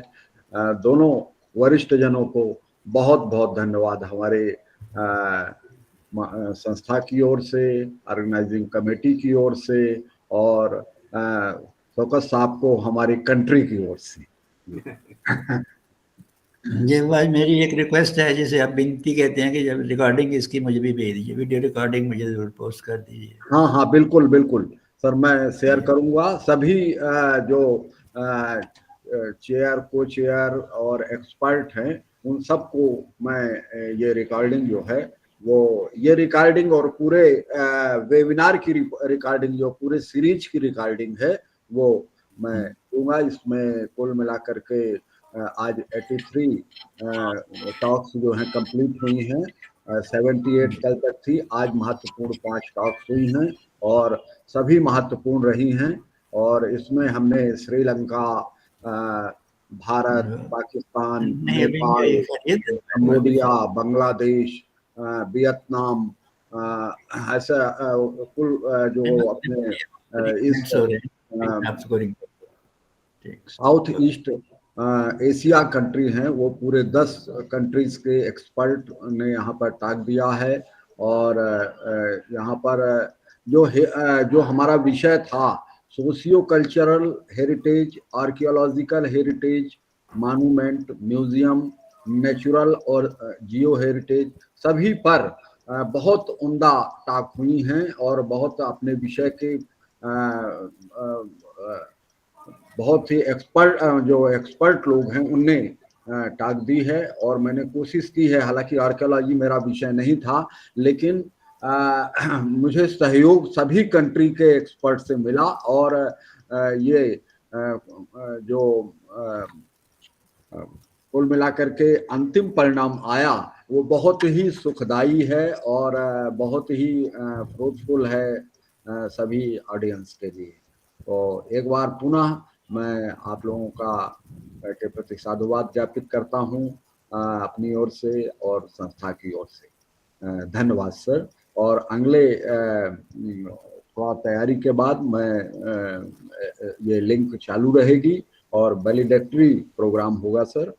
शुरुआत यहाँ पर सर बताने की श्रीलंका के नेशनल म्यूजियम से हुई थी। इसके अलावा हमने जो महत्वपूर्ण यहाँ पर मोहनजोदड़ो है, हड़प्पा है, लाहौर म्यूजियम, वो हड़प्पा का राकी गढ़ी है, और वहाँ पाकिस्तान से काफ़ी अच्छी टॉक हुई हैं जिसमें तक्षशिला पर है, लाहौर म्यूजियम पर है, स्वाट वैली पर है और कैलाश वैली पर है। इन पर बलोच कल्चर पर है। ये महत्वपूर्ण टॉक वहाँ की भी हुई है। श्रीलंका की भी हमने जो महत्वपूर्ण जितने भी हैं नेशनल म्यूजियम, कैंडी, सिगिरिया, इनको कवर किया है। और इसके अलावा भारत में भी चंपानेर, राकी गढ़ी, खजुराहो, हम्पी, ये सभी जो है टॉक हुई है। इसी प्रकार से नेपाल के महत्वपूर्ण national park, Nepali culture, Cambodia का जो अंकोर वाट मंदिर है उसमें 3 टॉक हुई हैं। तो इस प्रकार से सभी देशों के एक्सपर्ट ने हमको समय दिया है और बहुत अच्छे ढंग से उन्होंने बताया है। तो निश्चित रूप से मैं सर लोगों को बताना चाहूँगा कि आप लोगों का भी आशीर्वाद और जो है अंतिम टॉक हुई, ये तो बहुत ही उम्दा टॉक और 2 it's a grand final, it's a grand final. जी सर, जो महत्वपूर्ण जो है स्तंभ थे हैं वो जो है इसमें इस इंटरनेशनल वेबिनार में शिरकत किए। निश्चित रूप से ये मैं अपना अहोभाग्य मानता हूँ कि आप लोगों का जो आशीर्वाद है वो मिला। धन्यवाद।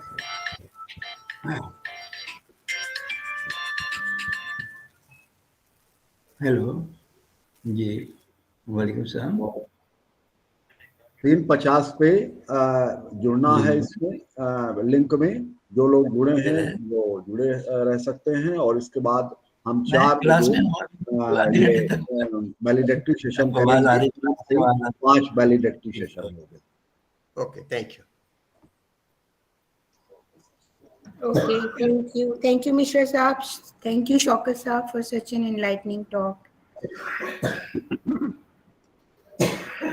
Okay जी, thank you very much मेरे तरफ से again, और अल्लाह हाफिज and goodbye. Okay. रखा।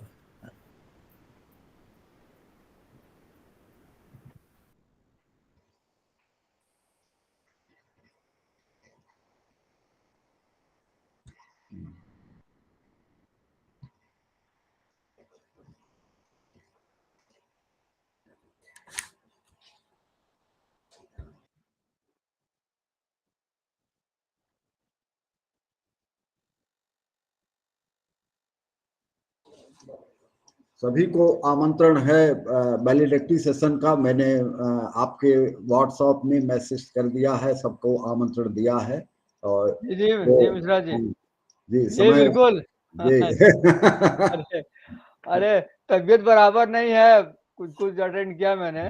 जी हाँ जी सर, आपका तो हमेशा ही हम लोग कॉपरेशन और साथ मिलता रहा है यार उसमें। जी तो जैसा भी होगा सर, जो जी तबीयत जैसा करेगी तो हाँ है। हाँ।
Welcome to all eminent speakers, chairperson, co-chairperson, scientists, professors, and participants, students, research scholars. Welcome this valedictory session of international webinar which we held on through up to 5th November to 16 November, 12 days program. तो first माँ सरस्वती की पूजा के लिए मैं अपने प्राचार्य जी को आमंत्रित करता हूँ, आदरणीय प्रोफेसर एस.एम. शुक्ला साहब। वो माँ सरस्वती की फोटो पर माल्यार्पण करेंगे और दीप प्रज्वलित करेंगे।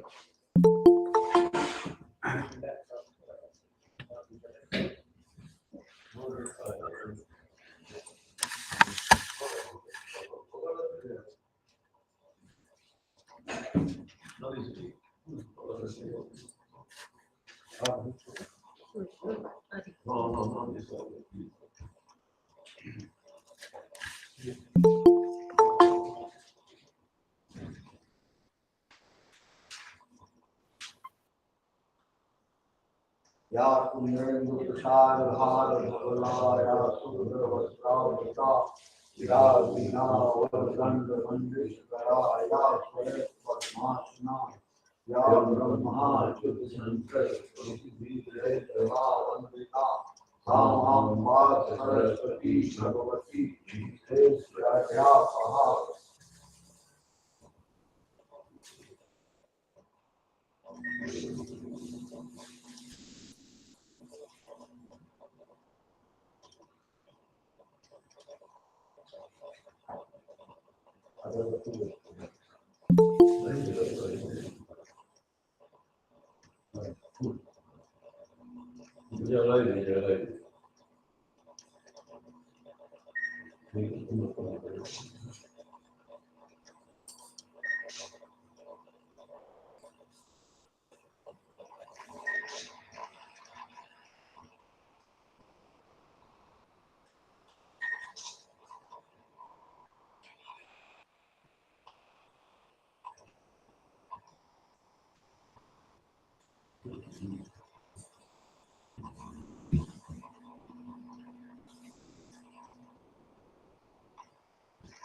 Welcome, sir. Dr. Jugnu sir, Dr. Kalimullah sir, Professor Cyril Vijay Sundra, Sri Lanka, Madam J.K. Jayasindra, Adani Babji Rao sir,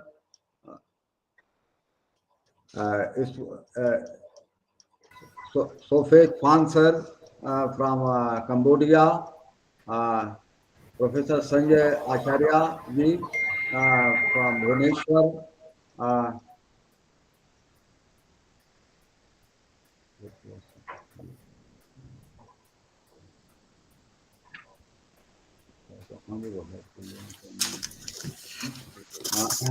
और सभी welcome sir doctor Karimulla sir, Lasari साहब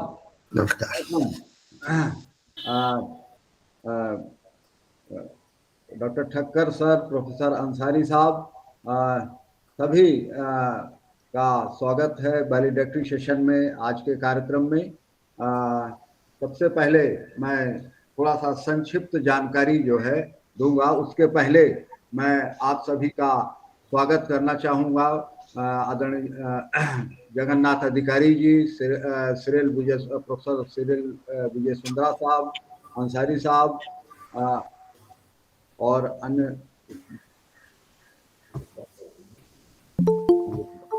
नाम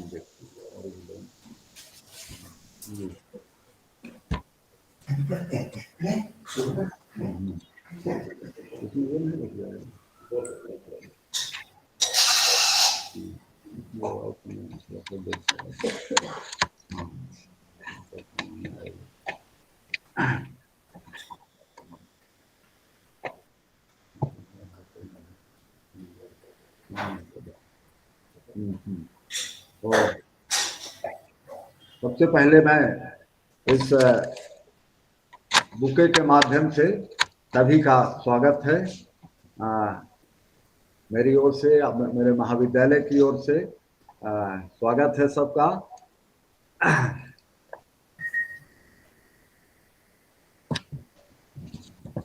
शासकीय MS गोलवलकर महाविद्यालय रीवा मध्य प्रदेश इंडिया में 5 नवंबर से 16 नवंबर तक socio-cultural, archaeological, natural, Jio heritage, monument and museum identification, conservation, management विषय पर आयोजित इंटरनेशनल वेबिनार सेशन के वैलिडेटरी प्रोग्राम में मैं अपने संस्थान की ओर से सभी विशिष्ट अतिथिगणों, all chairperson, all co chairperson, all eminent speaker, eminent scientist, participants का स्वागत, वेलकम करता हूं।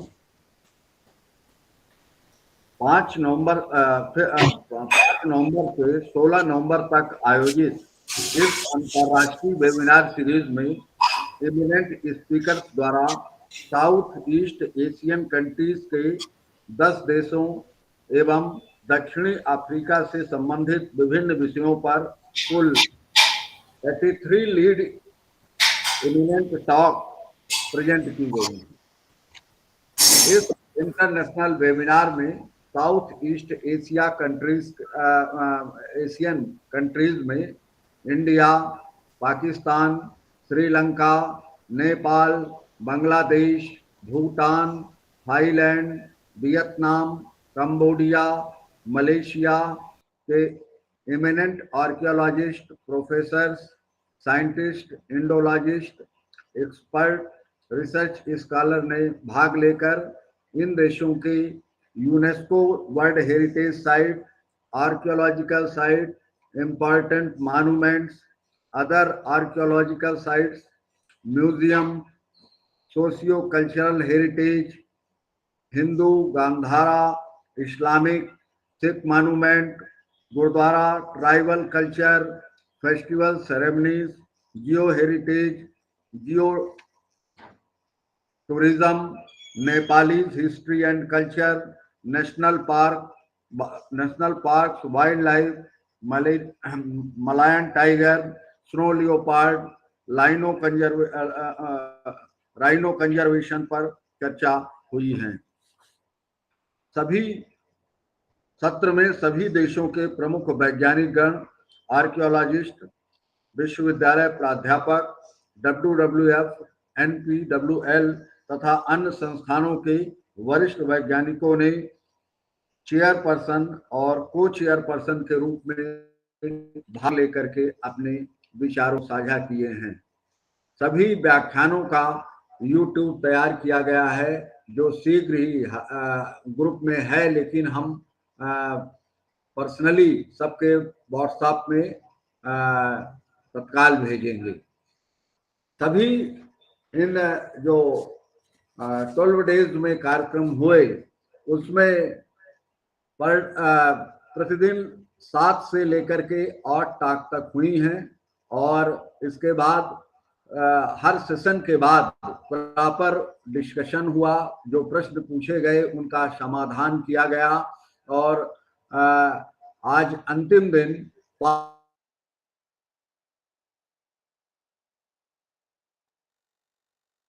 बात जो है म्यूजियम से की थी और आज मॉन्यूमेंट पर जो अंतिम टॉक थी आदरणीय पाकिस्तान के प्रमुख प्राध्यापक लाहौर यूनिवर्सिटी के प्रोफेसर शौकत साहब और चेयरपर्सन के रूप में प्रोफेसर बलविंदर सिंह जी पंजाब गुरु नानक यूनिवर्सिटी अमृतसर के। तो इस प्रकार से कुल मिलाकर के 83 टॉक्स जो है वो 12 दिन में संपन्न हुई। हालांकि ये कार्यक्रम 5 से लेकर के 15 नवंबर तक ही था, लेकिन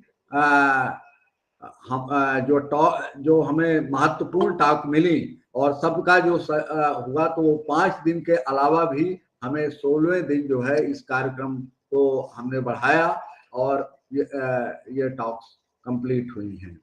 मुख्य रूप से लगभग जो विषय का जो हमारा मुख्य थीम था इसमें वो था हेरिटेज साइट। हेरिटेज साइट में पहला जो है वो सोशियो कल्चरल, दूसरा archaeological site, monument, museum, natural heritage site, जियो हेरिटेज साइट और वाटर हेरिटेज साइट। तो लगभग सभी विषय हमने यहाँ पर सभी विषय पर टॉक यहाँ पर हुई हैं। इसके अलावा जो है जो हमने ये क्षेत्र लिया था ये साउथ ईस्ट एशियन कंट्रीज, लगभग सभी कंट्रीज जो है इसमें पर टॉक हुई हैं और सभी कंट्रीज के आर्कियोलॉजिस्ट, वैज्ञानिक गण, प्रोफेसर गण जो है इसमें भाग लिए हैं। निश्चित रूप से ये जो सफलता है ये आप सभी के कोऑपरेशन के द्वारा और आपने इस कार्यक्रम को स्वयं अपना मान करके और ये कार्यक्रम में योगदान दिया है, हर रूप में, चाहे वो स्पीकर के रूप में हो या चेयर या को चेयर के पर्सन के रूप में हो या पार्टिसिपेंट के रूप में हो, सभी लोगों ने इसमें पूरा कोऑपरेशन दिया है।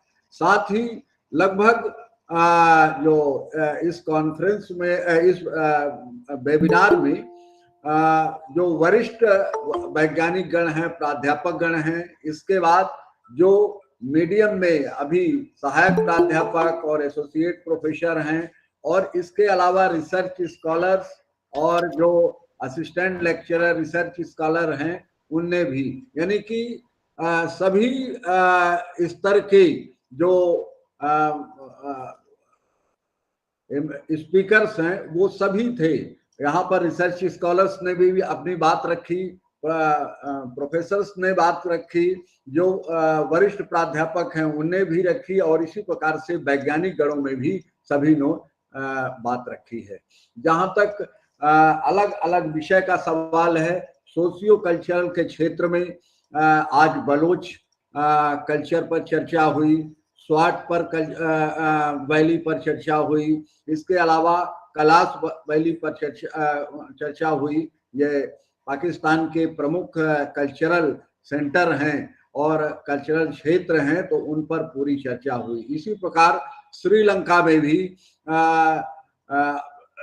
जो कैंडी क्षेत्र का है और अनुराधापुर है, सेगेरिया है, नेशनल म्यूजियम है, इन पर और भी अलग अलग जो आर्कियोलॉजिकल क्षेत्र थे, वहाँ के जो टेम्पल हैं, जो बौद्ध सेंटर हैं, इन पर भी काफी चर्चा हुई। इसके अलावा आगे कंबोडिया में जो प्रमुख मंदिर अंकोर वाट है, इस पर 3 टॉक हुई, जिसमें से 2 टॉक इंडिया के एक्सपर्ट ने दिया और 1 टॉक स्वयं मिस्टर फॉन ने कंबोडिया के जो मिनिस्ट्री ऑफ टूरिज्म के ऑफिसर हैं उन्हें दिया। इसी तरह से वियतनाम और वियतनाम से प्रोफेसर मिन जो हनोई यूनिवर्सिटी के प्रोफेसर हैं, उनने बहुत अच्छा टॉक दिया बायोडाइवर्सिटी कंजर्वेशन पर। जहाँ तक बांग्लादेश का सवाल है, तो बांग्लादेश से वहाँ के जहांगीर नगर यूनिवर्सिटी के प्रोफेसर ने आर्कियोलॉजी पर और वहाँ के फॉरेस्ट डिपार्टमेंट पर 2 टॉक, एक तो प्रोटेक्टेड एरियाज ऑफ बांग्लादेश और दूसरा जो है वो उन्हें वहाँ के elephant human and elephant conflict and mitigation पर बहुत ही बढ़िया टॉक दी। अगले नेपाल में आए तो नेपाल से बहुत अच्छी चर्चा हुई। नेपाल के तिरुवन यूनिवर्सिटी की प्रोफेसर निर्मला पोखरेल जी हैं, जगन्नाथ अधिकारी जी भी हैं नेपाल से, हमारे डॉक्टर पूनम आर.एल. राणा, जिनसे हमारी काफ़ी बात होती रहती थी और 9-10 बजे तक हम लोग रात को भी बात, क्योंकि दिन को तो यहाँ सेशन में रहते थे लेकिन वहाँ पे तो मार्गदर्शन मिला। तो वहाँ के प्रोफेसर सोम साहब जो हेड ऑफ डिपार्टमेंट हैं, madam Rana, madam Nirmala Pokharel madam, इसके अलावा जो है जगन्नाथ अधिकारी जी और उनके जो गाइड हैं प्रोफेसर तेज बहादुर थापा साहब, वहाँ के WWF के जो वैज्ञानिक गण हैं, थापा साहब हैं, भट्ट साहब हैं, पंत जी हैं, और इसके अलावा सबको जोड़ने वाले मैं अंतिम में उनका नाम ले रहा हूँ क्योंकि वही वहाँ हमारे संयोजक थे, जामक कार्की, जिनने की पूरा नेपाल को, नेपाल से जो 8 टाक हुई उसका वो पूरा जो है जामक कार्की साहब ने वाइल्ड लाइफ पर और सोम साहब ने पूरा इसको किया और अच्छे वैज्ञानिक वहाँ के मिले। वहाँ नेपाली हिस्ट्री, पशुपतिनाथ जी, थिमी पर चर्चा हुई और इसके अलावा वहाँ के जो सभी नेशनल पार्क, माउंटेन वाले नेशनल पार्क, चितवन है जो प्लेन वाले हैं, और तो पूरा वहाँ नेपाल का एक प्रकार से पूरा एक महत्वपूर्ण जो भी मैटर था वाइल्ड लाइफ और उससे संबंधित वो पूरी जानकारी यहाँ पर ऑडियंस को मिली है। यहाँ पर भूटान से भी एक महत्वपूर्ण टाक हुई है। वहाँ कल टाक हुई, वो पूरे वहाँ के वाइल्ड लाइफ पर बहुत अच्छा संगे टाइगर जी ने वहाँ पे वैज्ञानिक बहुत अच्छा टाक दिए, डीन है वहाँ के संस्थान के। इसके बाद श्रीलंका की जो म्यूजियम की स्पेशलिस्ट हैं और डायरेक्टर जनरल, उन्होंने जो इनाग्रल सेशन में, और वहाँ सेनरस साहब, वहाँ के संजीवनी मैडम संजीवनी तो और मनोरी गुनातिल के नेशनल जो वहाँ म्यूजियम है उससे 4 लोगों ने, इसके अलावा प्रोफेसर में वहाँ के जो 4 प्रमुख यूनिवर्सिटीज हैं उन चारों ने यहाँ पर पार्टिसिपेट किया। रूहाना यूनिवर्सिटी, पेरदेनिया यूनिवर्सिटी और Rajarata university, Kelaniya university. Professor Siril साहब जो रिसर्च प्रोफेसर हैं वहाँ के, और वहाँ पे बॉटेनिकल गार्डन का बहुत बढ़िया जो है जानकारी दी। तो इस प्रकार से श्रीलंका, नेपाल और इसी प्रकार से पाकिस्तान से तो हमारे यहाँ लगभग 24 टॉकर्स, जिसमें से 7 जो है वाइल्ड लाइफ पर और टॉक वाइल्ड लाइफ और बॉटेनिकल गार्डन पर टॉक हुई, और करीब 17 टॉक जो है वो आर्कियोलॉजिकल साइट में हुई। वहाँ पे भी पूरा क्षेत्र को हमने यहाँ पे कवर किया गया। Taxila, Lahore museum, Mohenjodaro museum, Taxila archaeological site, Mohenjodaro site, Swat valley, वहाँ के जो लाल सोनारा नेशनल पार्क है, वहाँ के जो वेटनरी के हैं उन्हें बायोडाइवर्सिटी पर दिया। तो इस प्रकार से वहाँ के WWF से 4 वैज्ञानिक गण, और इसके अलावा लाहौर यूनिवर्सिटी के प्रोफेसर, विजिटिंग प्रोफेसर और लाहौर वेटनरी यूनिवर्सिटी के प्रोफेसर ने वाइल्ड लाइफ पर टॉक किया। इसी प्रकार से आर्कियोलॉजी में वहाँ के जो वरिष्ठ आर्कियोलॉजिस्ट हैं, डॉक्टर लेसारी साहब जो है वहाँ के जाने माने आर्कियोलॉजिस्ट हैं, और उन्हें बहुत अच्छा अनुभव है, काम है उनके अंडर में। बहुत सी वहाँ पर लोगों ने शोध किया है और अभी भी लगातार वो काम कर रहे हैं। डॉक्टर आशमा इब्राहिम मैडम जो वहाँ की स्टेट बैंक म्यूजियम की डायरेक्टर हैं, और उन्हें बहुत बढ़िया वरुण एक तो पाकिस्तान का कल्चरल हेरिटेज और दूसरा जो है वरुण टेम्पल के कंजर्वेशन पर टॉक दिया। लसारी साहब का टॉक जो है वो खासकर वहाँ के जो प्रमुख बिल्डिंग, आर्किटेक्चर, मॉन्यूमेंट, ये पूरा जो था उस पर टॉक हुई। इसके अलावा गनीरुर रहमान साहब जो कि तक्षशिला इंस्टीट्यूट के डायरेक्टर हैं, उन्हें जो है गांधारा पर अपनी टॉक दी। 1-2 टॉक जरूर नहीं हो पाई, जैसे साल्ट रेंज की टॉक, वो एक्चुअली दिया, कल भी उन्हें फोन किया था, लेकिन तबीयत नासाज होने के कारण डॉक्टर फतेन मसीह साहब वो टॉक नहीं हो पाई। हम आगे निश्चित रूप से उसको कराएंगे। तो इस प्रकार से वहाँ के सभी इसके अलावा जो तक्षशिला यूनिवर्सिटी के असिस्टेंट प्रोफेसर हैं हैकल साहब, वो शुरू से ही हमें जुड़े रहे, और जितने भी वैज्ञानिक वहाँ के जो वरिष्ठ लोग हैं और अलग अलग फील्ड के लोग हैं, उन पर वहाँ पर एक किरण सिद्दीक मैडम है, रफीउल्लाह खान जी हैं, और मिस्टर डॉक्टर हैकल हैं, आसमा मैडम हैं। तो सभी न केवल उन्हें हमें नंबर दिया, बल्कि उन लोगों को फोन करके और कहा कि नहीं इस कार्यक्रम से जुड़ना है। आज शौकत साहब ने जो वहाँ के प्रोफेसर साहब हैं, इसके अलावा 2 लोगों का, डार साहब, हालांकि उनकी तबीयत नासाज हो गई, लेकिन उनके विषय और सभी विषय फोटो हम प्राप्त कर चुके थे, लेकिन अचानक ऐसा हुआ। आगे हम निश्चित जोड़ेंगे। और तो इस प्रकार से काफी मैटर लगभग पाकिस्तान के हर प्रोविंस का जो है टॉक यहाँ पर हुई है, और वाइल्ड लाइफ में भी हुई है, क्योंकि वहाँ के वैज्ञानिकों ने पूरे नेशनल पार्क को कवर किया है, और वहाँ की बायोडाइवर्सिटी को कवर किया है। कल्चर पर भी बात हुई। और भी पहले भी हुई हैं शुरू से। तो इस प्रकार से काफी कुछ मैटर और करीब 24 टाक जो हुई बड़ी महत्वपूर्ण है और सबसे सदैव रूप से चर्चा भी होती रही। तो एक प्रकार से पर परिचय भी हुआ, एक दूसरे की बातों को अपन लोगों ने समझा। तो इसके बाद जो हमारे भारत से भी करीब 26 लोगों ने टॉक दिया अलग अलग विषय पर, हड़प्पा के राखी गढ़ी पर, चंपानेर पर सोनावाने साहब जो यहाँ के प्रमुख आर्कियोलॉजिस्ट हैं, सिंधे साहब ने टॉक दी, एलिफेंटा पर टॉक हुई, मंजरी मैडम ने टॉक दिया, जुन्नू साहब ने अंकोर वाट पर उदयपुर से हैं और अंकोर वाट के टेम्पल पर टॉक हुई, पौंडरी जी हैं उन्होंने भी अंकोर पर किया। म्यूजियम पर कई लोगों ने यहाँ पर चर्चा की और भारत के जैसे लखनऊ का स्टेट म्यूजियम है, मायो कॉलेज का, अजमेर का म्यूजियम है और इसके अलावा प्रमुख और भी म्यूजियम पर चर्चा हुई जैसे कि दिल्ली का प्रधानमंत्री संग्रहालय पर। तो इस प्रकार से यहाँ के वरिष्ठ वैज्ञानिकों ने भी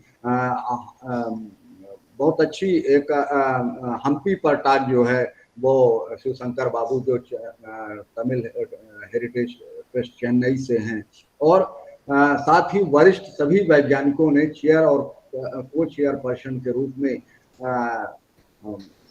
हमारे डॉक्टर बाजीराव है एक, हाँ जो बहुत अच्छा हमारे हमेशा जो हमको लगभग रोज ही कुछ ना कुछ नई चीज बताती थी, मैडम जे केदारेश्वरी जो कि फर्स्ट सत्र में चेयरपर्सन भी रही, उनने टॉक भी दिया म्यूजियम के कंसेप्ट पर। यहाँ पे म्यूजियम की इंडिया की बहुत वरिष्ठ आर्कियोलॉजिस्ट हैं वो और म्यूजियम खासकर म्यूजियम के एक्सपर्ट हैं। तो इस प्रकार से भारत के विभिन्न क्षेत्रों से सभी स्टेट से इस बार हमने नॉर्थ ईस्ट और बंगाल का अभी तक हम नहीं कवर कर पाए थे, लेकिन इस बार 2 टॉक नॉर्थ ईस्ट से, एक तो नागालैंड के वाइस चांसलर साहब का हुआ दत्ता साहब का और दूसरा इंद्रानी मुखर्जी जो गुवाहाटी में प्रोफेसर हैं और इसके अलावा आज इंडियन म्यूजियम जो कलकत्ता में है वहाँ के सत्य कुमार जी ने खासकर म्यूजिकल इंस्ट्रूमेंट पर बहुत उम्दा टॉक दी और निश्चित रूप से ये यूनिक टॉक रही है। तो इस प्रकार से लगभग काफी क्षेत्रों को हमने कवर किया है। अब पूरी एक तरफ से कहानी नहीं कही जा सकती क्योंकि पूरा ये हमने प्रोग्राम जो है पहले ही आप लोगों को डिस्ट्रीब्यूट कर दिया था और उसकी जानकारी सबको है और लगभग ये जो प्रोग्राम शेड्यूल है इसमें कोई कमी नहीं हुई बल्कि प्लस हुआ है और तो इसमें कुछ 3-4 जो प्रोग्राम में शामिल नहीं थे ये बाद में बने हैं। तो ये जैसे आज के लगभग सभी टॉक जो है वो इस प्रोग्राम में लिखित हुए नहीं थे। तो इस प्रकार से काफी अच्छा टॉक हुआ है। तो सब को हमारे तरफ से साधुवाद है, धन्यवाद है और साथ ही हम ज्यादा समय न लेकर के बल्कि हम आप लोगों से सुनना चाहेंगे कि ये प्रोग्राम में से क्या मिला और आगे क्या चाहेंगे, खासकर जो यंग लोग हैं जिनके लिए ये आयोजित है उनकी बात हो और अपने कुछ जो वरिष्ठ लोग हैं जो लगातार पार्टिसिपेट किए हैं और यहाँ पर रहे हैं किसी न किसी भूमिका में, हम उनसे चाहेंगे कि आगे जब कभी हमारा संस्थान ऐसे प्रोग्राम करे तो हम कहाँ कुछ सुधार करें और क्या इसमें जोड़ें और साथ ही स्टूडेंट का, क्योंकि अपने एक जो ये रीजन है खासकर साउथ ईस्ट एशिया, तो यहाँ पर थोड़ा सा मैं भी प्राध्यापक हूँ और रिसर्च और इन गतिविधियों से जुड़ा रहा हूँ, तो हमारे यहाँ स्टूडेंट से पूछने के लिए बहुत कम होता है कि स्टूडेंट क्या पढ़ना चाहता है। एक्चुअली हमारे यहाँ सबसे पहले वो है कि हम लोग क्या पढ़ाना चाहते हैं वो स्टूडेंट पढ़े। खासकर रिसर्च के मामले में गाइड जो कहता है वो रिसर्च स्कॉलर करता है, लेकिन उनकी क्या इच्छा है, वो आगे इस विषय पे क्या चाहते हैं, ये हम जानना चाहेंगे कि जिससे कि आगे क्योंकि ये न केवल स्टूडेंट के लिए था बल्कि फैकल्टी मेंबर के लिए भी था, तो वो भी अपने स्टूडेंट को समझे कि हमसे स्टूडेंट क्या चाह रहा है। तो इतना ही मैं अपनी बात कहूँगा, और फिर मैं अलग अलग मैं चाहूँगा कि आप लोग 2-2, 3-3 मिनट में, क्योंकि समय कम है, तो हाँ जी। मुख्य रूप से अपनी बात रखेंगे।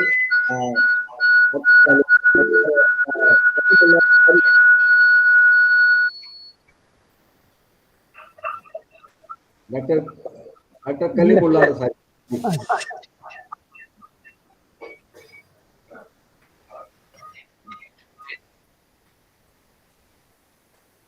आवाज नहीं आ रही सर, आवाज अनम्यूट करें सर।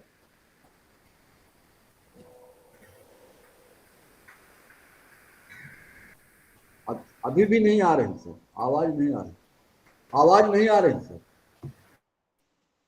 आ रही है आवाज सर, इधर आ रही है। हाँ आ रही। हाँ, अब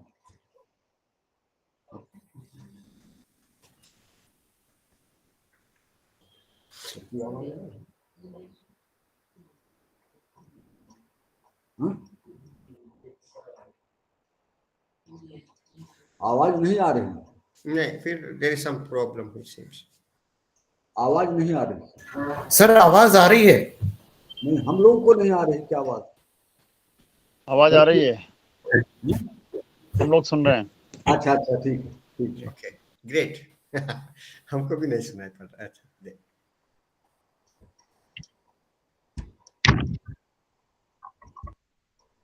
उसमें आ रही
मैं अपनी बात कहना चाहता हूं। मैं उदयपुर से डॉक्टर श्री कृष्ण जुगनू हूं, और अब क्या कहें, मिश्रा जी ने तो इस आयोजन के बहाने हम सब लोगों के लिए मिश्री जैसा उपहार दिया है। ये एक ऐसा आयोजन, और मैं तो कहता हूं लोग शादी में भी 1 या 2 दिन में थक जाते हैं, लेकिन पूरे 10 दिन, बल्कि 11वां दिन है आज, तो 2 मास आपने कार्तिक की कीर्ति पाई और मार्गशीर्ष से महिमा पाई। 2 महीने आपने लिए हैं। इसमें मैं खुद बहुत ज़्यादा व्यस्त रहा, लेकिन ये ताज्जुब करेंगे कि मैं जब तब जुड़ के मैं ये खोज खबर लेता रहा, कितने सुंदर विषय आपने चुने हैं। ऐसा कौन सा विषय रह जाता है जो प्रासंगिक, कंटेम्परेरी, बल्कि मैं तो इसको यूं भी कहूँगा कि आपने चुन के विषयों को लिया और विषयों के विशेषज्ञों को लिया, जिनका स्पेशलाइजेशन था उनको आपने चुना। ये सब जो विषय का अभिषेक करते हैं, जो विषय की प्रतिष्ठा करते हैं, जो विषय को नया रूप देते हैं, उन सब के साथ आपने एक संवाद, बल्कि मुझ जैसे नाचीज के साथ भी एक संवाद निरंतर रखा और कई लोगों को जोड़ा।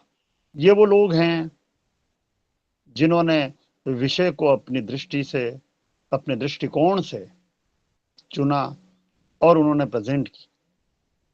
ये विषय आज की तारीख में मानवता के लिए हितकारी है, मानव समाज के लिए हितकारी है। ये वो विषय हैं जिन पर संवाद होने पर मुझे लगता है भारतीय उपमहाद्वीप में चेतना के जो भी बीज विद्यमान है, ये उनका अंकुरण है। आपका ये प्रयास एक सफल वृक्ष के रूप में देखा जाएगा, स्वीकारा जाएगा। मैं अपनी बात यहीं पर समाप्त करता हूँ। प्रणाम।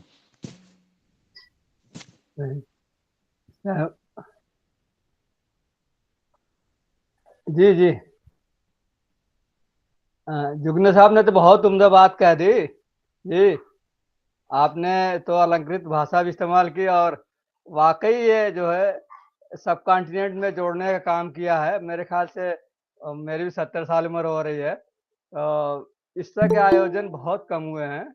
और जो कुछ इस इंटरनेशनल वेबिनार कह रहे हैं हम लोग, और साउथ ईस्ट एशिया भी कह रहे हैं, अब इसमें जो जितने लोग शामिल हुए, जो बातें हुई और जितने प्रेजेंटेशन है, मॉन्यूमेंट्स हैं, यादगारें हैं, और सबको प्रोसीडिंग में एकजा करके कीजिएगा ताकि वो एक हार्ड कापी हमेशा रहे।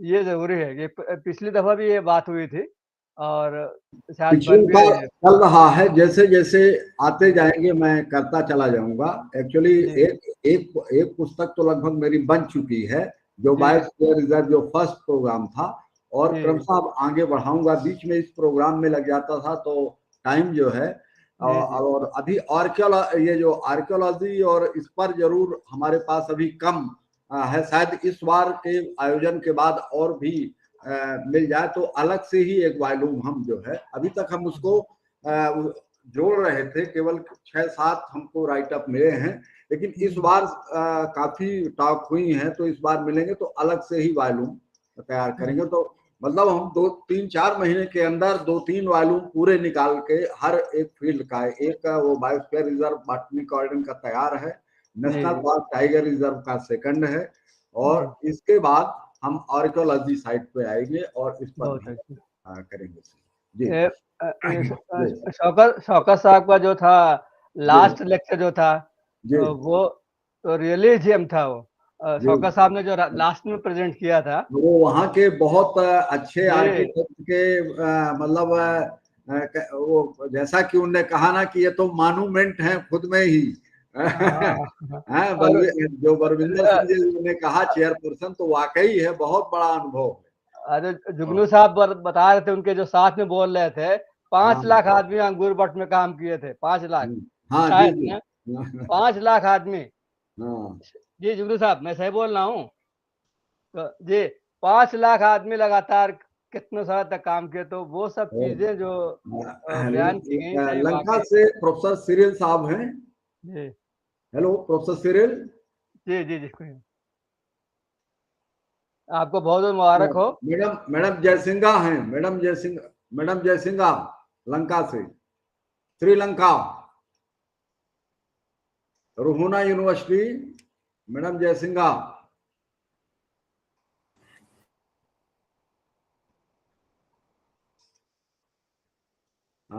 मैडम तब तक वो the city of Ruhuna, Sri Lanka. Yes, sir. Yes, ma'am. I like to tell you something about this webinar. Yeah. It's not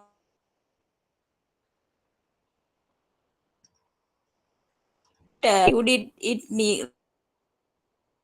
nice. It was a good platform for the researchers to present their research papers. Not only, but also we got a chance to share our knowledge with others. Professor Mishra, I thank you very much, you and your team.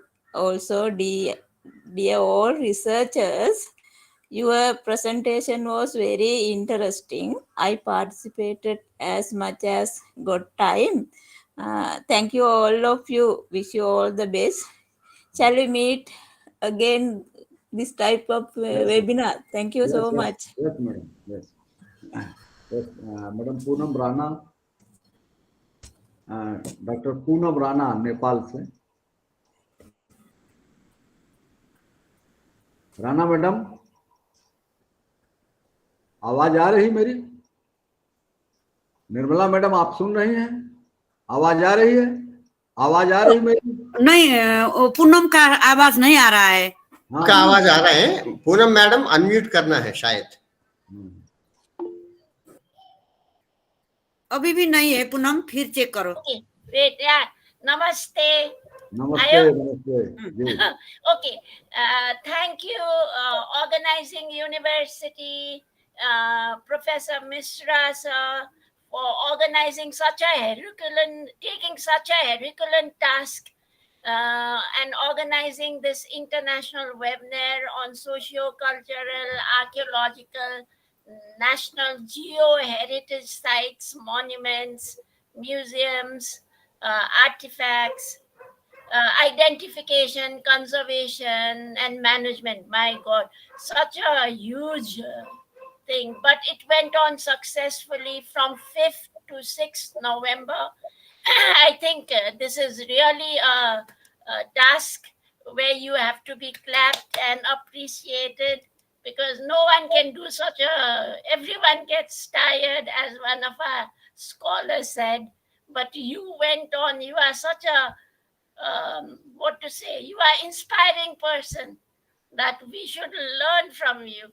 Thank you so much. And the topics covered were all enlightening, though I was unable to join all presentation because of our work, classes.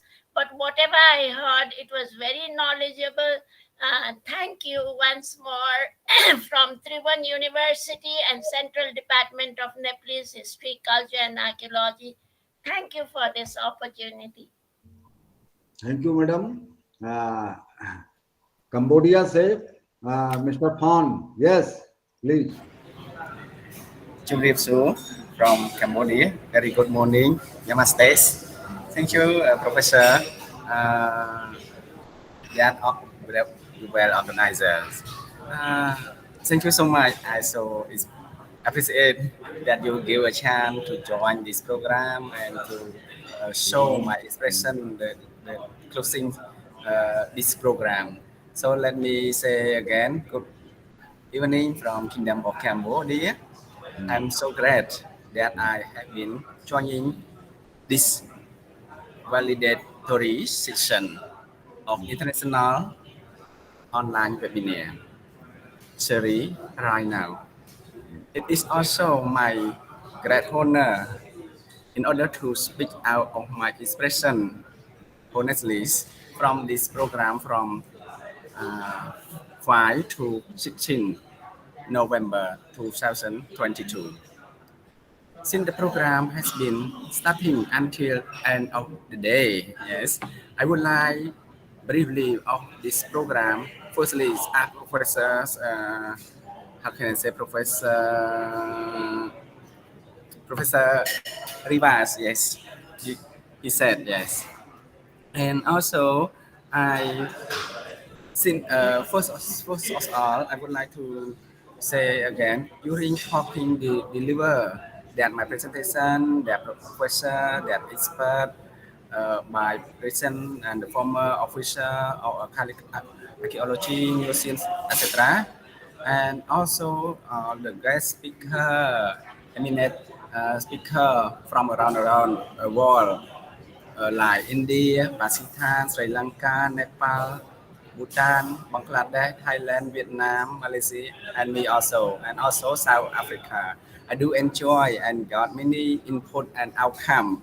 Exactly, even I'm not an expert social museum or archaeology, but I got many input, yes, and also I have a chance to show to the world that you organize, that the professor, that expert got from my presentation time. But I, actually, on that time, I want to detail more in my presentation time. But the connect is not available and not internet is so bad. So I just bring by Dr. Rava said yes. And okay, not too much. I'm so all in all. I do hope that all of the participants from South Asian countries, South Africa, is enjoying a great, successful, and wonderful time together with newly input fruitful outcome in this program.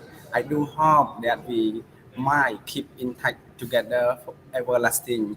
I also in the future, if I have a chance, I can meet all of professor expert face to face. Thank you so much. Thank you. Thank you. Thank you, Mr. Khan. Madam Ashma, Dr. Asma, Madam, thank you.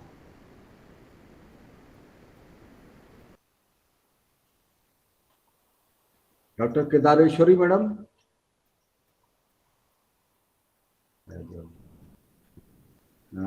Dr. Masood, sir, Professor Masood, sir, Jahangir Nagar University. Yes.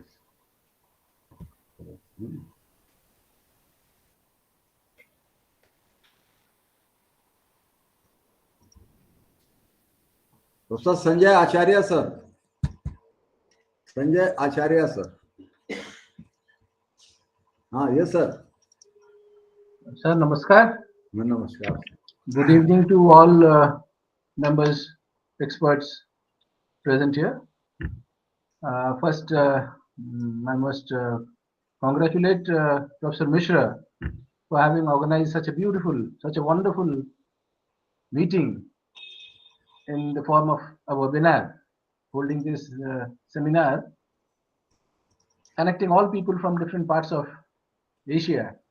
Was wonderful, sir. I must, you must be congratulated for taking up this effort and putting it through and through from 5th till 16th. I was there throughout in your earlier webinar that you had done. In fact, I had presented a paper there. It was wonderful again being here with you. And I'm sure the manner in which you have connected different people, we will all stay in touch together with each other and try to exchange ideas, exchange information. In fact, there was a mail message that I had seen that he wants to have images of Gajalakshmi. I'm from Orissa, India. We have a lot of temples here, and most of the temples have the image of Gajalakshmi. I'll definitely connect. This was wonderful connecting here and hearing different people from different locations talk about art and archaeology. Not much to say, sir. Congratulations once again to you. And we would definitely expect such sort of interactions more and more. Thank you, sir. Thank you. Thank you, sir. Thank you. Rao Saab.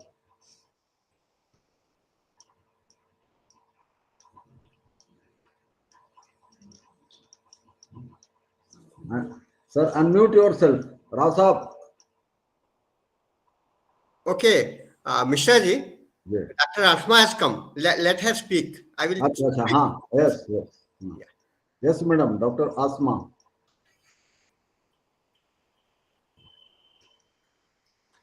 Hello everyone. Namaskar. Namaskar. Good to see you all.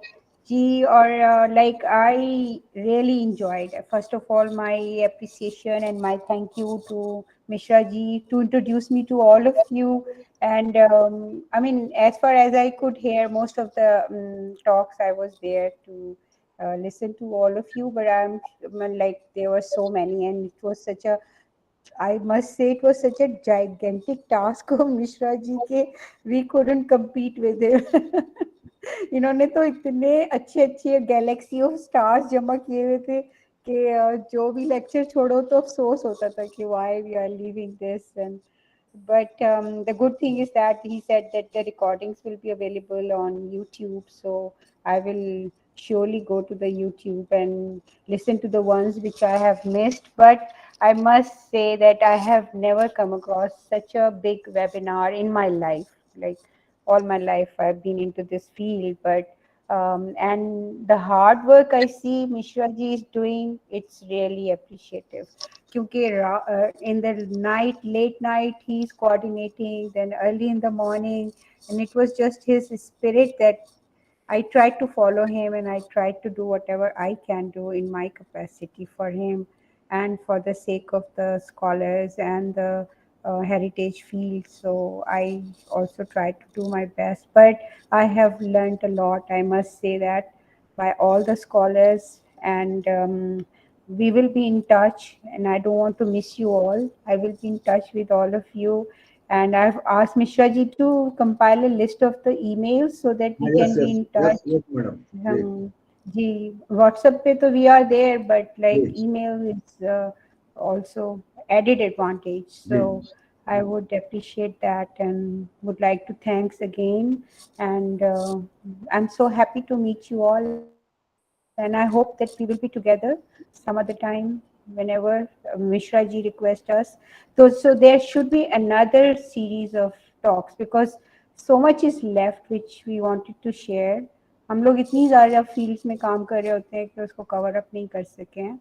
So and there are so many other scholars which should be there. So next time hopefully we will be able to, Mishra ji will be able to arrange it again. Okay, thank you so much. My best wishes to Mishra ji, and thank you once again. Thank you. Thank you. Yes, sir.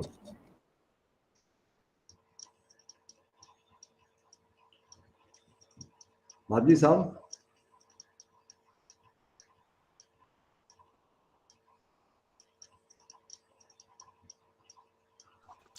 Very Sir, yeah, thank you. Alkesh, good evening. Good morning to you, Alkesh. Very good evening to all the participants. And this is such a beautiful season of, like in India, we talk of Kumbh Mela, which goes for 12 days uninterruptedly with a participation of lakhs of people. Like that, Mishra ji has conducted a successfully Kumbh Mela. That is what I say. And it is not the team. We say Mishra ji and you and your team. No, it is one man army. Because with such a strong, hard rock determination, he takes the thing.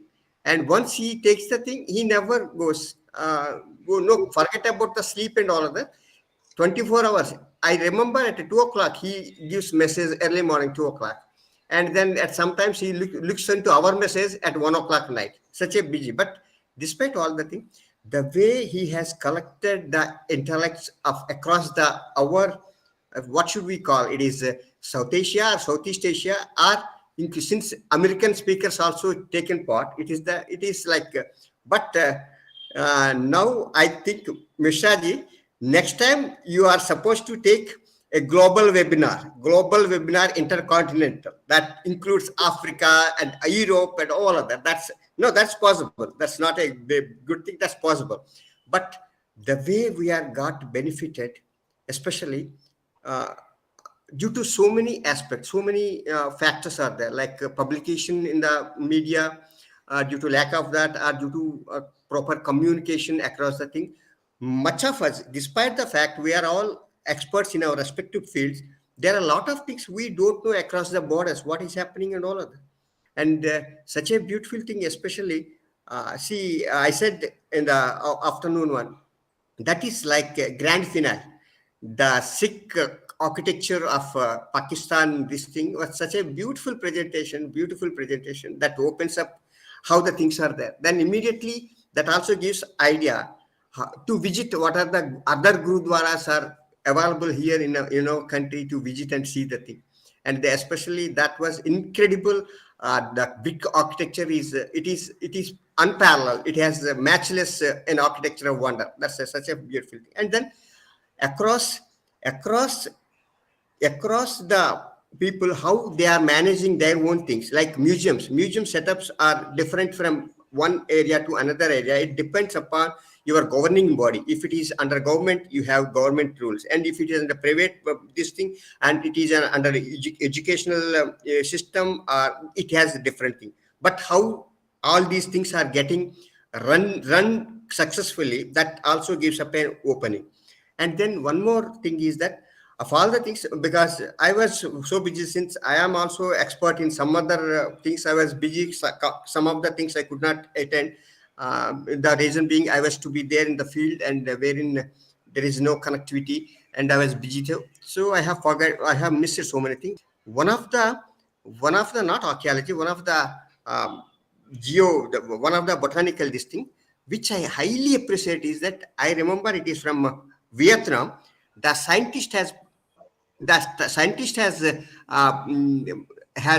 informed about the DNA, how the DNA should be taken and for the future. That is such a wonderful this thing. That's such a wonderful idea. Dissemination of idea is really, really great thing. And Mishraji, now the gigantic task is not that is successful, great successful conduct of this webinar.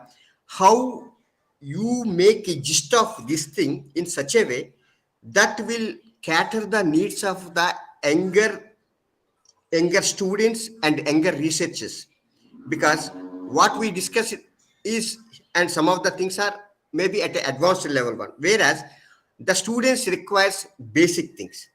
You got my point? Students always they show interest in the basic. Once they get into the basic things, then they will develop interest to go further in detail of the thing. So such a thing has to be taken there. And then as such, always there should be, see what happened, I have seen some of the very important topics which are highly helpful and knowledge dissemination topics, but due to the time given at that time, the participants are very less. No, participants are here, but the what's called the target group, participation of the target group, I found that it is limited at sometimes. You may please excuse me if I am not right, Rushaji. So that is also one of the things we need to, and I request you next time for any seminar or webinar, apart from our way of communication and what's called advertisement, you please take the course of local media, print media, and then also the electronic media to their help before coming in such a one, so that a wider people would be aware of the thing, so we can expect wider participation in that. And then every topic is such a beautiful one. It itself, despite the fact, so we have museums, okay, and we have monuments, we have conservation of monuments. Despite all these things, how everything is that is what's called target oriented, and it is site specific. Every conservation is site specific. Every management of site itself is a site specific. Like Bangladesh, Mishraji, sorry, while you are in the initial talks, while you are referring the entire thing, I think whether I missed it, you didn't refer about participation from the Bangladesh. That's what I presume. People who have taken part in the from the Bangladesh. That word I missed it, or you didn't specify. I don't know, because I heard that all the participants you have specified, but maybe do that. That's okay. That itself is a very unique. And then if we again since thanks to the technology, since YouTube are very much available, we can see and re-see and revisit, and we can compile different sites and make a study out of these ones, comparative study or any analytical studies. That will be of a great help. So with these things, I thank you very much, and thank you all the participants. And you have given such a platform, and you made such a bridge across the boundaries. Now we have come in contact with a number of galaxy of scholars of different fields.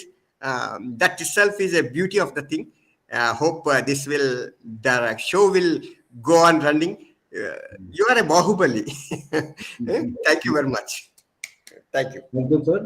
हमारे इस webinar पे से ठक्कर साहब लगातार जुड़े रहे हैं, लगभग सबसे ज्यादा जी नो वो है that is your strategic support. उपस्थिति रही है, पूरा सुना उन्हें। और मुझे तो शुरू में जब परिचय मेरा नहीं था तो मैं जैसे हमारे लिए कई लोग जो है वो कि मैं आर्कियोलॉजी का आदमी हूँ, कई लोगों से फिर जब बताया या मेरा वो कहीं पे नाम देखे तो वो बॉटनी का पता चला। ऐसे ही ठक्कर साहब से हमको लगा, तो ये बाद में पता चला कि ये बायोलॉजी के ही आदमी हैं। तो हमने कहा अच्छा, लेकिन इंटरेस्ट आपका पूरे हर विषय पर बराबर रहा, और एक्टिव सुनने के बाद प्रश्न भी होते थे उनके। तो मैं चाहता हूं कि ये पूरे सेमिनार के आप सबसे बड़े गवाह हैं। तो नहीं, सभी लोग। अच्छा, टक्कर साहब को नहीं, मिश्रा जी, टक्कर साहब तो your strategic support, without strategic support things may not see the light. That is why it is underlined, it is understood and underlined. हाँ, नहीं, बहुत अच्छे ढंग से और बिल्कुल कायदे से होकर के उस पर चर्चा हुई है। तो मैं चाहूंगा सर 2-3 मिनट के लिए आपके भी विचार चाहूंगा जी। And another thing Mishra ji, हम अभी this is third webinar I am taking part. Initially, we have a lot of technical issues with the poor this thing at your end. That was what we have seen. But very fortunately, this time it is uninterrupted. Continuity of your Wi-Fi system was so nice that there was no any disruption out of technical issues. That's the thing. That's one of the another achievement we made during this thing. Good. Thank you very much. Thank you very much. Thank you to all the people. It's a great thing to come across with you and listen to. Namaskar. आवाज नहीं आ रही ठक्कर साहब, mic. Mishra ji, मैं इस group का member तो नहीं था, लेकिन अलकेश भाई झवेरी ने जो हमारे दूसरे ग्रुप में अतुल्य वारसो ग्रुप में ये मैसेज रखा, तो मैंने सोचा चलो मैं भी इसमें थोड़ा पार्टिसिपेट कर लूं, मुझे थोड़ी जानकारी और मिलेगी। Actually basically I am botanist. मैंने एमएससी एमएड किया है, मींस बीएससी बीएड और एमएससी एमएड, बाद में पीएचडी किया बॉटनी में और रिमोट सेंसिंग में। थोड़ा कम मैंने स्पेस आर्कियोलॉजी में किया, जिसका वर्क मैंने स्ट्रासबर्ग में फ्रांस में प्रेजेंट किया था इंटरनेशनल सेमिनार में, और हैदराबाद इंडिया में इंटरनेशनल सेमिनार में भी कॉस्मिक सिटीज का पेपर मैंने प्रेजेंट किया था। तो मैं कोई आर्कियोलॉजिस्ट नहीं हूँ, लेकिन थोड़ा बहुत इंटरेस्ट आर्कियोलॉजी में होने की वजह से थोड़ी बहुत जानकारी थी। और दूसरा, मैंने वैदिक सरस्वती के ऊपर एक बुक लिखी है गुजराती में।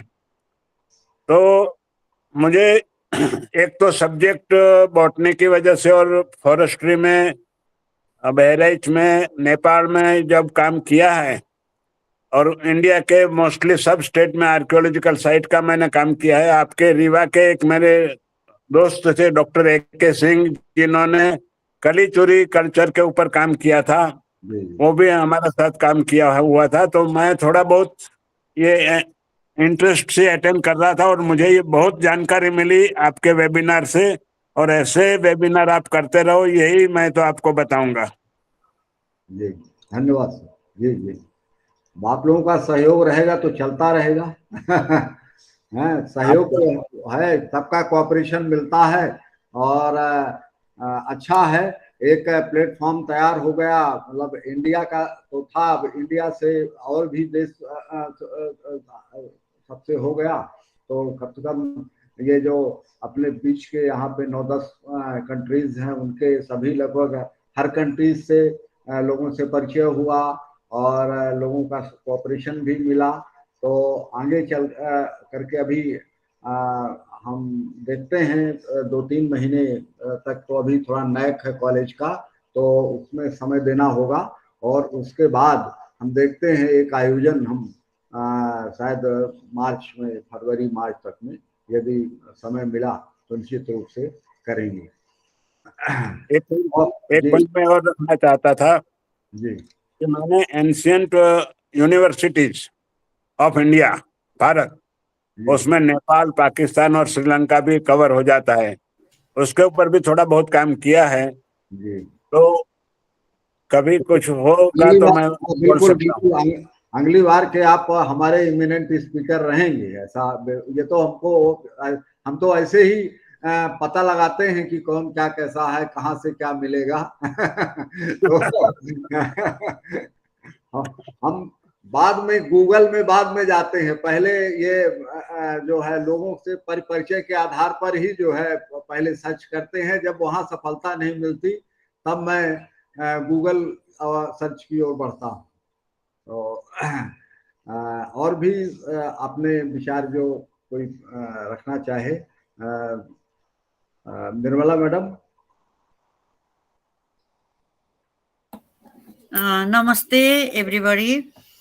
इतना अच्छा लगा कि मेरे को तो इतना खुशी हुई। मैं लैंग्वेज में उतना कमांडिंग नहीं है, समझ तो सब सकती हूँ, लेकिन वो लैंग्वेज के कमांडिंग न होने के जो नहीं, लैंग्वेज का लैंग्वेज कुछ बात नहीं है madam, expression itself is that. Expression का वो है जो नहीं, है, जब अंग्रेजी लोग आए तो उन लोगों का थोड़ी हमारा लैंग्वेज आता था।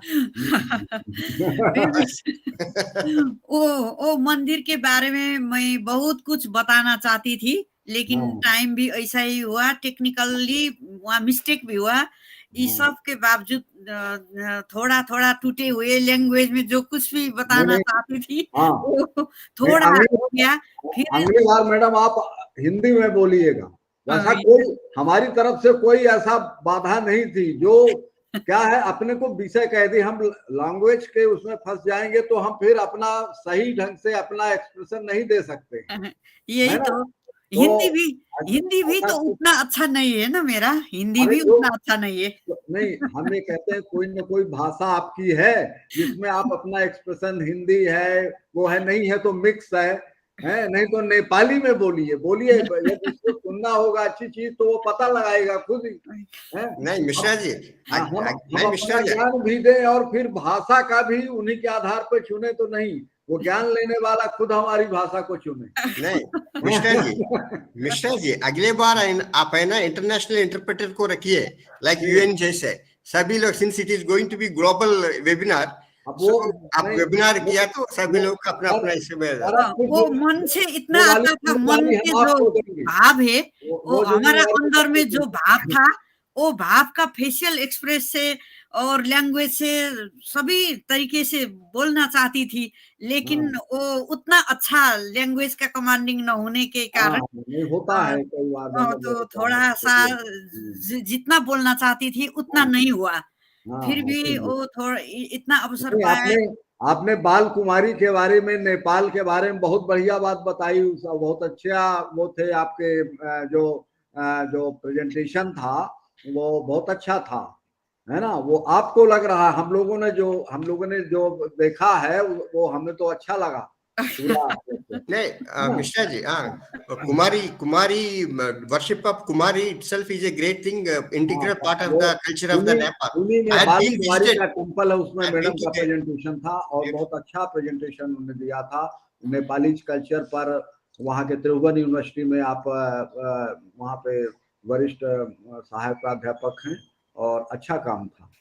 और ये सब प्रेजेंटेशन इतना अच्छा था, जितना मैंने सुना वो तो इतना नॉलेजेबल था कि वो टाइम होता होगा तो वहीं पर बैठ ही रहूं जैसा था। जितना भी सुना वो मैं यूट्यूब आपको भिजवाऊंगा, आप पूरा सुनिए, जब भी खाली मिले तो आप सुनिए उसको आराम से।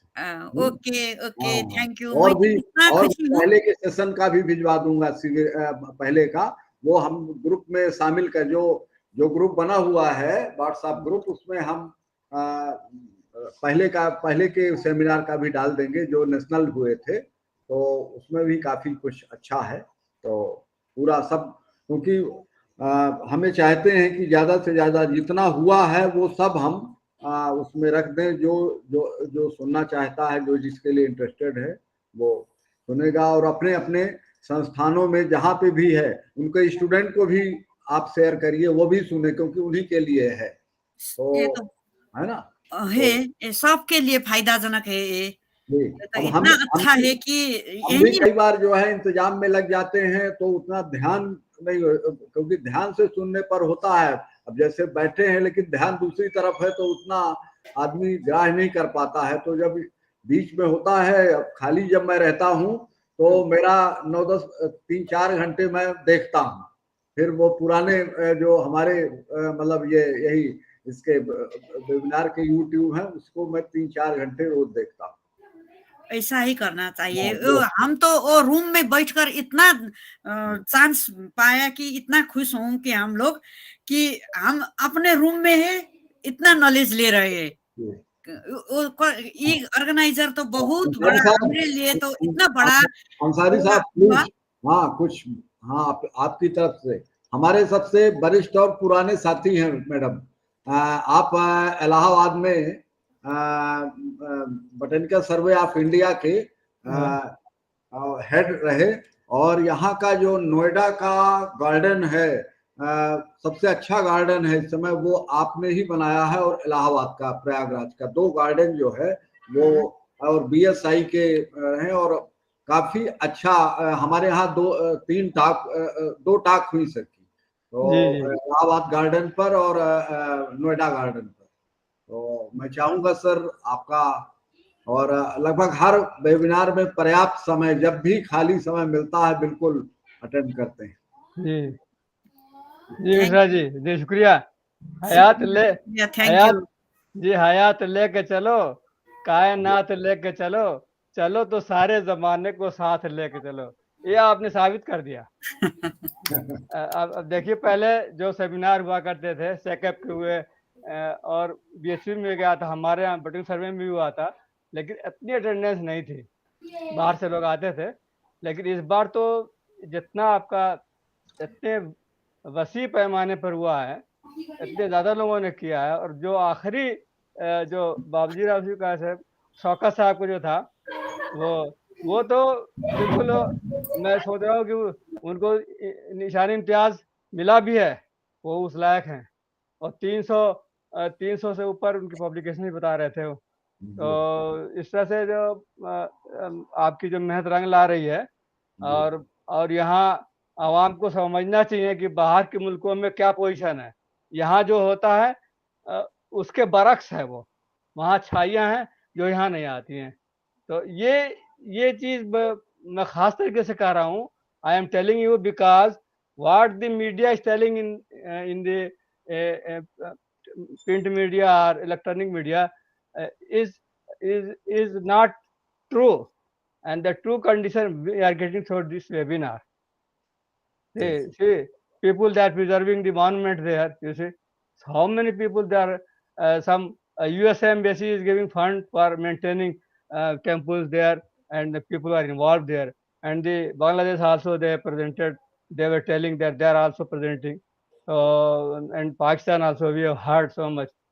This is, and all the second biggest, tallest monument of the Buddha after Bamiyan, that we saw that after in Swat Valley, Swat Valley, the second tallest Buddha monument. So these are the things which are people are not aware. Through this webinar, enough as from Nepal we were hearing that we are getting enough knowledge about the things, and a society is formed through ages, not even decades or century or thousands of years society has come up. So Exactly. I think Rao साहब, आपके राव साहब आते थे सिक्किम में मुझसे मिलने, तो बड़े, तो ये चीजें जो हैं समझना चाहिए ये, और ये खास तरीके से those who are 18 years 16 years old or young fellows, the earlier generation they know some of the, but younger generation they should know these things, that we are living in this condition, and there are corridors for the animals to move from between the countries. We have seen from Bangladesh to India and from Pakistan also, because the elephants are moving from through corridors. If there is no corridor, they will not move. So I think with these few words, I take my, I will not take much time, but we have heard Zafar Sadiq Saab presented from Lahore. I was in his presentation, Yes. and this time there were less presentation on botanical garden, I think, so very few. So as Dr. Babji was telling, this is molecular thing are coming. That is what plant they say, they angiosperm plant they say all are, they have evolved according to molecular findings. So instead of morphological and anatomical findings, now it is molecular DNA level. So that is there. So I think museums are, the living things are difficult to maintain than the dead thing or dried thing. So this is very important. And in earlier webinar we had lot of presenters from TBRI, other gardens. So Yeah, actually that means a beautiful thing of this seminar. In yeah. last webinar about 10 botanical gardens. Yeah, that's, I remember. So I think we had 24 from Pakistan itself. So 24 presenters from Pakistan. So this is wonderful. Yes. 24 from Pakistan, 16 from Lanka, 8 from Nepal, 26 from India, 3 Bangladesh, 2 Vietnam, 1 Thailand, 1 Malaysia, 1 Cambodia. Actually 3 talk, but Cambodian Mr. Fon, and two person from our side, Dr. Jugunu and Dr. Pondlik. Bangladesh, that Rohingya, they were telling human elephant conflict, HEC. Human-elephant conflict and protected areas. So it was shown that the video areas of Bangladesh. Yes. So and one Professor Masood from Jahangir University. Really, his concept is totally different, Mr. Ajit. Yeah. That is, if somebody is able to catch the concept. Yesterday, one from Bhutan. Yes.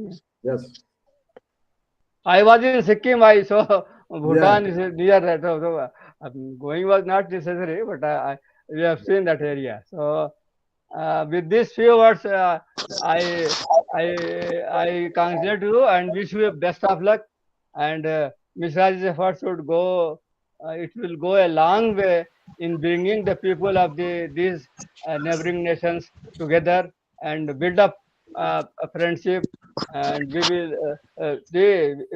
We have to live in cohesion. दिलों को बांट दिया जमी तो रहने दो, मोहब्बतों की निशानियां कहीं तो रहने दो. शुक्रिया साहब. ओके. जगन्नाथ अधिकारी साहब वो हैं नेपाल से, डॉक्टर जगन्नाथ अधिकारी जी.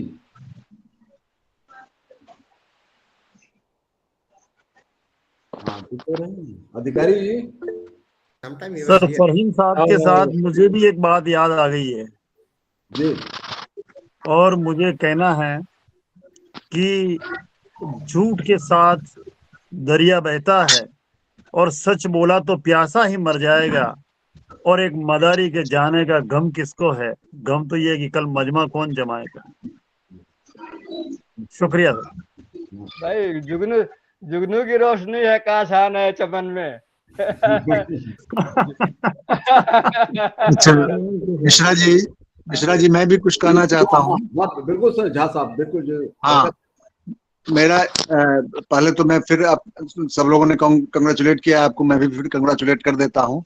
रियली ये पूरे एशिया का कवरेज था।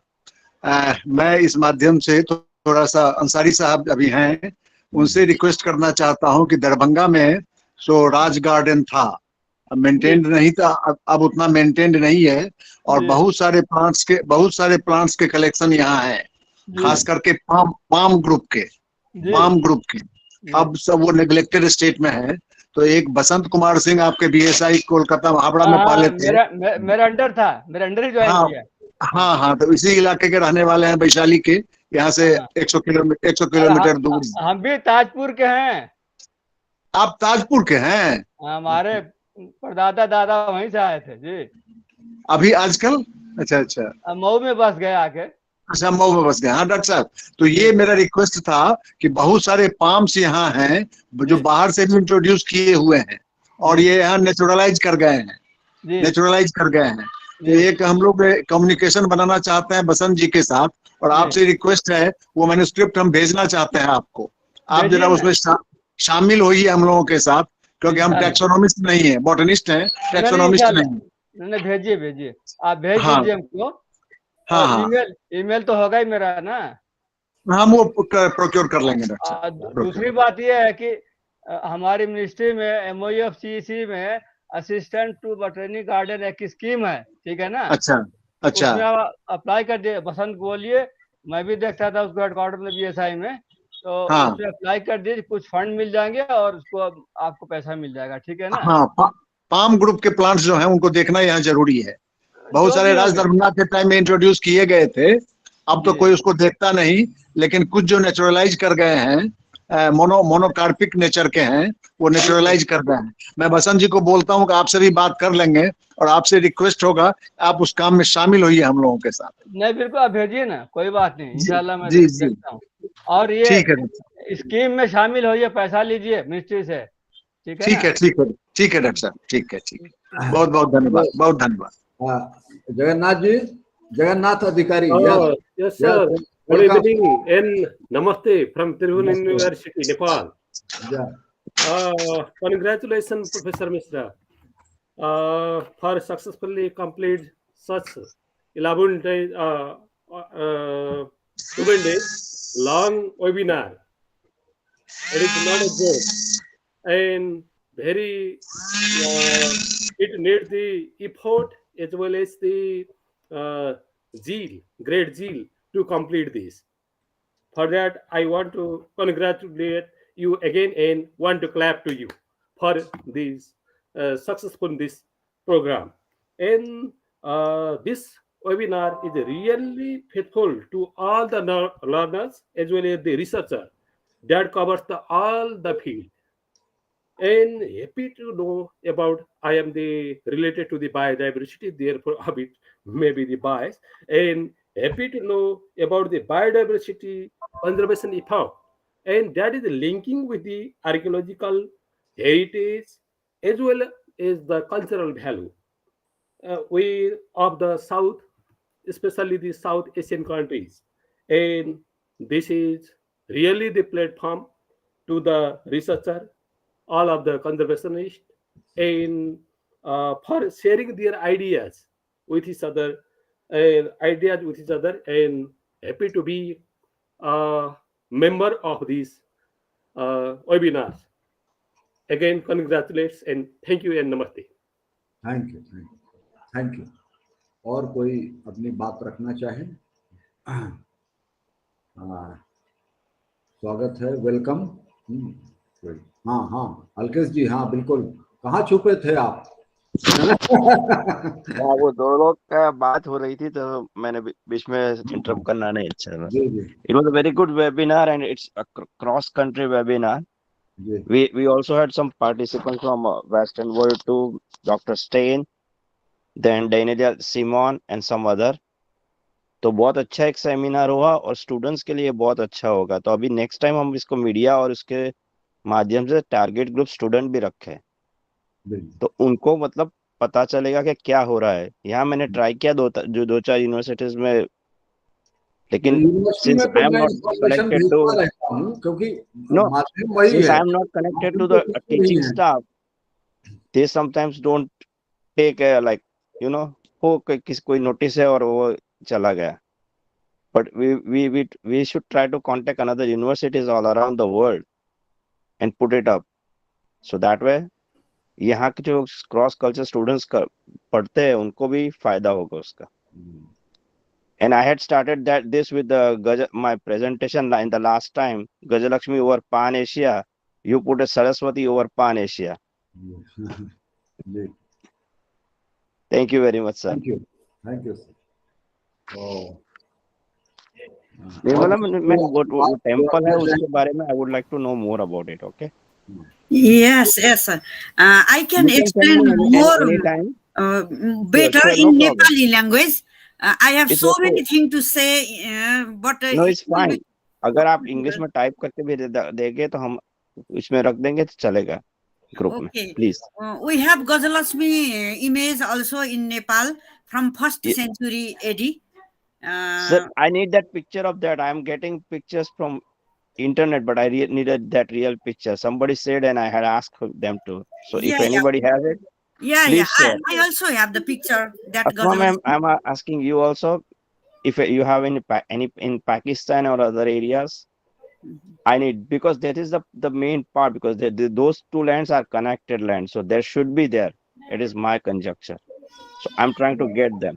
Thank you, guys. Please send your email. I will send the picture of Gajalakshmi, which is made in 1st century AD in Nepal. Okay, I will put my email in the group. Okay. So that would be easy, because here chat box, if I put it, it will go away in a couple of minutes. Okay. Shaji, can I intervene for a moment? तो और भी कोई है जो अपनी बात रखना चाहते हो? और एक बार पुनः सभी को धन्यवाद sir, doctor Jugnu sir, doctor Babjirao sir, doctor Ashma madam, Nirmala madam, Ansari साहब, प्रोफेसर संजय आचार्य साहब, सभी को, ठक्कर साहब को और सभी लोगों को एक बार पुनः अपने ओर से मैं धन्यवाद देता हूं। और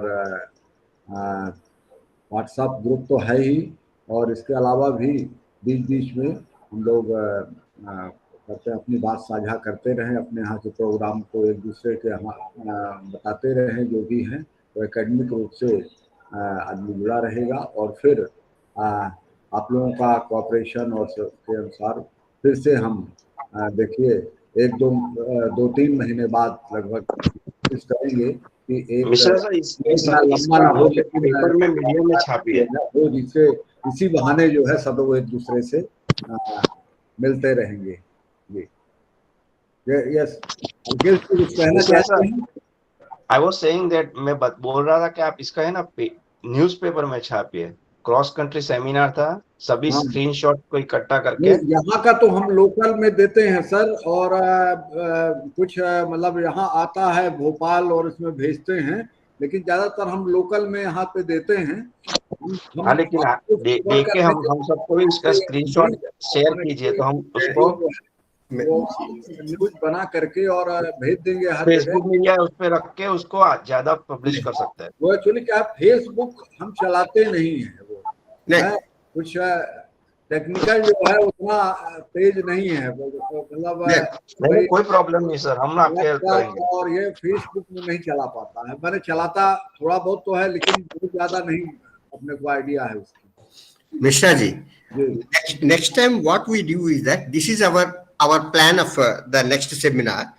Well in advance, you will communicate to all the participants, and in turn, if we all will try to spread the message to as much as possible to maximum research institutions, universities, colleges, and all others, so that they in turn they will circulate to the students. So whoever interested, they will join. That would be a good thing.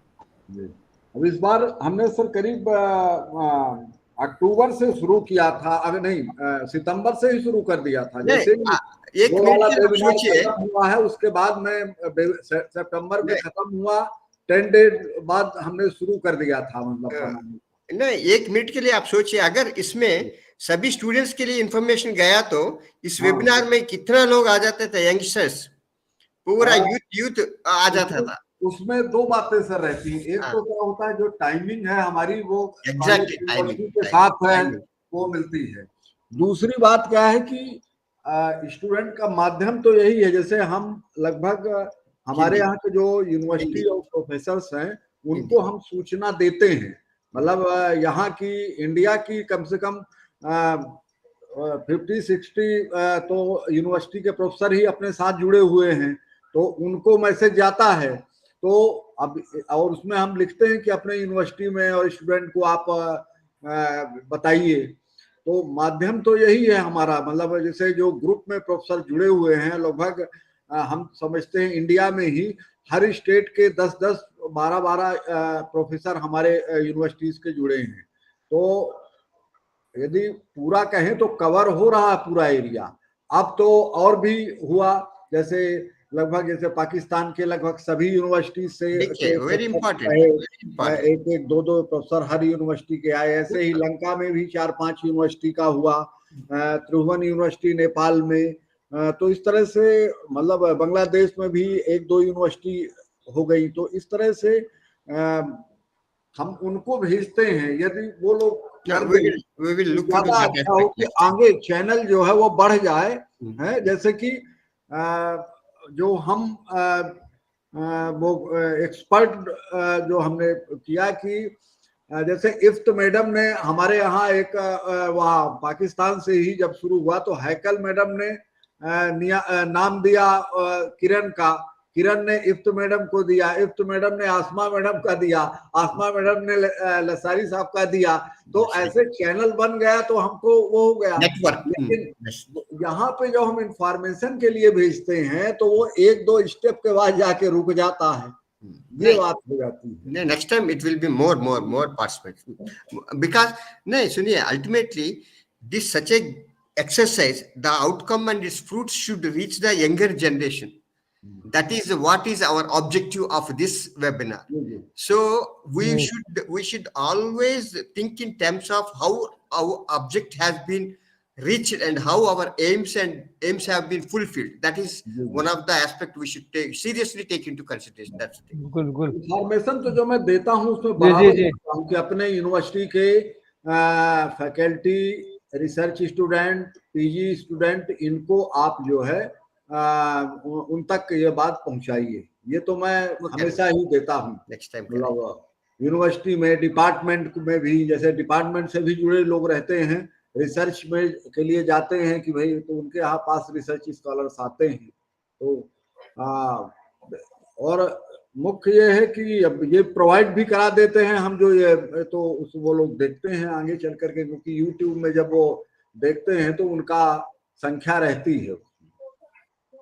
जो हमने पुराने YouTube check किए अपने national park और wild life वाले जो पहले के हैं, तो लोगों ने देखा है उसको और अच्छा मतलब उसका है रिजल्ट अच्छा है, क्योंकि इंडिया के लगभग सभी टाइगर रिजर्व और बोटेनिकल गार्डन को अपन ने कवर किया है, बायोस्फीयर रिजर्व को कवर किया है।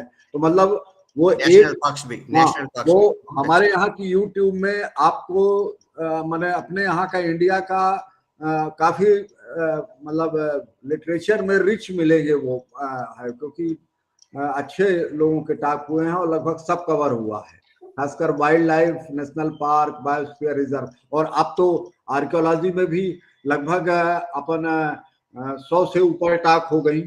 पहली बार 18 हुई, दूसरी बार 34 हुई और इस बार 62 या 63 है। तो मतलब 100 से ऊपर टॉक जो है, और अच्छी उम्दा टॉक हुई, काफी अच्छे एक्सपर्ट की हुई। और हम समझते हैं कि हर अपने अपने कंट्री के जो लोग दिए हैं वो बिल्कुल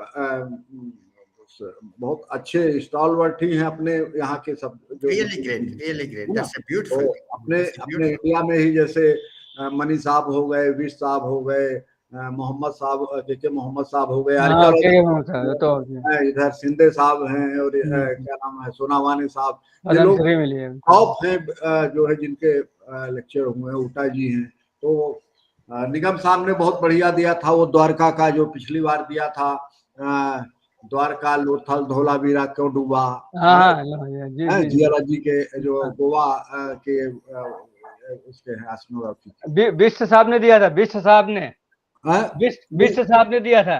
नहीं, विश साहब ने तो फर्स्ट उसमें दिया था, मतलब वो धोलावीरा हुआ है वो विश साहब का के मोहम्मद साहब का एक साथ ही हुआ। हाँ हाँ बिष्ट साहब ने। अच्छा Mishra ji, on the lighter when आप जिन लोग नए हैं वो सभी को जिक्र कर रहे हैं।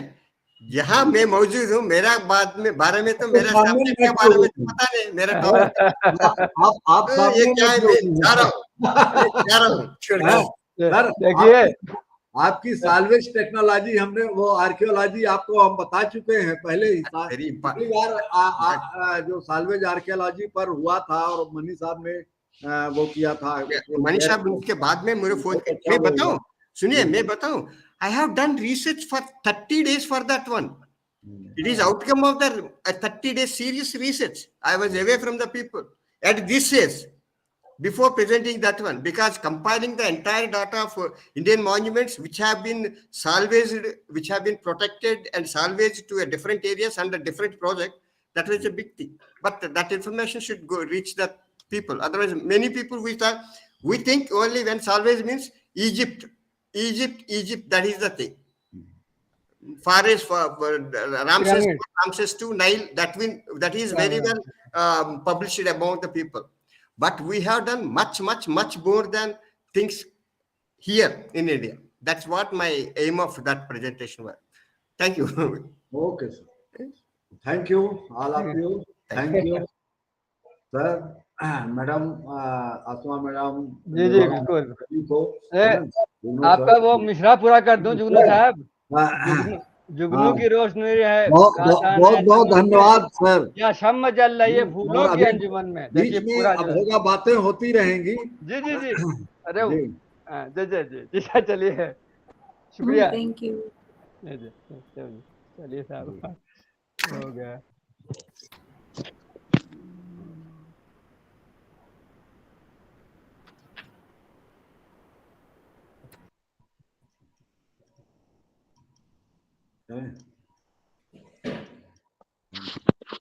हेलो हाँ यस